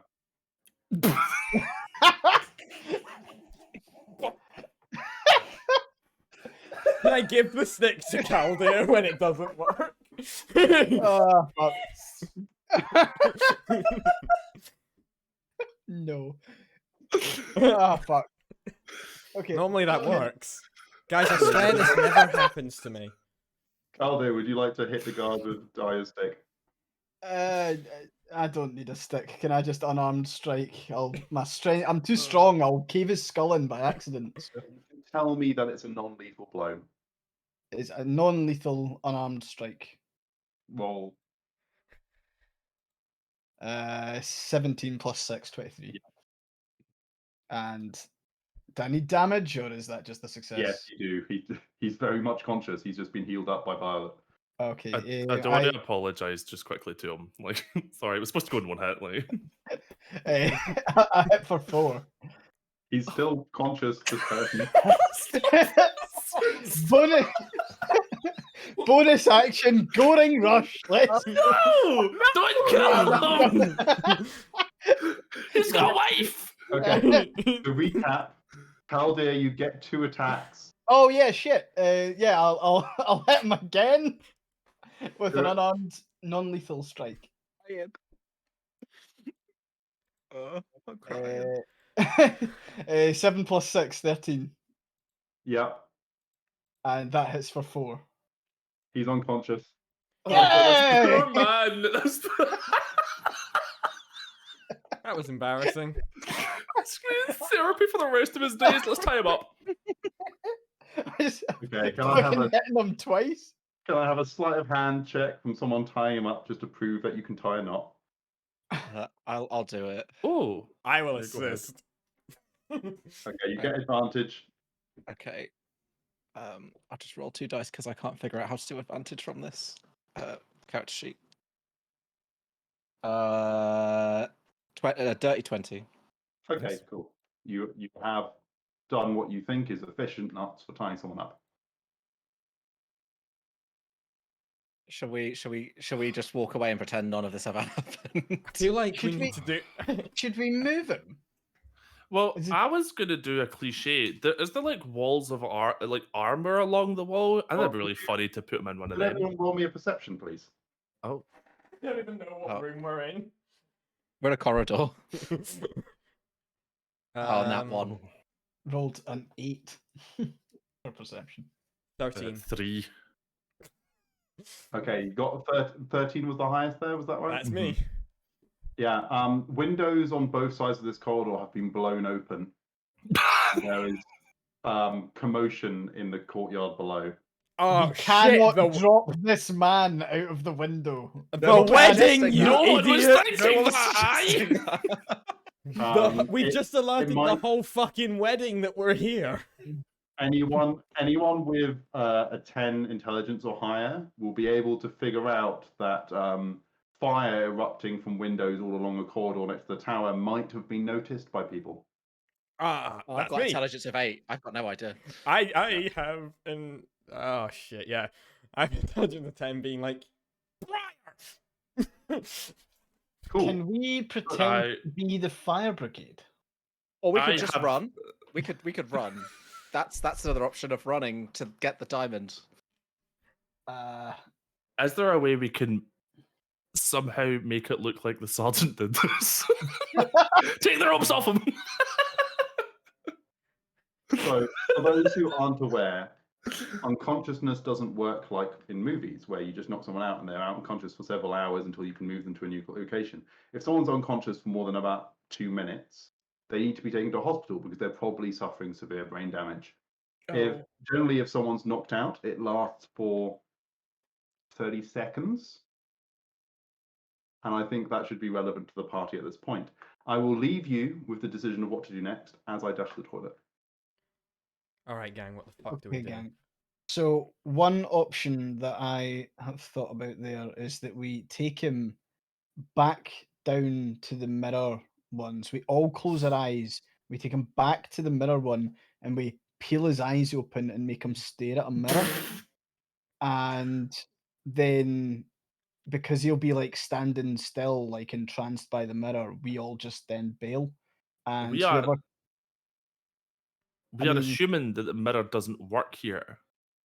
Because there's people walked past us before and the mirror man didn't grab them. I really liked your idea earlier on that you came up with all by yourself, where you said throw him out the window. I didn't say those words. You said them. I'm just reminding you. I would be a little bit concerned at throwing a tied up sergeant who's unconscious onto the courtyard stone He's beneath not us. he's about to wake up. He's not gonna be unconscious for long. No. Oh, no, he's not going to wake up if he lands. Wait, I've got an idea. Briar. Oh wait, that's really dark. I'm not doing that. Never mind. I still cannot believe that in this scenario I'm not the villain. Like, You I'm are the villain! We're in this position because of you and your cackling little elf boy. I was not. I did say this might be a bad idea, and Luke, you said go for it. I don't roll the tapes. That's a lie. I'm being gaslit. So we need to figure out a way to. You're still muted, Tristan. We need to figure out a way to deal with this person and hide the fact that we're here to a now alerted wedding party. Okay, anyone with intelligence 10 or higher should be aware that there is no hiding the fact that people are here at this point. I will just for audience announcement, we have now raised £424.89. There is now just a little bit over an hour left of this adventure for the party to somehow succeed or fail in their attempt to free the diamond and to get out. So best of luck to you. What is the decision of what to do here? I have an idea. Hmm. I have 2 spells that could be useful here. Go on. I can cast Fog Cloud to hide us and the corridor, and then cast Thunderclap to make it look like we were just struck by lightning, and that's why the windows exploded. The windows are already exploded, though, Daria. People will believe what I tell them to believe. I we're have we're an working on the- alternative. Yeah. It's quite dark, but it's also potential to be funny, so I think it balances out. Maybe put it I in the see. out of character chat or the game room chat before we say it on the charity children's live stream. Okay. I apologize. Okay. Step For one, simplify. everyone in chat, we are currently reading Luke's suggestion line by line, because that seems to be how he's doing it.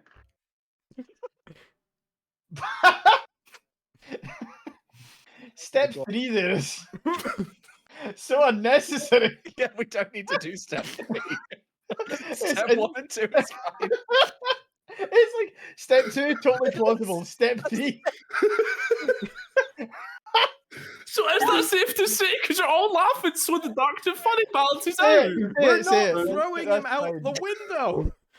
So I was like, untie the man, have minor illusion in this man's voice saying, "Sorry, I made the explosion," and then throw him out the window. It doesn't need to go out the Like, window. screaming it at the crowds. Yeah. But we could do something like that. We don't need to untie him. We can just have a minor illusion in his voice being like, "Remain calm. Please stay in your seats." It only Although lasts. you rolled It only lasts a over minute. 10 of perception earlier. You just overheard whistles from the courtyard, like metal Oh. whistles. We And got it. there We is got to a go. stamp of feet of people clearly running in step. We gotta make a fucking decision, guys. No, we gotta run. We gotta just run. Run. Yeah. Run. Leave Raise them- hands. just I'll leave- run. Yeah, leave them tied up. Let's roll. I'll run. I cast Fog Cloud as we run, just to obscure everything. Cool. There is a door at the end of the corridor. Again, a wooden door. Shoulder barge. Yeah, charge in. Charge it. Yeah. Cool. Roll me a athletics check against the door. This Is that everyone or? Whoever was at the front.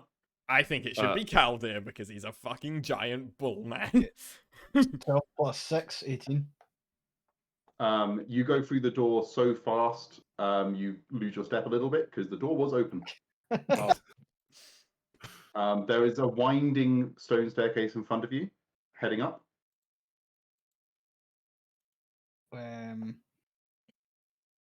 Keep going. Yeah, keep going. All right, cool. As you get up to the top, you hear a polite cough. As you enter into a new space, you run 3 flights of stairs up. And as you enter the space, you find yourself in a large hall, especially large for somewhere so high up into the castle grounds, with a very ornate door at its end. And in the center of the room is a chair, very, very well-made wooden chair. And on the walls on either side of you is a mix of windows, stained glass, very beautiful, and mirrors in between them. And sat in the chair is a man in very ornate black metal armor with a long flowing cape in the colours of Dava, the other state involved in the wedding. Oh, fuck. Is this the groom? The vibes are rancid. Can I roll a perception check? Roll me a perception check. 15. Actually, roll me a history check. Could I also roll a history 11. check? Yeah, anyone can roll history. Okay, good, because I got a nat 20, so that's 26. Thanks. That's 13 minus 2, it's 11 for me. These rolls have been obscene tonight. It's Yeah. like you and Skye have just been exchanging points. And Violet, this is, I will bring up the name. This is the personal champion of Duke Raylan, the groom. This man is not only considered one of the best fighters Dava has, but also a exceptionally masterful commander who basically brought the last conflict to a close by leading the ambush that killed the last king, the father of the bride of the wedding. And he is slumped lazily in this ornate wooden chair facing you as you enter the room.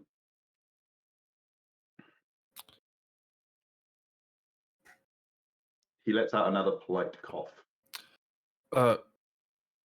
Great party, isn't it?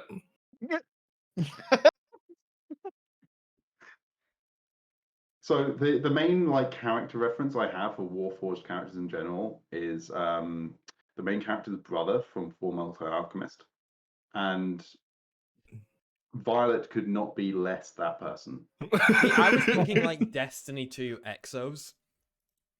The Destiny 2 Exos is actually pretty close to what I've got, except fantasy. Yeah. He stands, and with a wave of his hand, the door behind you closes. He's not having a good time at the party. We done fucked up, guys. Wait, what color of armor and clothing was the sergeant down the stairs wearing? Of the kingdom that you're in, of Lyriad, this man is wearing the maroon of Dava. We have come to warn you of an attempted terrorist attack. Oh, I'm sure. You see, my friend here, and he gestures towards the mirror, told me of your arrival some time ago, but honestly, I expected a little more than this riffraff. Honestly, buddy, so did we. We thought we'd be doing better than this. Well, you have a final chance. I assume I know what you're here for, and you assume that that is in the door behind me. And I feel it is just fitting, really, to get in a little bit of a warm-up, a little bit of exercise before the wedding itself. Just, because I'll be relaxing afterwards. I won't want to do any training. I can deal with that now. So, first up, if you just step forward. Before I do that, go ahead. Go for it. As a great commander such as yourself, why do you want this wedding to go ahead and the war to end? So we can do War of the South. What else would we do with the combined armies of these kingdoms? Oh, that's why we got sent here.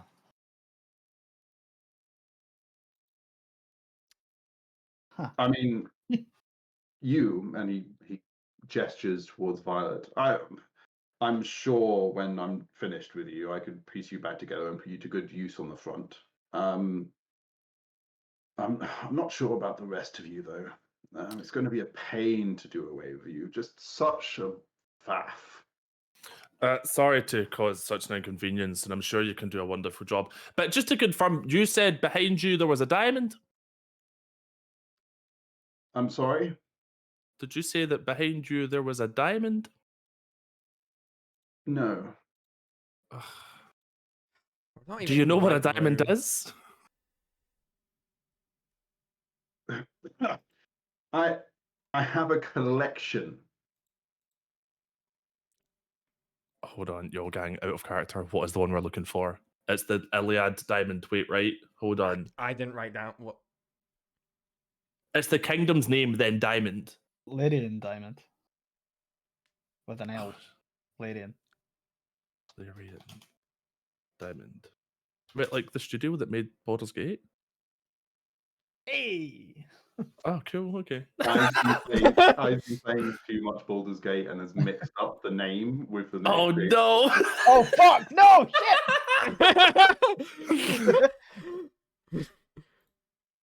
Shit! Okay, back end character. That's a diamond. Okay. Yeah, it's diamond. The diamond that the wedding can't go without. Thank you, Briar. Yeah. Can't go ahead with that. Well, yes. I guess the wedding couldn't go ahead without them. No. But I mean, they sent you, which is a little bit disappointing. But next time, I'm sure there will be something more worthy of my time. Let's get this over with. It should be a couple of minutes, surely. Okay, I understand where you come wanna- from. Very busy Yeah. man.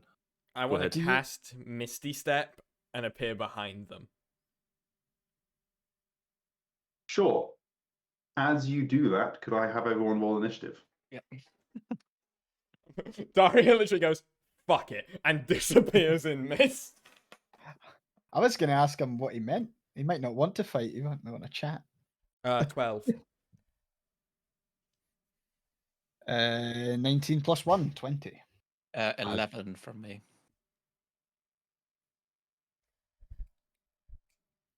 And Violet? 7. It's just the way you said that.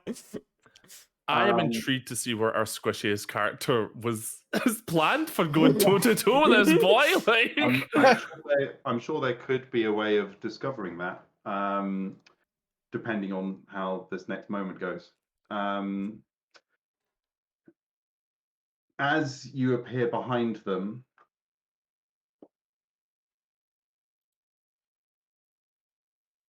their sword whips out of their scabbard. And that clearly took them by surprise because I rolled 6 and a 7 on their attacks. As they swipe at you and miss. Oh my god. However, at that very moment, they also point at themselves and a glowing aura appears to cover their person. Shit. That ruined my idea to slit his throat. Oh dear.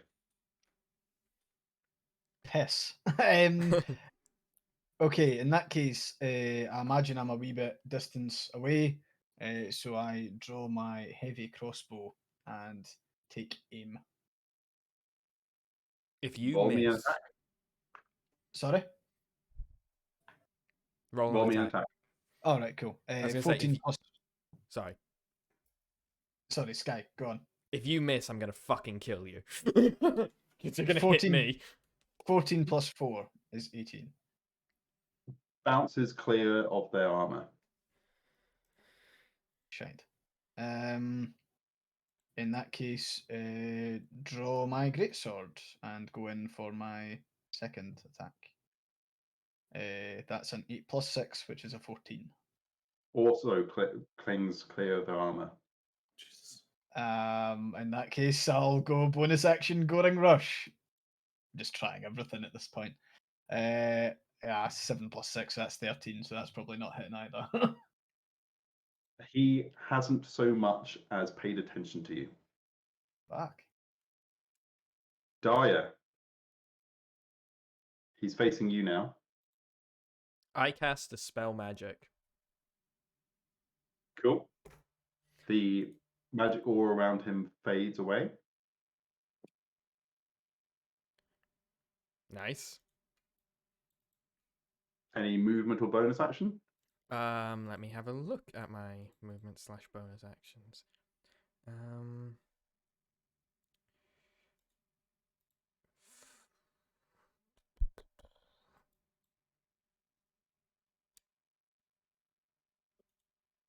Give me a second.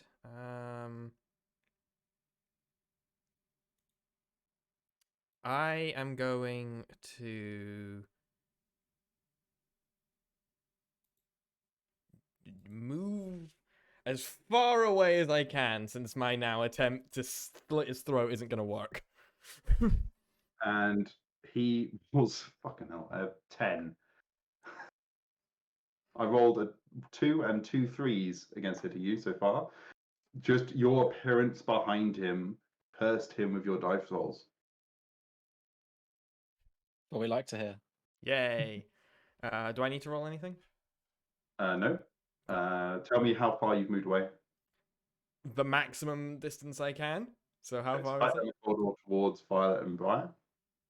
On which note, Briar? Oh, I wouldn't. I'd be on the other side of them, wouldn't I? So I'm against the. Oh, you wall. can't. There's barely 10 feet between him and the door. Shit. Okay, yeah.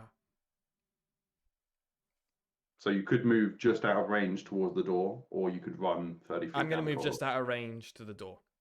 Okay, cool. I have a plan. Briar, you go. Okay. I'm gonna get. So how far away am I from him at this point? If I'm in the door with the spiral staircase behind me, About 35 feet. about 35 feet. That's fine. So I'm gonna get my whip out. And I'm gonna walk towards him, and I'm gonna just like pat it into my hand as I'm walking towards him. I'm gonna get to within 10 feet of him, and then say, "You've been naughty."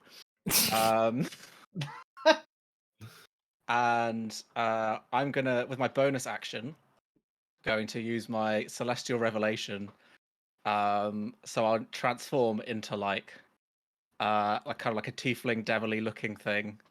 And can he please make a charisma saving throw? You have got to be kidding me. He rolls a 24. Okay, he's fine. And then I'm gonna start attacking him. So attack number 1 with the whip. Mm-hmm. Why did it? I am very confused by this. So 16 on the first, which I think is a miss. It wraps around his forearm briefly, then comes free. Okay. Attack number 2. No, that's a 10. Okay, Violet. Okay. I am going to step myself in front of Dario. And I'm going to look at this man's nice shiny metal armor, and I'm going to cast heat metal.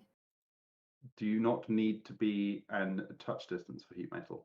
60 feet. Oh, nice. Okay. Am I good to go ahead with that? Yeah, I'm just going to look up the rules. Of course.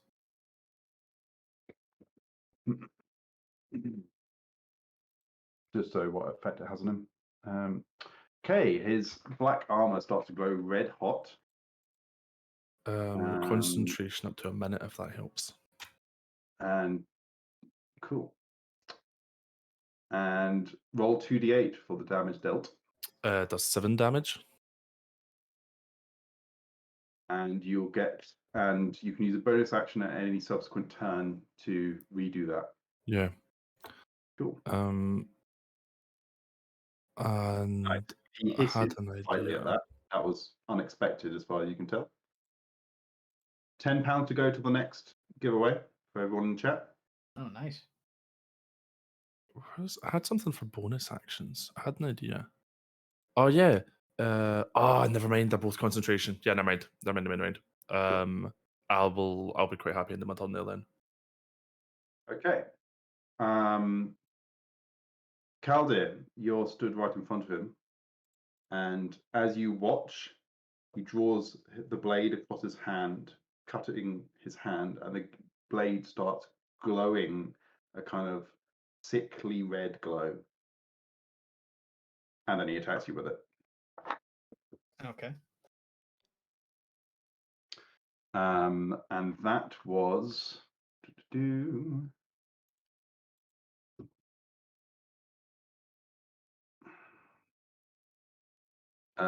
both attacks were in the mid-20s. Yeah, that hits.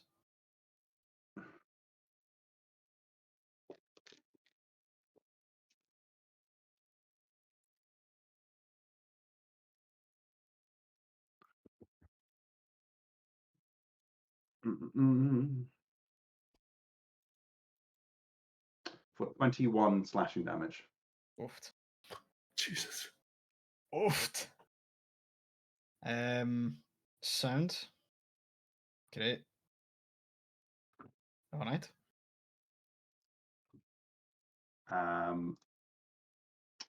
It's your go. Or Uh, response to that. cool. Um. So I think I'm going to try a wee spell. I'm going to cast Hold Person. For that, it's choose a humanoid that you can see within range. The target must succeed on a Wisdom saving throw or be paralyzed for the duration, which is up to 1 minute. Spell DC? So yeah, Wisdom saving throw from you, I think. Yeah. Well, he rolled a 22 on a wisdom save. Oh fuck! Right, okay. Yeah, that doesn't do anything then. Apparently, after one round of being a bit bemused by Dyer's opening, he's now in the zone. Okay. In that case, just bonus action immediately.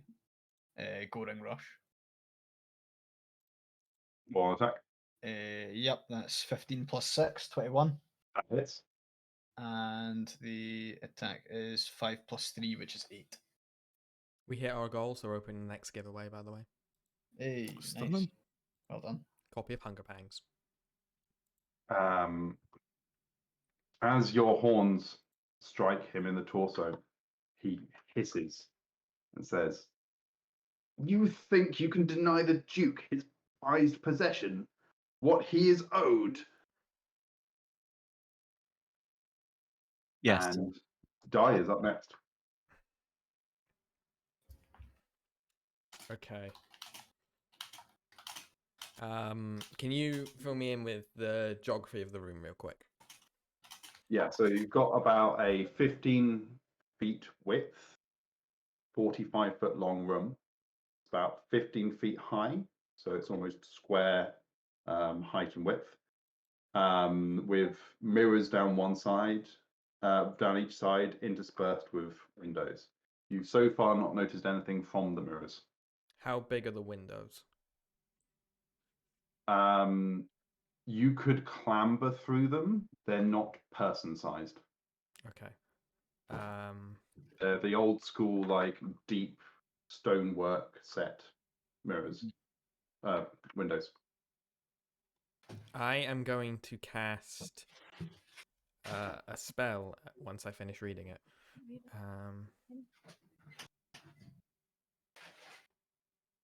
Oh wait, no, I can't right now because Calder's in the way. Thanks, Calder. Trying my best. You could, like, what kind of spell is it? It's Moonbeam. Moonbeam you could set to not be on Caldir.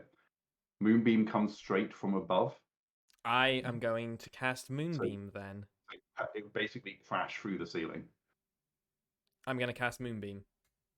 Nice. So you're setting it basically on him and right behind him, is that right? Yeah. Cool. It must make a Constitution saving throw. Crit fail. It takes, since I'm casting it at the 3rd level, it takes 3d10 of damage. Okay. Are you rolling that or am I? You're rolling that. You roll all your damage. Cool. 5, 8, and 6. So 19. Oof.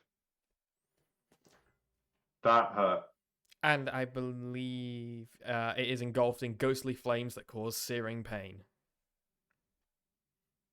Yeah. Calder, you just got blinded slightly by literally the strongest light you've ever come across landing on the dude in front of you. Okay. Briar, this is as illuminated as you've probably ever been. I look fantastic in this light. Which is good timing for your turn. Excellent.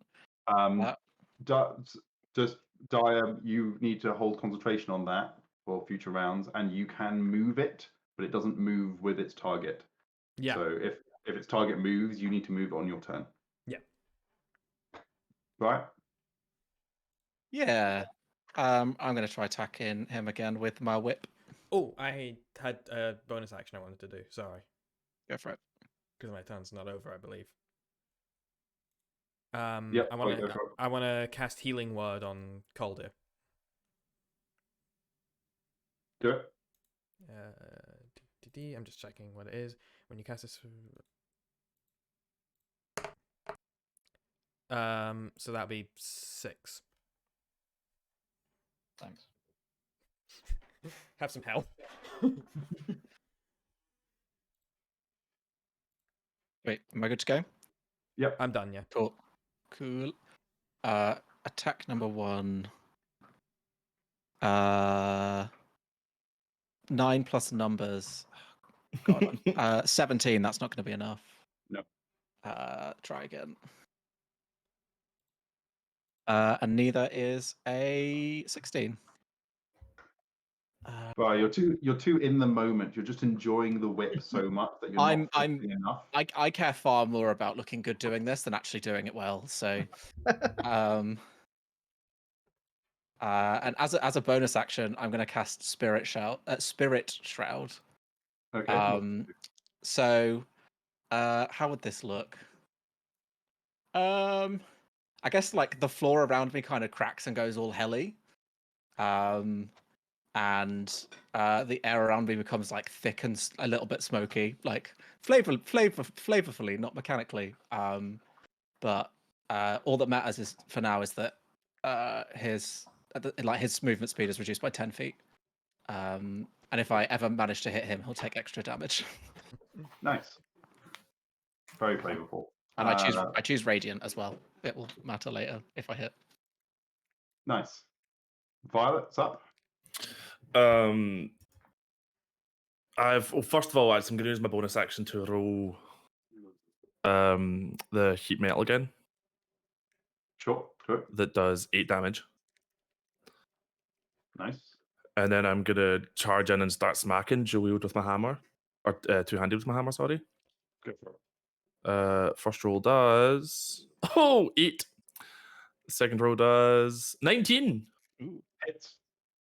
And that does 7 damage. But I want to look up at this guy and be like, why don't you ignore the bull, come hit me, big boy, and I'm going to wink at him. Yep.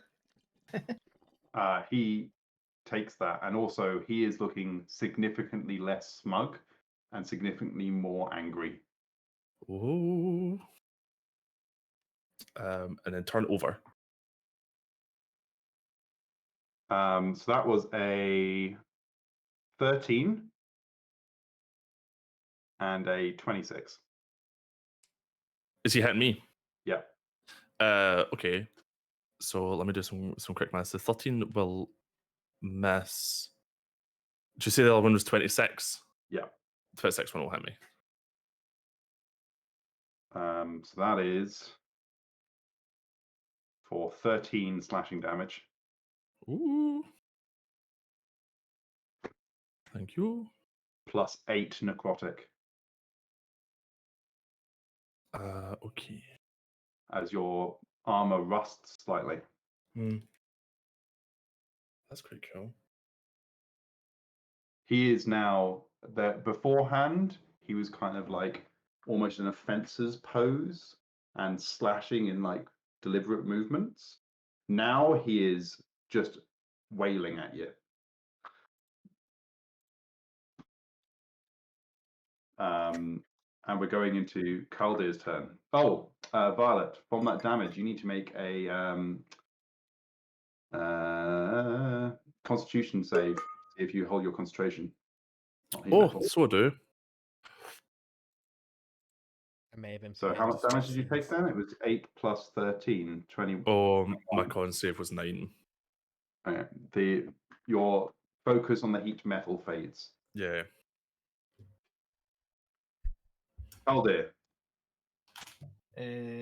Out of character just briefly, but see when we say 2 attacks, is that 2 like attacks only, not like a? Yeah. Okay. It's not 2 actions. Right. Okay. I need to go It means refill that my water, or Jessica will yell at me. It means that your attack action includes 2 attacks. Right. Okay. Violet, how are you doing on health? Or how are you? How's your wounds?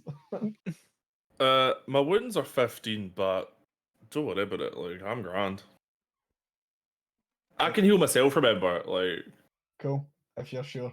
In that case, I won't bother with lay on hands. I will you can instead. lay on. Oh, you're a paladin? No, yeah, sorry. In that case, I will just go ham. I'll take 2 swipes with my greatsword. First one is an 8, 2 plus 6. Second one is 25. Oh, that does it. Do it. Also, like, given you're a paladin and you're not using your lay on hands to help Violet, do you want to dump a smite into that? Why not? Yes. You can use your bonus action to imbue your attacks with smites as paladin. It's in just that- part of the damage in 5th ed. You don't have to take an extra action, do you? You need to use a bonus action to cast the smite, Yeah. unless it's a divine smite, at which point Yeah. it's divine ability, but you can use smites like it. On your character sheet, let's have a check if do you have any? I can't see smite by itself. I can only see divine smite. But that might just Well, you be could put a divine smite in that. with that divine smite. It says divine smite no action. Yeah, so you can just add it to your attack. Cool. In that case, I'll just add it to my attack. And the greatsword damage is 5 plus 4 plus 3, which is 12. And then your divine smite can be, depending on the spell slot you use, 2d8 plus 1d8 for every extra spell slot over first. Cool.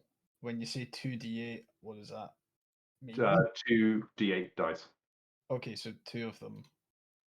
And that is 13. Nice. So total, that's 13 plus 12. So woo, 25 damage. That knocked him. For probably the first time this encounter, he looks genuinely injured. sick. And yeah, I think the having the divine smite ruins my bonus action. So I can't follow that up with Goring Rush, for example. No, it's a special ability, so you don't need to use your divine smite. You don't need to use your bonus action. Oh, right, okay, so in that case, I will use my bonus action. Yeah? Yeah. That's cool. Cheers for your patience. 12 plus 6, that's 18. And 1 plus 3 is 4. So, Kaldir, I'm not entirely sure what happened in the last turn, but has decided that this dude needs taught a lesson and has just wailed on him for 30 damage in a single round, Jesus Christ. which is more injured in like one experience than this dude has ever experienced in his life. He said I wouldn't be good enough for the front, so I had to show him. Yeah. Dyer. Right. He hasn't moved from the moonbeam, so you could use that. I am going to instead cast another fog cloud to Okay. help my melee-based team be hidden from him. It would also mean that he's hidden from them. Yeah, it's both Well, he has a ways. giant moonbeam on his back. Yes, but you'd have to drop the moonbeam to bring up the fog cloud. Fuck. Okay, I'm just gonna keep up what I'm doing then. Okay. So needs to make a con save. He crits it. So you can roll the 2d10 damage, and he'll take half. It's 3d10 damage, and he would take half. Oh, sorry, yeah, 3d10.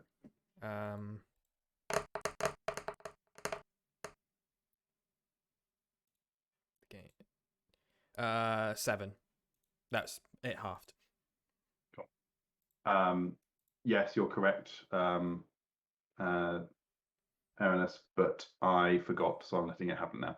No, that's fair.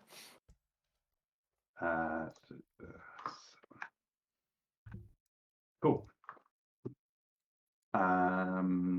Next up, we have Brian. I need to hit, please. Please. It's like better odds than 50-50. What the dice have been so good to me all night. Okay, first whip attack. Fuck's sake, that's a natural 1. Oh.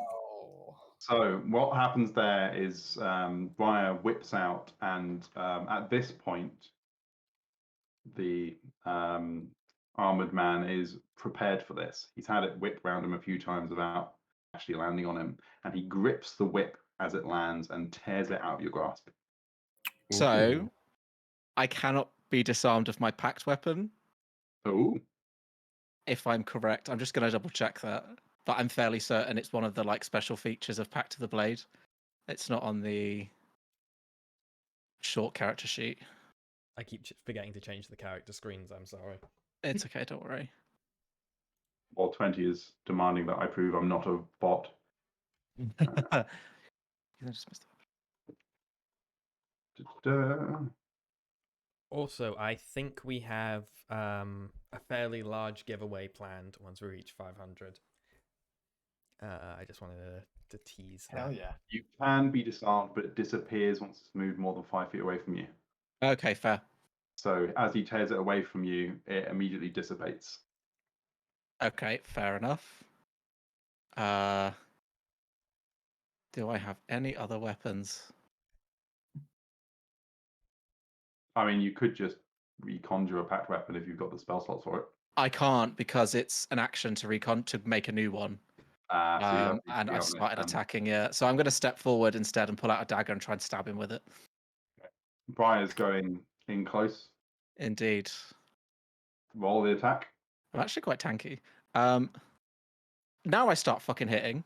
So that's a minus dagger.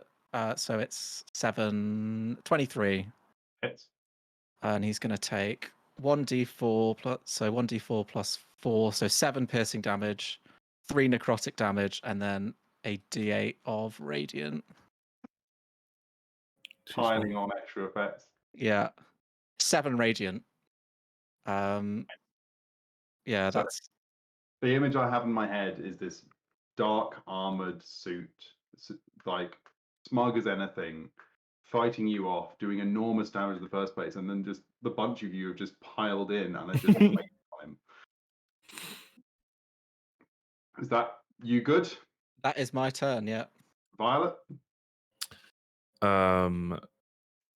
So Violet has lost her concentration. So I think I'm just gonna start wailing again because it could be fun. It Hell seems to yeah. be the tactic. Hitting really hard 15. repeatedly. I had 621 for my first hit. Hits. Second hit is 12.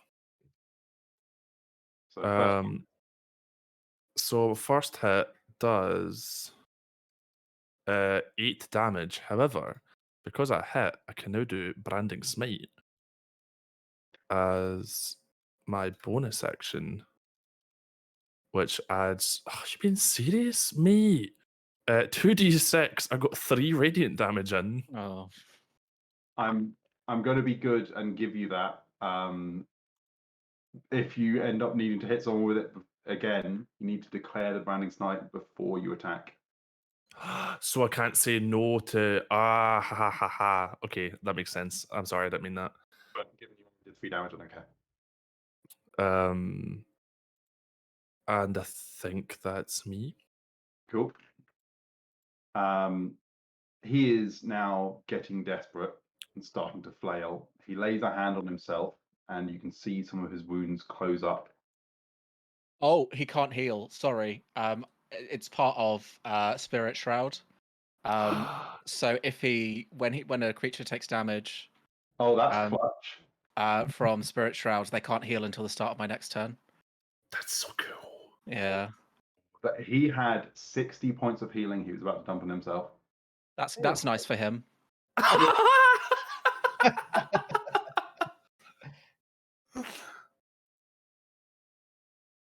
Denied, furious, he starts swinging at Kaldir, who did a lot of damage to him last turn.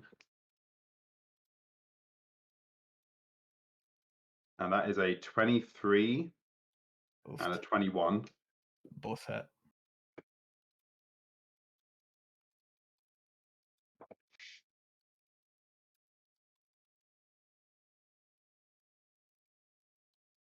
Four.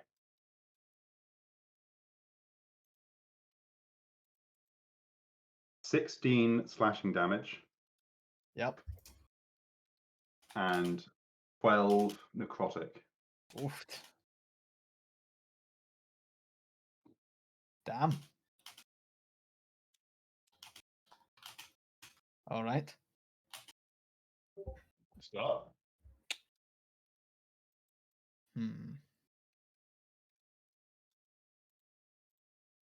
It's whether or not I trust one of my friends to heal me. Oh, I can heal you. Feel not. It is now your turn. Okay. He is looking desperate, slashed up, bruised, like starting to droop his shoulders. Yeah.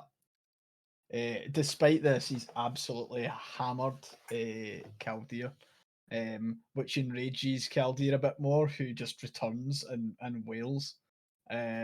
I would say if it's cool that we're divine smiting this again, and we're attacking twice with the greatsword.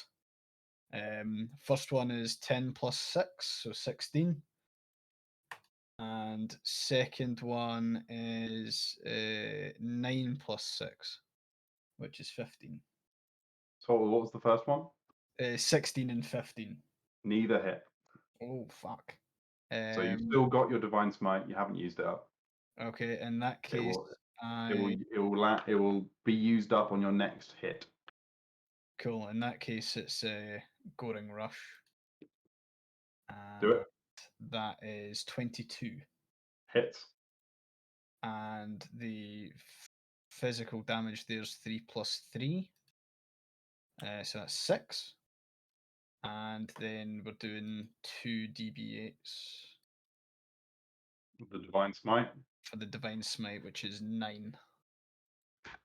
So How'd you kill him? 15 damage. We kill him. How do you do it? How does he die? You get to decide how it happens. Oh, fucking sick! Right, in that case, in a kind of desperate charge, having failed the 2 greatswords, swings once and misses, swings the other way and misses, drops the greatsword and absolutely bull rushes him, impaling him through the torso on 2 horns, and hoisting him up into the air before dropping him down, dead. His limp body lands on the floor, completely still. He didn't even get a chance to make any last words. That was just like horn through the lung, done. Out of character. D&D makes you feel fucking epic. I love this. Yeah. Did it? It's It's good. so good. It's so fun. This is We're fucking gonna- sick. That clutch moment of just like he puts his hand on his chest and starts closing up his wounds, and Briar's just like, no. No. And that was so. I can't believe you did that. And we hit 500. Hey! Which Oh, means I've got we D&D have fever. we have a big giveaway coming because it's 500 and we're about half an hour from the end, so we thought we may as well. Awesome. I'll let Betty announce that in the chat, but we can continue. Can I get a perception check from everyone? Yes. Yep. I fucking forgot where my dice were because it's been like oh my God. 18 Oh. plus 1. Yeah. Anyone who's got a 10 or over is going to hear there are people hammering on the door behind you that was closed at the beginning of this. Violet, Like, could you you don't burn the know- lock? Could you burn the lock and seal us in? I'm thinking. I was thinking the same thing, to be honest. You don't know how long they've been there trying to get in because you guys were focused on this fight. But like whatever he cast to close the door has kept it closed so far, but they are trying to get in. I don't want to risk it with him no longer being around. Yeah, I've got like a handful of like tools, like a lot of tools by the looks of this. So I'm sure I can use some of them to seal the door. I was gonna say like worst case scenario, you could just heat metal the like door handle and lock us in. That sounds lovely if I had the spell slots for it. Shit. However, I do want to see. Could I roll to see if my companions are distracted by the door Yeah. what banging? for me? Perception. Yeah. Oh, Are you guys distracted by the door? Oh no, I'm looking for the diamond. Uh, I got a 5 on the perception, so I don't even notice. I'm Uh, looking at the door. I did get I did hear the door, so I'm probably like alert. Okay, Violet. They're doing other stuff. Okay, well I rolled a 4 anyway. I'm gonna take a sword. Can I do a perception check? You pick up the rapier from the floor. Tee. You have a rapier. I'm not sure how much use it is for you. I don't think you're a Dexy build. No, but it was magical, and I like learning magical things. I'm an artificer. Arcana check me. What? Sorry, Arcana. Yeah. 18. 18. It's not magical. Ah. He was dropping unholy smites into it. Oh, I'm just gonna like He was like what was like it? There's an oathbreaker maybe. yeah, He- Oathbreaker Paladin. He was a dex-based fallen paladin. Oh, that's fucking sneaky. Okay. Mm. Can't be a Yeah. paladin of vengeance. Yeah, I'm just gonna drop it on the floor. I don't give a shit anymore. Like, You punt it. yeah, pretty much. Oh, actually, I use it to like secure the door somehow. Did anyone roll above a 15 on the perception earlier? I got 15 Uh, exactly. I Okay, got 17. I You think. will notice just on a murmur underneath the door hammering is a slight chuckle from the mirrors. Oh shit. You still in Why here, is- you little fuck? Yeah, of course, because he pointed towards the mirror earlier on. He's like, "Yeah, the mirror told me." Why don't we put the mirrors in front of the door? Do not Why look in the mirror. I'm worried he's in there now. Why don't I we would just put like- the mirrors on the ground? Like facing mirror down. I was thinking if we put them in front of the door and then they burst through, then the demon gets them. But it seems that the demon works with only them. attacks The intruders. demon, none of you have felt any of the compulsion towards the mirrors so far while you've been in this room. Oh, okay. I still want to lay the mirrors face down. Why is he laughing? I'm not talking to him. We don't have that relationship anymore. Broke It's that not hot. trust. I don't care. Yeah, Nah, you just buzz. Is there a search for like the corpse of the guy that we've just killed? Is there a role for that? You can roll me an investigation. Okay. That's a nat 1 with -2, so it's a -1. Oh wow. This dude has large holes in him. Caldir thinks he's still alive. Calder's like, I did that. Me. That's what intelligence 6 gets you. Um, I will note for the party that the four of you have just been in this room. People are hammering at the door. There is a large, ornate door behind where the guy was that none of you have approached. Well, Perhaps I'm we gonna should lay approach the mirrors large down. ornate door. Other door. Let's go. While they do that, I'm gonna lay the mirrors down. Cool. Run over to a mirror. As you grab its size, could you make me a wisdom saving throw? Oh shit.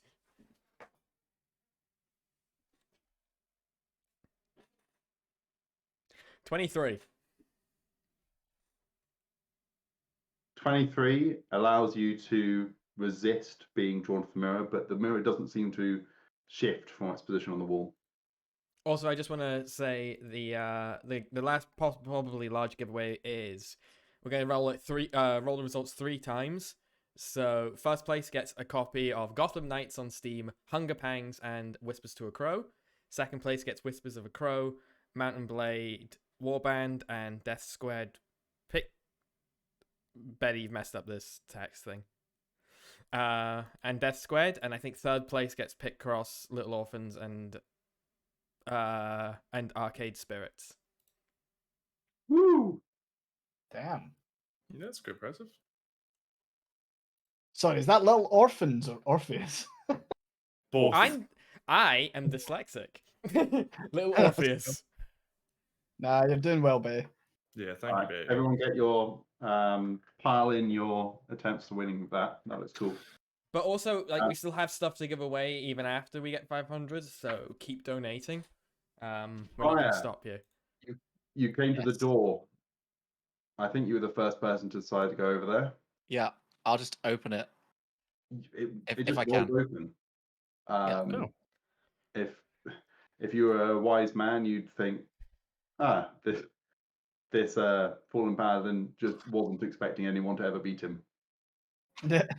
Yeah, if I was wise, maybe I think that, but I'm neither wise nor smart. I am scared and in a hurry. As you enter the door, a large circular chamber that seems to overlook the courtyard and the square below.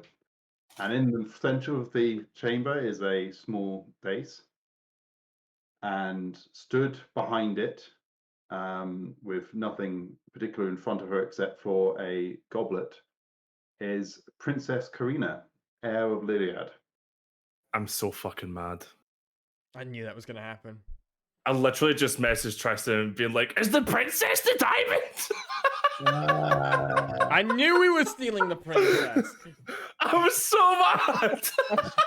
I figured that out from like the moment we had our first ever conversation about this. I was like, this is like that post where that group of people were dealing with a dwarf marriage, and they decided that the woman wasn't into it and kidnapped her. Right. I'm just proud that you're like, yeah, sure, I might have jumped to like all of the Geneva Convention violations, but I didn't think we would kidnap a woman back. Yeah, kidnapping a woman is where I draw the line. How long has it been since we killed the dude, by the way? About 45 seconds. Oh, I'm still like full devil, like air of Oh my God. brimstone. Like, got my whip back. Let's see where this That's a goes. surprise. Can I just do some quick health admin? Caldear, what's your health like? I could probably use a bit of health. I was planning on dumping. I'm not sure if I can lay on hands myself, but I could just dump all of that into me, and then I'd be okay. Okay. Well, I'm going to heal myself as a cure wounds. I Or ×2, I guess. I did as soon as you said that, I did a health potion. So I have 1 left, and I'm back up to 42. Okay. Sorry, I'm good to continue. Do you Fire, know as something? Sorry. As you step into the room, she looks up, kind of looks a bit quizzical at the intense demonic nature of the person who's just walked into the room. I'm a priest. Makes sense. I guess. Please tell me it sounds like a demon though, so you're like, I'm a priest. Like, I guess every god needs one. Are you? Are you the ones that Kira sent? Yes. Fantastic. There's a way out this way. If you would just make sure that the guards don't come in here, that would be fantastic. Oh, we've already sealed the door. Perfect. So if you come through this way, we're just going to need to head down. So the one she just glances past you at the fallen knight. That's just a gory puddle on the floor. He was maintaining a lock on this chamber. Without it, there's another route out of the castle. If you could just follow me, please. Does it go to the sewer? Because if not, we need to make a I was gonna. flare. Can we set this kind of upper tower on fire? Does that count as a flare? That would count as a flare. I have an idea for the flare, if you're concerned. Are Okay. you guys heading for the sewer? Are you heading for the front gate? Oh, we say probably should head to the sewer. Yeah. I don't want to deal with those little fuckers again. Do you mean my companions, my friends? I say we leave in the chaos. We're the band, remember? With the princess that everyone's here Yeah, to watch. That's what I was thinking. Can't we Let's cast just like walk an out the illusion front or something? door. No. We're the band. You're a priest. We're the band. We're getting her to safety because the tower's on fire. Yeah, through the shitty sewers. Let's go. Yeah. out the front door, I think bad idea. Fine. I think sewers. Sewers where we don't need to make a fucking beam in the sky as well. She Yeah. could be Fine. the Lady Diana of the realm. So Yes. Does this lead to the sewers? We never got confirmation. Oh, I'm not entirely sure how you'd reach the sewers. I've never been there, but how exactly would you gain entrance? Through the pantry. The kitchens. Yes. Yes. Oh, I have a private access. I do love my evening snacks. Let's go. Is everyone piling through? Dai, are you still working with mirrors? Am I done? You did I haven't managed to get the one you were holding off the wall. Oh, fuck it. Let's just go. Is there any mirrors in the courtyard where the princess is? She's in this kind of round upper chamber. It seems like a almost the place you'd host people downstairs from a ante-room upstairs. I want to close the door so the mirror can't see us when we open this secret passage or whatever it is that we're going. Okay. Because I don't trust that bitch. Fair. She turns towards the chamber. You notice that she's quite clearly the princess. You recognize her face. It's been all over the realm for years. But she is wearing leathers. She is not in princess getup. Okay. She's ready. This is not someone who is just prepped for a wedding. Briar, what's your thoughts on the princess's leathers out of 10? I'm gonna say 10. I think it takes. She's serving. Yeah. Okay. Can we have a running order? Who's proceeding? She's just gestured in the direction of a kind of small door hidden away behind a column. I can go first if people want a battering ram. I'll take up the rear. I'll go second from back. Oh, that's fine. I was thinking about going at the back in case anyone followed us, but I'll go second then. I have a plan if anyone follows us. Are you sitting the princess in the middle of you? Is that the plan? Yeah. I think yeah. Okay. It's a long, winding, very narrow stone staircase that seems to run straight down the tower. Why is there so many fucking stairs? Yeah, and when you get to the base, Caldo at the front will come across a very, very plain wooden door, which clearly just several planks of wood nailed together, basically, and you can hear beyond it the screech of someone. Oh, I've lost my face again. The screech of someone demanding Richards. Mother. Calder, what are you doing? Learning a lesson from last time, I tried the door to see if it's unlocked before going through. The door swings open, and you find yourself stepping out of a. I mean, when you were first here, when you're coming through the kitchen, you just assumed this was like a plate cupboard or something. Straight into the kitchen, where the chef is just spiraling left, right, and center. Seems to now be working on cakes. Can I cast some sort of roll to like put up my great sword in defense from all of the flying stuff overhead? You will need the same dex throw as you're moving across. That's just flavor on it. Okay. You're using your dex to knock away stuff. Yeah, that's 13 plus 3, 16. Okay, you have no issue blocking the path before it might hit someone else in the party of the latest piece of pie that the chef clearly decided was not sufficient for her standards. Could I kindly lean into the princess and be like, excuse me, princess, could you ask the chef to stop throwing things at us so we can get past her? I've never really stopped her from doing anything. I just stood in the cupboard and waited for food to come to me. I understand that.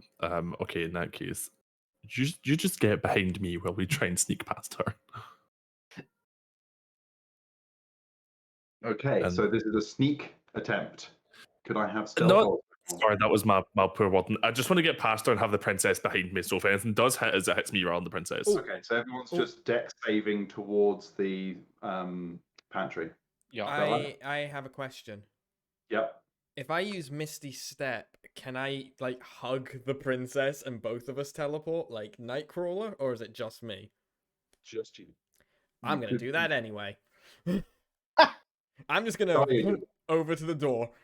Oh, just poof, poof. Could I have dex saves from everyone else, please? Yarp. Considering I've rolled like 5 nat ones this stream, I'm not risking this anymore. Out of character, I've just realised that I too have Misty Step as a paladin. I noticed you'd missed a step earlier on, and I was like, that's really cool for a paladin. And when something I've just realised is that when the stream is over, we're going to have a conversation about how Aura of Protection works. But anyway, I just want to say as well, Ceratix has won tier 1 of our giveaway, Dragon's Child has won tier 2, and Olive Cow 9056 has won tier 3. Well done, everyone.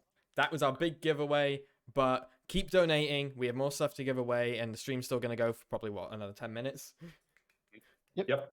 So we could maybe fit in one more giveaway if you guys are really nice and keep giving Mermaids, this amazing charity who help trans, non-binary, and their families. Gender non-conforming, that's the word. Kids and their families in what is really quite a hard time to be trans in the UK. You can take it from most of the people here. Like we are trans, and we know the struggle that it is firsthand. And we wouldn't want to. We want to give any kid who is going through that as much support as we can. And then I teleport away. Do I have people's dex saves, please? 18. Oh, sorry. 13. Who am I missing? I got 18 and 13. Caldea's got past and Daria's bed.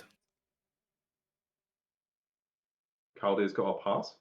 I'd already rolled you the sword thing. Cool, sorry. The princess manages to step through without any problem. Who was the 13? Was it Violet? Yeah, that was me. You get hit right in the face with a cake. Stunning. How does it taste? It tastes like 3 damage to your cranium. Oh, the best kind of flavour. Delicious. That cake had some solid ice cream inside it. As I dance through, I would like to re-break the plate on the way through. You make your way to the pantry and down into the sewer. Could I have con saves from everyone as you come across the stench? Wait. 18 plus 4 is 22. So I have two things to do here. If that's okay. Yep. I have a dust of dryness item, so I can get rid of the sewage. Cool.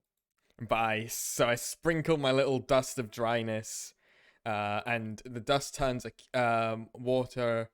The dust turns. It says a cube of water, 15 feet on a side, into one marble-sized pallet.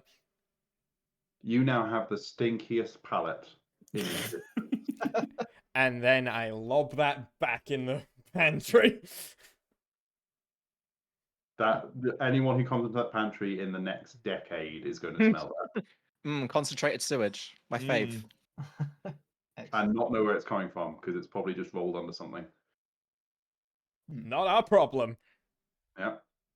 Cool. So that saved all of you from those con saves as you make your way through the sewer and to the edge of the pipe that leads out into the cove that you first entered through. Where's the Duke of Sewage? Yeah, where's my friends? You noticed no sign of the Duke of Sewage. Oh. Focus No money is rules. fucked off. The nobles seem to have cleared out. You have just made them the richest kobolds within about 15 square kilometers. Fair. It's possible that they've just bought up an entire industry in Kobold Land. Good. I hope they're doing well. I like that for them. They deserve a treat. I hope they're I am investing going wisely. to... Actually, I'm going to check something real quick.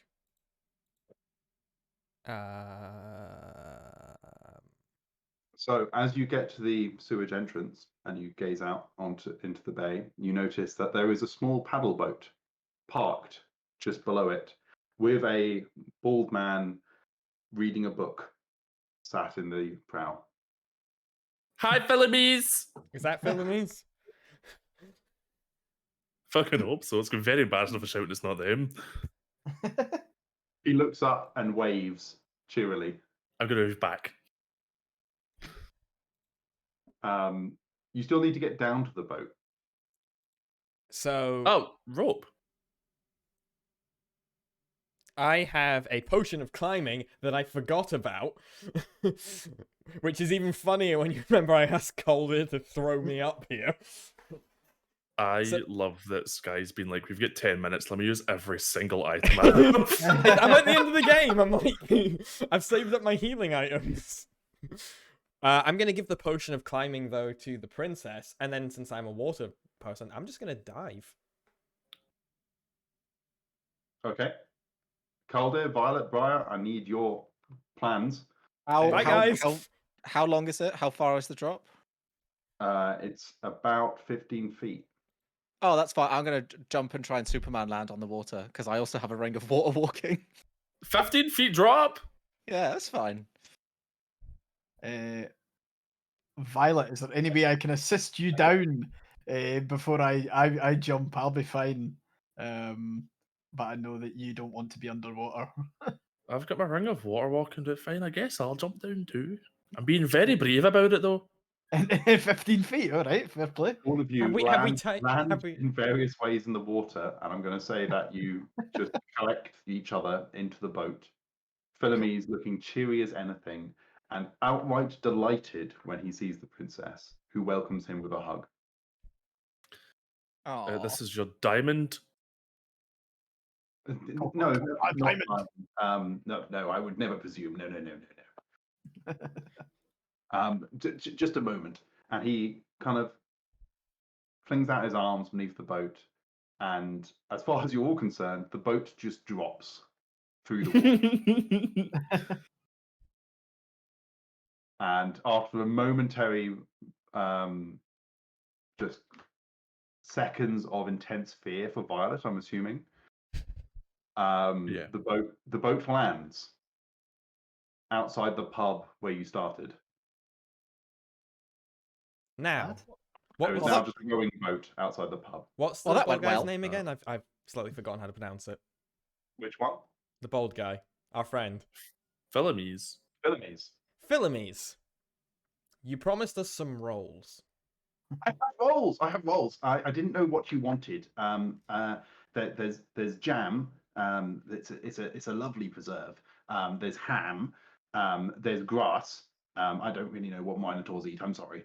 And I put slugs in this one because I heard one of you was possessed, and I've seen like demons love slugs. So I put those in a bowl. But I made more jam ones. So if everyone wants jam, I've got enough jam. Jammy rolls. It's been a long night. I will gladly take one of this man's jam rolls. Yeah, me too.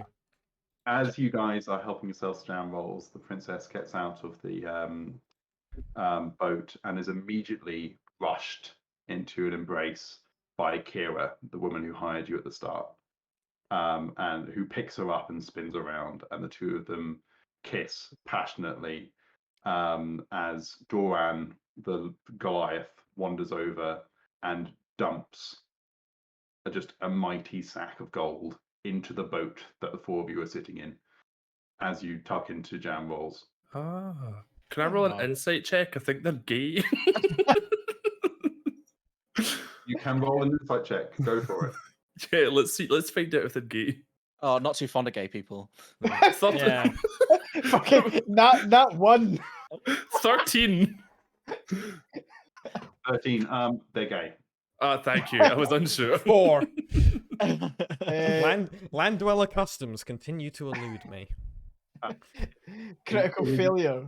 It is explained as you chat to Philomes afterwards that Kira was the princess's loyal bodyguard for literal years, whilst her father was on the throne, and because Corona was never expected to take the throne in his stead, they were able to enter a relationship during that period. It wasn't until his sudden death in a conflict out north, which no one was really expecting, due to the ambush staged by the fallen paladin, that she suddenly ended up being pulled up to heir to the throne and given away in marriage to end the conflict. Oh, we killed that guy, by the way. I'm just letting you know. Like, we eviscerated that fucker. You killed the guy who killed the warmongering king who was her dad. Yes. Yeah. We avenged your I father. love this cycle of abuse. So last you notice is a warm goodbye from Philomes and Kira before they step through a portal off to pastures new, somewhere probably very distant from here, leaving you at the pub with a rowboat and a bag full of more gold than you've ever set your eyes on. And a happily ever after.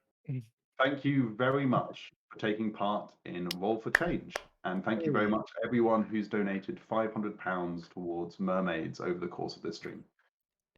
Yeah. Tristan, thank you so much. You did such Yeah, a wonderful job. That was really good that's fun. Can we get a shout out for Tristan? Everyone in chat. Yes. Fucking hell, what an effort that was. Yeah.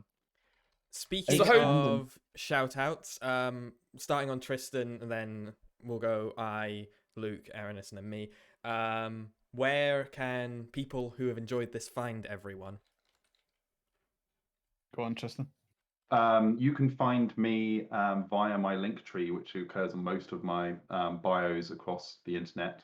Probably easiest way is via T Gray Writes on Twitter. You can find my link tree on there. I'm most often on Blue Sky and TikTok nowadays. So you can find me talking about geeky stuff and politics on either.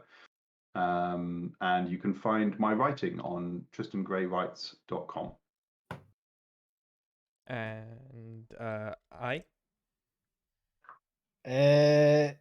Yeah. You can find me via the pillar links there. I'm basically, well, as a content creator, I'm here, there, and everywhere as Twitter falls to shit and everyone's going into all the different stuff. I'm streaming on Twitch several times a week. I'm also more often not on Tumblr, talking about politics and games industry stuff and basically anything I can. You can also, if you want to watch like previous streams of mine, you can check me out on YouTube. It's I for Scotland Live is kind of like my Twitch archive. and the rest you can just stumble upon and be horrified by. Luke?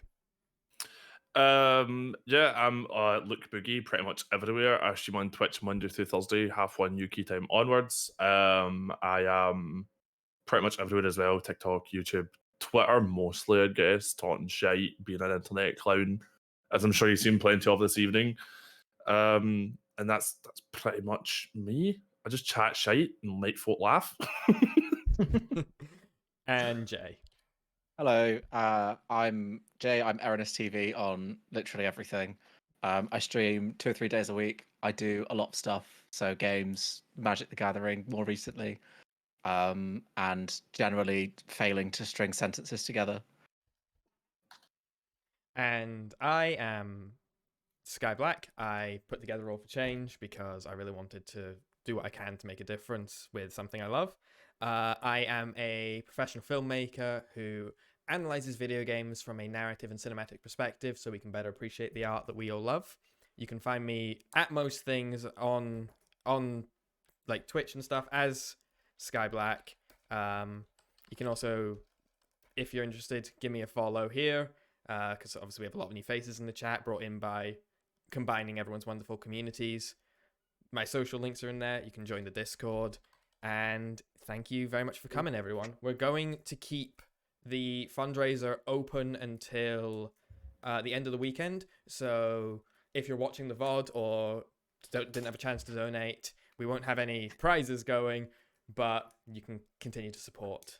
And yeah, I think I'll organize us a quick raid and then we will we'll be done. Thanks very much for organising. Yeah, thank you, Skye. Skye. Yeah, thank you so much. Tristan, and of course, well done to all the mods who have been really hot on it with all the giveaways and stuff. Really good job. And thanks to Little Moss for the fan art. Oh, I love That the was fan really art. Yeah, that was cute, awesome. That was yeah. amazing.